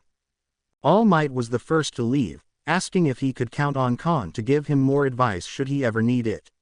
The blood-themed hero barely said yes before the other man bulked up before rushing out of the room to get ready to meet 1A all while shouting his thanks. Vlad King only chuckled at the antics of his coworker before gathering his own work, knowing that he would have to be careful when going over the notes with the class. Yet, as Khan stepped out of the teacher's lounge, he was met by an unexpected sight that caused him to stop in his tracks. There, standing before him, were two of Aizawa's students. Ashido and Uraraka, if memory served him correctly. "If you're looking for Aizawa, he isn't here right now," said the man in a kind yet firm tone. He was then about to remind them that break would be ending shortly and that they should be heading to their homeroom, only to stop when the two presented him with papers. "Ah, what is this?" "We'd like to transfer to your class," said the two girls together, somewhat close to being in unison. "I'm sorry I had to call you back," said All Might. Lunch was over, his conversation with Khan taking up the entirety of his lunch break. Not that the pro-hero minded much. If going into the afternoon slightly hungry was the price he would have to pay to make the needed improvements, then it was a price he was willing to pay. His plan for today was to put what he had learned into practice as he gave Aizawa's class the same lesson he gave 1B's. After all, it was an important lesson. So here he was now, striding down a special hallway that only teachers had access to, allowing him to move about freely in his skinny form. Thankfully there were no cameras in this area either, as the sensors detected everyone moving along by their ID badge as well as a few other things. If there had been, he really would have looked like a fool moving about in a costume that he was practically swimming in. "You're lucky I'm not on patrol or in the middle of a case," replied Night Eye over the phone, his tone dripping with annoyance. "Between doing my own hero work and doing favors for you, my free time is precious. So I would greatly appreciate it if you answered your phone during your lunch break." "Not dismissing my call. Sorry, but I was getting some teaching advice from one of the other heroes," admitted All Might. "I'm in enough hot water with them already. If things don't work out with Midoriya or Tagata, we will need another option. And it will be harder if I get fired." What All Might chose not to say was that he needed to restore his students' faith in him as well. For a man whose quirk allowed his glimpses of the future, his vision could be very narrow at times. It was likely he wouldn't see the point in something like that. At least, not for a single class when compared to the rest of Japan. "I suppose you have a point," agreed Night Eye, though it sounded begrudgingly. "So, what's going on?" asked All Might. "If it was an emergency, you would have sent an SOS to Nezu after I hung up." "It's about that kid you had me looking into," said Night Eye, the sound of paper rustling being carried over the phone. "Now, I haven't scratched the surface much. But there is something here that caught my attention. It may be a problem." That caused All Might to stop in his tracks. Slowly he glanced at the screen, feeling his heart rate quickening. "Well, what is it?" he asked. According to his records, Izuku Midoriya was originally diagnosed as quirkless when he was 4 years old, said Night Eye. However, his quirk registration was updated during his first trip to the States. "So, by the sounds of it, the young man was just a late bloomer," replied All Might, an annoyed frown forming on his face. Honestly, with the way his former sidekick spoke, it sounded like he had uncovered something truly upsetting about the kid. Like wherever he went there would be a string of dead puppies littering the streets. "On the surface, that is what it looks like," came the calm voice of Night Eye. However, it wasn't his parents that updated the kid's Quirk registration. That was handled by an American company called Houndhunt. The company handles a variety of Quirk-related issues, studying various types of Quirks to create a wide variety of products. From specialized clothing to medicines designed to help with certain negative aspects of Quirks to military assistance. It's also the company that the kid's father works for. A small hum escaped All Might as he took all this in. Well, maybe it's a service they do for all their employees. I remember hearing back in the States that registering your Quirk internationally was a big headache. To that, Night Eye cleared his throat. Possible. However, that wouldn't explain what else I found. Shortly after that visit, their family received a large sum of money from the company and his father was transferred to one of their facilities here in Japan. What that money was for, I have no idea. Somehow I doubt that it was some sort of bonus. All I know is that that money went to pay for a new house out in the country. Furthermore, according to my sources, Midoriya has been making trips back to their headquarters every year. There was then a pause. I also looked up his Quirk. Neither his parents nor their parents had anything remotely similar to what the boy can do. Quirks are genetic, so I decided to broaden my search thinking that maybe the mother had an affair or that the kid was secretly adopted. Or worse, what I found. Did you ever hear of the American hero Bonesaw? All Might let out a hum, his eyes moving to look up at the ceiling as he tried to recall the memory. Bonesaw. Why did that name sound so familiar? Finally, the man admitted that he couldn't recall. Back when you made your big debut in the States, Bonesaw was an established hero located in New York, explained Night Eye. He was actually very popular, acting like one of their professional wrestlers as he fought villains. Not just that, but he had a pretty impressive success rate when fighting villains.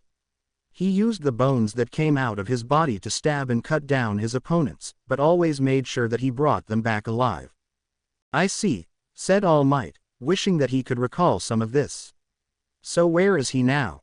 Still in New York, 6 feet underground, said Night Eye, his words causing All Might's eyes to widen. About a year after you made a name for yourself in America, a bunch of the Quirk gangs decided they had enough of him. They came out, over 70 of them against one man. They threw everything they had at the man. Everything from waves of fire, ice, vehicles on the side of the road, and even a giant poodle of all things to plain old bullets.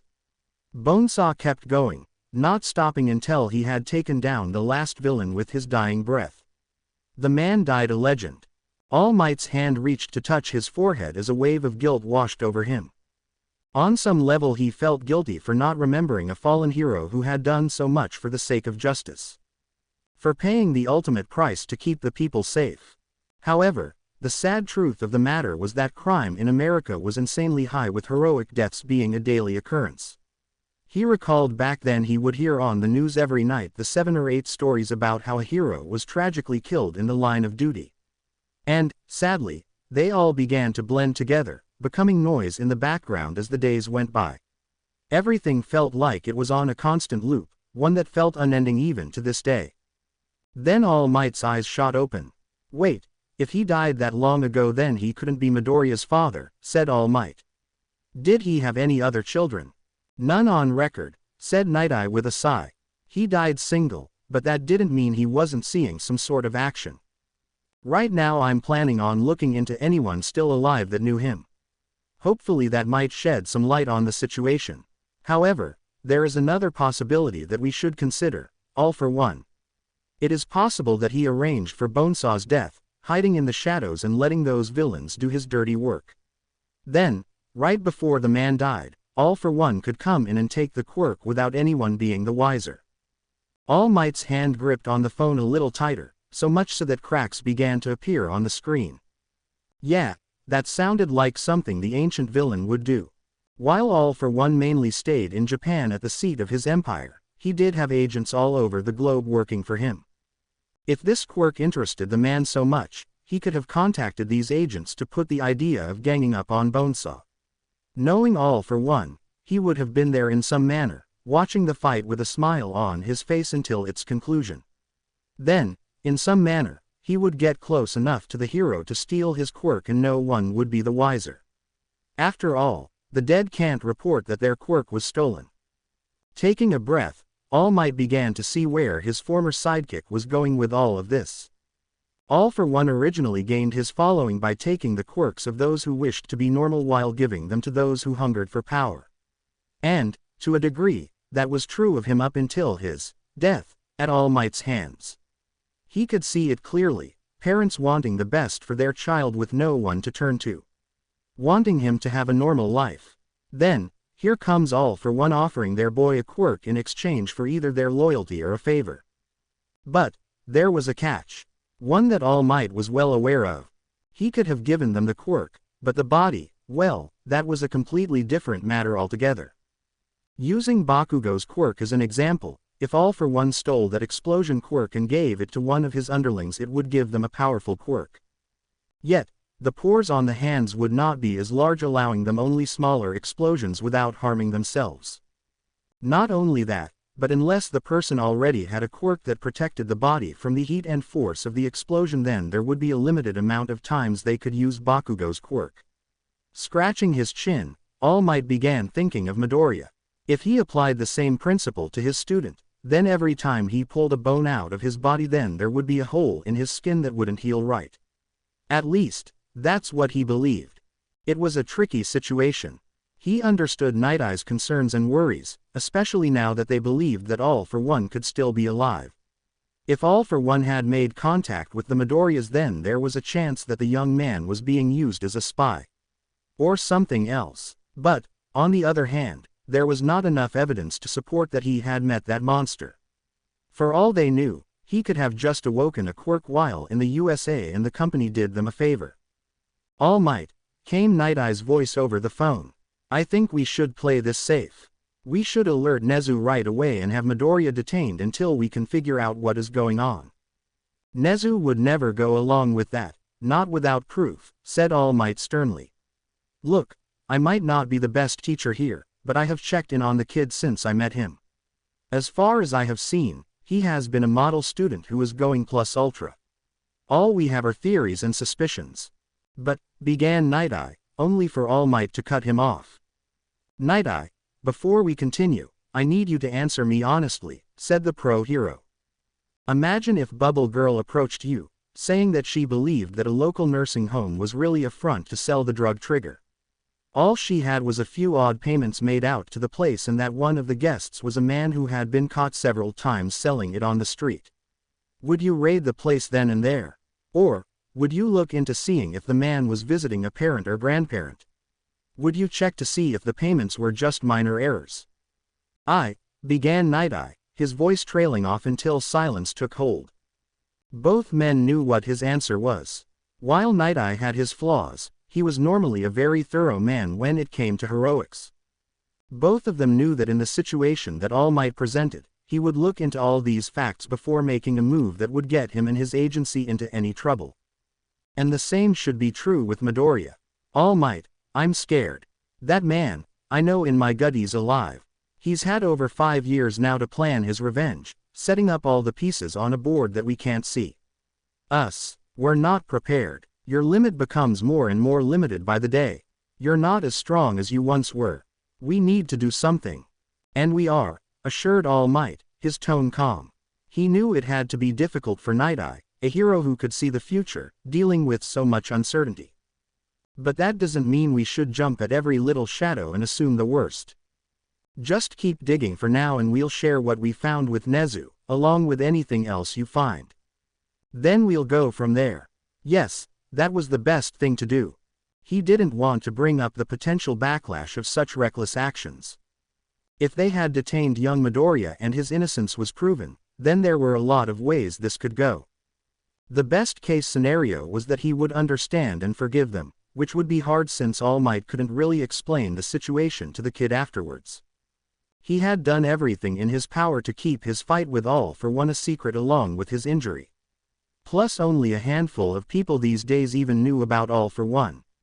Right now, the only way All Might could see the boy understanding was if they explained everything, which was something the pro didn't want to do unless he chose this kid to be his successor. Which would be a pretty rocky start. Oh God, the kid might refuse the gift of One for All out of spite. Then what would they do? Then there were the worst-case scenarios. 1. Izuku Midoriya becomes disillusioned with heroism, seeing the people he admired as paranoid or above the law. This could jade him to the point where they would lose him as a potential candidate as the next symbol of peace. Or he might just leave UA and the heroic profession altogether. Something like that would be a huge shame given the lad's skills, as he wasted his life as a paper pusher in some crummy office job. Then, there was the worst possibility of them all: he turns on them. Izuku Midoriya would become the very villain Night Eye thought of him as, forged by the Foresight Quirk user's paranoia. They might even lose Tagata should he ever find out about this. Thankfully, Night Eye saw reason. "All right," said the man. "I should be done with this by the time the sports festival is over." With that, he hung up. Monoma chuckled to himself as he watched Mina from his hiding spot, the shadow of the building obscuring him from his classmates. His pink-skinned classmate was walking around in her gym uniform, happily talking with several of the inferior members of 1B. Walking a few paces behind her was that silly little girl who simply existed to drag down the rest of the superior class, Uraraka. He watched with cold eyes as some green-haired nobody wrapped an arm around her neck as they walked. As if they were friends. As he watched them, listening to some of them laughing, Monoma quickly glanced at his phone to check the time. Detention would be starting soon, and, if he wasn't in his seat by then, Mr. Aizawa would be even more irritated with him. But this was important. While his lunchtime excursion to put those 1B fools in their place had been met with, shall we say, less than ideal results, what had happened afterwards was like a gift from the gods themselves. Oh Toru, she had such amazing information but none of the foresight to put it to good use. Yes, he had heard every word those girls had said, but it seemed like only Ashido and Uraraka were the ones trying to capitalize on it. No doubt they had buttered up those inferior hero hopefuls to allow them to train with them, allowing the girls to observe their strengths and weaknesses. A wonderful trove of information that they were going to keep for themselves. Seeing all this brought a sadistic sneer to the blonde's face as he watched them mill into the gym, hiding what they were doing from prying eyes. Oh, they thought themselves so clever now, didn't they? Well, two can play at that game. And he had borrowed the perfect quirk for the job, all thanks to the airhead who had first gifted him with this wonderful information. Once the cost was clear, Monoma activated the quirk he had copied, turning him invisible. Looking down at himself, he saw that he could no longer see his skin. His clothing, on the other hand, was a completely different matter. He could still see it, plain as day. Somehow he doubted that any of those fools would miss seeing a male student's uniform walking around the gym. Frowning, Monoma did the only thing he could think of, quickly removing all of his clothing, which was tossed to the side before heading over to the gym. While it was oddly freeing for the teen to walk across the campus completely nude with no one the wiser, it was also slightly painful. Since he had needed to take off not only his shoes but his socks as well, the teen was forced to walk barefoot. More than once he stepped on several small rocks and pebbles, feeling them digging into his flesh and causing him to wince in pain. Heck, some of them were oddly sharp. Then there were the gross things on his path. Things that stuck to the bottom of his feet, forcing him to stop and remove them with his hands, or made sickening noises as he stepped on them. Then, finally, he made his way inside. There he could see the inferior teacher of the course, talking to everyone. Something about Midoriya not being able to be there for today along with that whore of a girlfriend of his. Slowly, Monoma moved closer to the blood-themed hero as he tried to figure out what else he could do. This little announcement would eat up too much of his time and he doubted he could gather up all the information he needed before he had to head back for detention. Maybe he could mess with them. Maybe poke or slap their asses and get them to fight with each other. Or maybe mess up the gym equipment so they don't progress as far. Both options were good in the blonde's eyes. He just needed to. Monoma. What the? Monoma, who had his eyes closed as he thought, opened them when he heard his name being called. Slowly he looked around, finding that everyone's eyes were on him. Including the teachers. Each and every one of them looked stunned, with a few even smirking. But why? Wasn't he invisible? Slowly looking down, he found his answer. No, he was very visible now. Very visible and very naked. With a shocked cry, the naked teen tried to make a run for it only to be stopped when a meaty hand slammed down on his shoulder.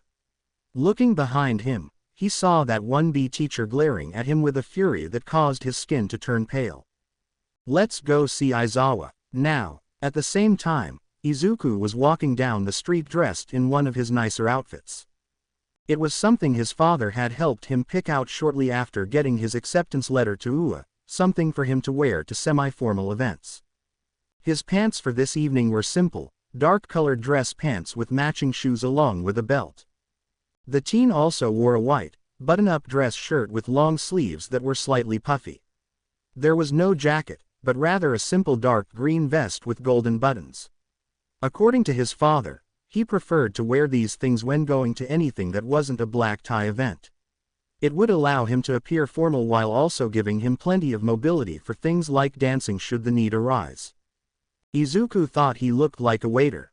Glancing to his side, the teen gazed at Pony and not for the first time since they had gotten off the train. God, she looked beautiful tonight.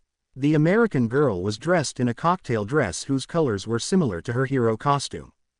Starting from the top, where the neckline showed a tasteful amount of cleavage, it was bright orange. Then, along the waistline, the color began to fade more and more until you got to the bottom of her skirt, which was pure white. Speaking of her skirt, the front portion of it was shorter than it was in the back. The front stopped just above her knees while the back portion came to a point right above her hooves. The dress was sleeveless, allowing the horned girl's bare arms to wrap around his own as they walked. According to her, this was her creamsicle dress. Together, they walked down the street until they came upon their destination. The restaurant was a small, yet upscale place located near some of the more high-end hotels that Izuku recognized from the news. He could recall that one of them was constantly used by some of the top heroes in other countries when visiting Japan. Another one had been the location where All Might had stopped a hostage situation of a major businesswoman several years ago. Now that place regularly hires retired heroes to act as additional security. After entering the establishment, and being greeted by a server who was dressed eerily similar to Izuku, the two were taken past the main dining area to the back where the more private rooms were located. Standing in front of the door were two men, both dressed in black suits and wearing sunglasses, that Izuku knew. The one standing on the right was named Tom Enigma, a man with a quirk that was perfect for security details. Basically, he could sense radio waves. While he couldn't pick up what was being said, he could tell where they were coming from and where they were going. Meaning, if someone placed a bug in the room to listen in on what was being said, not only would Mr. Enigma know about it but he could also track it down. He was also a rabid collector of old Hot Wheels, showing off his collection to Izuku whenever they had the chance. As for the man on the left, that man was named Nathan Scanner. Like with Enigma, Scanner also had a quirk that was perfectly fit for security. Basically, by looking around the room, he could tell how long that object had been there even if he didn't actually see the object. Meaning he could tell if something had been planted there recently, knowing exactly where it was. The man was also an avid ice fisherman, always taking his vacations in the wintertime and traveling north so that he could spend the entire time on a frozen lake. Every year he came back with pictures of his trip, showing them off to the curious green-haired boy. After doing a routine search on the two teens, both men opened the door. Together, Izuku and Pony entered the private room large enough to hold 30 people in it without anyone feeling claustrophobic. Yet there was only one table in the room, situated underneath the diamond chandelier where two people were already sitting. The first person that Izuku recognized was Mr. Blackhound. The man had long black hair that ran down his shoulders, though there were signs of gray hair peppered within it. His eyebrows were a tad larger than normal but well kept.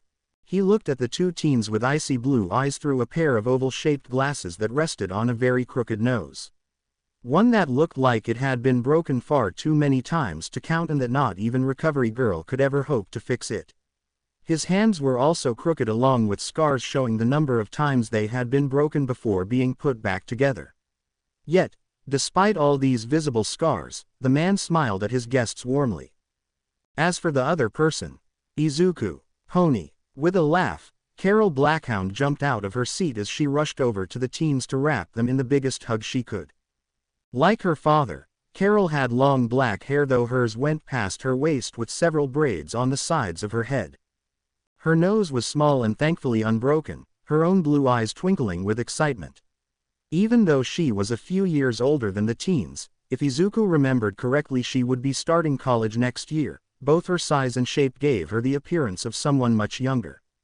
This was made evident by the skin-tight dress she wore, putting on full display that she lacked any curves, as well as her chest, which one could only generously call small.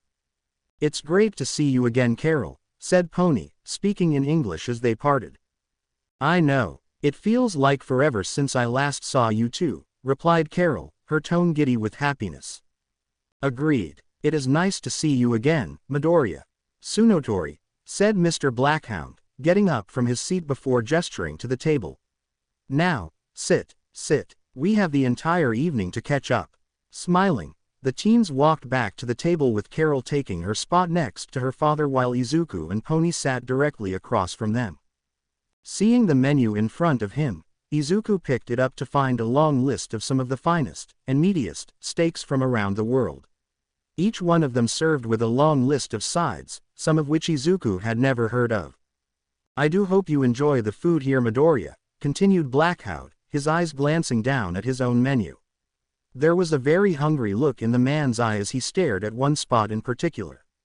"There are many fine Japanese steakhouses around, however I much prefer enjoy them the European way." Carol rolled her eyes at that.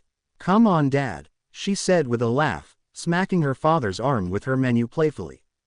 "Just admit it, you just want your plate to be 90% meat and weighing 10 pounds. That got a laugh out of everyone at the table. A laugh that was echoed several minutes later when their waiter came out to take their order, Mr. Blackhound ordering the thickest steak they had before requesting that it be served drenched in the house's special garlic butter and sautéed onions. As for the rest of them, they all chose steaks of more agreeable proportions as well as trying out the toppings as well. From there, the people at the table made small talk. Carol brought up her options for college, listing off the pros and cons of each of the top business schools in America.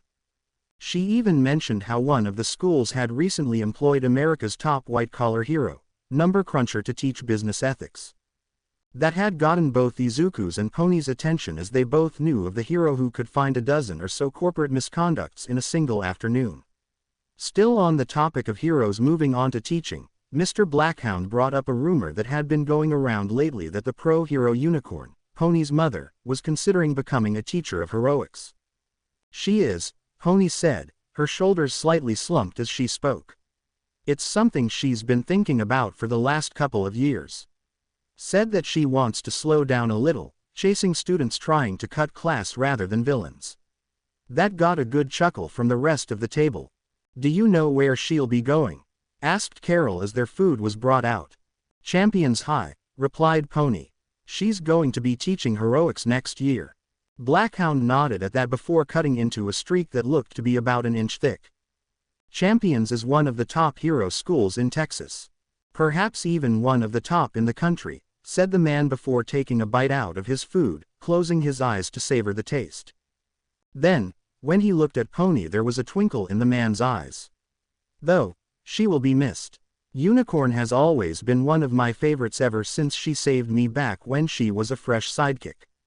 I still have her autograph on my wall back at the office. But, don't tell your father about that or he might get the impression that I hired him just because of her." From there they continued to chat while they ate, Carol wanting to hear everything about UA. Including if any of the gossip about All Might was true. "Sorry Carol, I just don't see it," said Pony, her hands covering her mouth to keep herself from laughing. All Might joining UA to be with his secret love child that he had with Midnight. Izuku himself couldn't hold back his own chuckle at the image. Midnight was certainly something, he could say that. It was because of her first public appearance, the fact that she was one of the wildest heroes in Japan, and her general demeanor that had given rise to plenty of rumors that she had edged just about every hero you could name. And Izuku, he could name plenty. Whenever she was seen working with any hero for more than 2 seconds, the media and the net would go ablaze with predictions on whether or not this was the person she was settling down with. That or they had just finished ing right before a disaster and decided to take care of it together. However, there were nothing more than rumors intended to create a bit of buzz in Izuku's opinion. So he took them with a grain of salt, laughing at the story. "Okay, maybe not midnight," said Carol as she set down her utensils. "But the theory of All Might having a secret love child has some weight to it. The man's private life is kept secret, so much so that his real man on his registration has been redacted. Not to mention that his hero work isn't what it used to be." Izuku, despite himself, nodded before looking up at the ceiling while gently placing his fork on his lower lip. "Yeah, I noticed that as well," he mumbled slightly before lowering his head to look at the young hostess. "During my last year of middle school, we were given an assignment to track how much time heroes spend on the field. I remember you telling me about that. Didn't you bring to class 3 folders worth of newspaper clippings going back 20 years to use as source material and a graph you needed 3 people to help set up?" As Pony said this with a smile on her face, she elbowed her boyfriend gently on the side. The memory of his teacher's eyes bugging out at the extent that Izuku took his fanboying of All Might on an assignment that had only been given 3 days ago, as well as the reactions of the rest of the class, caused Midoriya to blush. Mr. Blackhound let out a laugh. "You really are your father's son," he said between chuckles. "He did the same thing whenever I asked him for a presentation." Anyways," continued Izuku, wanting to move past this embarrassment. "My research showed that in the last 5 or 6 years, All Might's appearances in the public have been on the decline. He used to be out there all the time, one time even going 4 straight days of dealing with villains back-to-back and natural disasters. But, back when I did that project, the max amount of time he was seen in public was around 3.5 hours. And that's where the theory of his secret love child comes in," continued Carol, raising her hands as if she were praising this idea. "There's actually a couple of theories going around. One of them is the whole, All Might's kid is a teen who's been acting up a lot. Maybe it was the big guy's decision or his mistress gave him an ultimatum, but All Might began cutting back his hero time to be with the kid. Even becoming a teacher so that he can make up for lost time with the kid. Another theory is that 5 years ago his kid was born and has been cutting back on his harrowing to take care of both his wife and child. Him being at UA, it's a cover so people will stop talking about all the harrowing he's missing out on. As interesting as that would be, there is a far simpler explanation for all of this. All Might is getting older," said Mr. Blackhound as the room became far more somber. "Much like Mrs. Tsunotori, no one can be a hero forever. You just start slowing down. Getting tired more quickly, reflexes aren't what they used to be. You can try and manage this, do things to slow down the effects of age, but in the end it always catches up with you. I think All Might knows that his sun will be setting soon." Blackhound then let out a sigh before looking over at Izuku, his eyes now looking more serious. More business-like. "To be honest, Midoriya, you are not the only one to notice that All Might's activeness has been on the decline. I have been in contact with the Department of Justice, Heroism, senators, and congressmen and women who have all expressed their concerns behind closed doors as well as the Japanese government. Sad to say, officials here in Japan seem to be in a state of denial claiming that we are being paranoid or just bringing this up for sensationalism. They say that the reason why All Might is less active is due to the fact that he is not needed as much, allowing other heroes to take the reins. I will admit that there might be some truth to this, but given the length of his hero career, it makes our point of view hard to ignore. And if the events of the USJ are any indication, others are coming to this same conclusion as well." "Wait," said Pony, almost standing up as she spoke. "The attack on the USJ failed thanks to All Might. So everything should still be fine." Blackhound gave Pony a thoughtful look along with the briefest of smiles. "I'm sure that's the same conclusion that many people are taking from the whole event. However, the Department of Heroism doesn't see it that way. According to some of the information we obtained from the Japanese government, the pro-hero Eraserhead as well as several students there reported what the leader of the League of Villains said during the attack. He said that All Might wasn't as strong as he used to be. That he was getting weaker. While it's uncertain as to how they came to this conclusion, the fact that they did, as well as recruiting a large number of villains to follow, is concerning. The Department of Heroism has theorized that, had the League gone in with more powerful and skilled villains such as Moonfish, everyone there would have died before All Might was alerted to the situation. It was then that Mr. Blackhound bit his lower lip while intertwining his scarred fingers. This attack also gave the US government a bit more weight to the theory that All Might is slowing down. We are aware that All Might was supposed to be one of the 3 teachers that day at the USJ. While 13 and Eraserhead never went into why he had called off. Strange how he was able to deal with a number of crimes before arriving at your school. Roughly 3 hours worth, give or take a few minutes. Izuku felt his heart drop in his chest as he heard this. If he was hearing this right, then Mr. Blackhound was suggesting that All Might had gotten winded or something after doing his hero work after only 3 hours. The idea just seemed so laughable since, well, they were talking about All Might. The greatest hero to ever live. Yet, with what he was hearing now along with his own past research, made him feel like his eyes were being opened to a truth that he should have noticed some time ago. And what he saw scared him. All Might was the pillar of their society, the symbol of peace. If said hero's time was being limited due to his age, then the number of problems this could cause would be a nightmare. If All Might used up all his time, and something worse happened later in the day, then the other heroes would have to find a way to deal with it on their own. Or what if a fight or a rescue mission went too long with him passing out or something during the middle? What if villains found a way to exploit this? Yet, a few things felt off to Izuku about this conversation. The first was about All Might and the USJ. If it was true and All Might needed to rest after only 3 hours of harrowing, then why didn't he go to the USJ? If the man needed rest, he could have done so on the bus. Then, when 1A began its rescue training, he could have just stood on the sidelines. After all, no one knew that the facility was going to be attacked, meaning it should have been treated like a normal school day. Something just felt off, like he was missing an important piece to the puzzle. But, there was a more important question that Izuku needed to ask. One that, after looking over at his girlfriend, Pony was wondering as well. Ah, Mr. Blackhound, began Izuku slowly.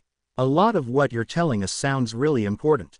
Are you sure you should be telling us all this? Blackhound's business mode softened slightly, giving the teen a reassuring smile. Yes, Midoriya, because, what I'm about to tell you concerns you more than anyone else. And since Miss Tsunotori is aware of this, I see no reason why she shouldn't be made aware of it as well. Then, Mr. Blackhound took a breath while his eyes went to stare at his now empty plate. As I said, the US government is now working under the assumption that All Might's time as a pro will be ending soon. While the crime rate in the USA is still greater than other areas of the world like Japan, it still went down significantly a few years after All Might made his first appearance. Now the Department of Heroism believes that, once the man retires, the crime rate will skyrocket. So we have begun planning for when that will happen, though we don't have any idea when that will happen. It might be in 5 years or 5 days. So we are going to use every second available to prepare. Right now President Burke is talking to some of the top American heroes, like Stars and Stripes, to make sure they are ready for that day. What's more, the President is speaking with Congress to increase funding to all heroic schools as well as creating new programs designed to help those with powerful quirks get into some of the top-rated hero schools like Champions. But, even with all this, it might not be enough. So, I have been ordered to resume Project Quirk Rebirth. To be continued. I hope you enjoyed this story. Also remember to subscribe and like this video. See you in the next video.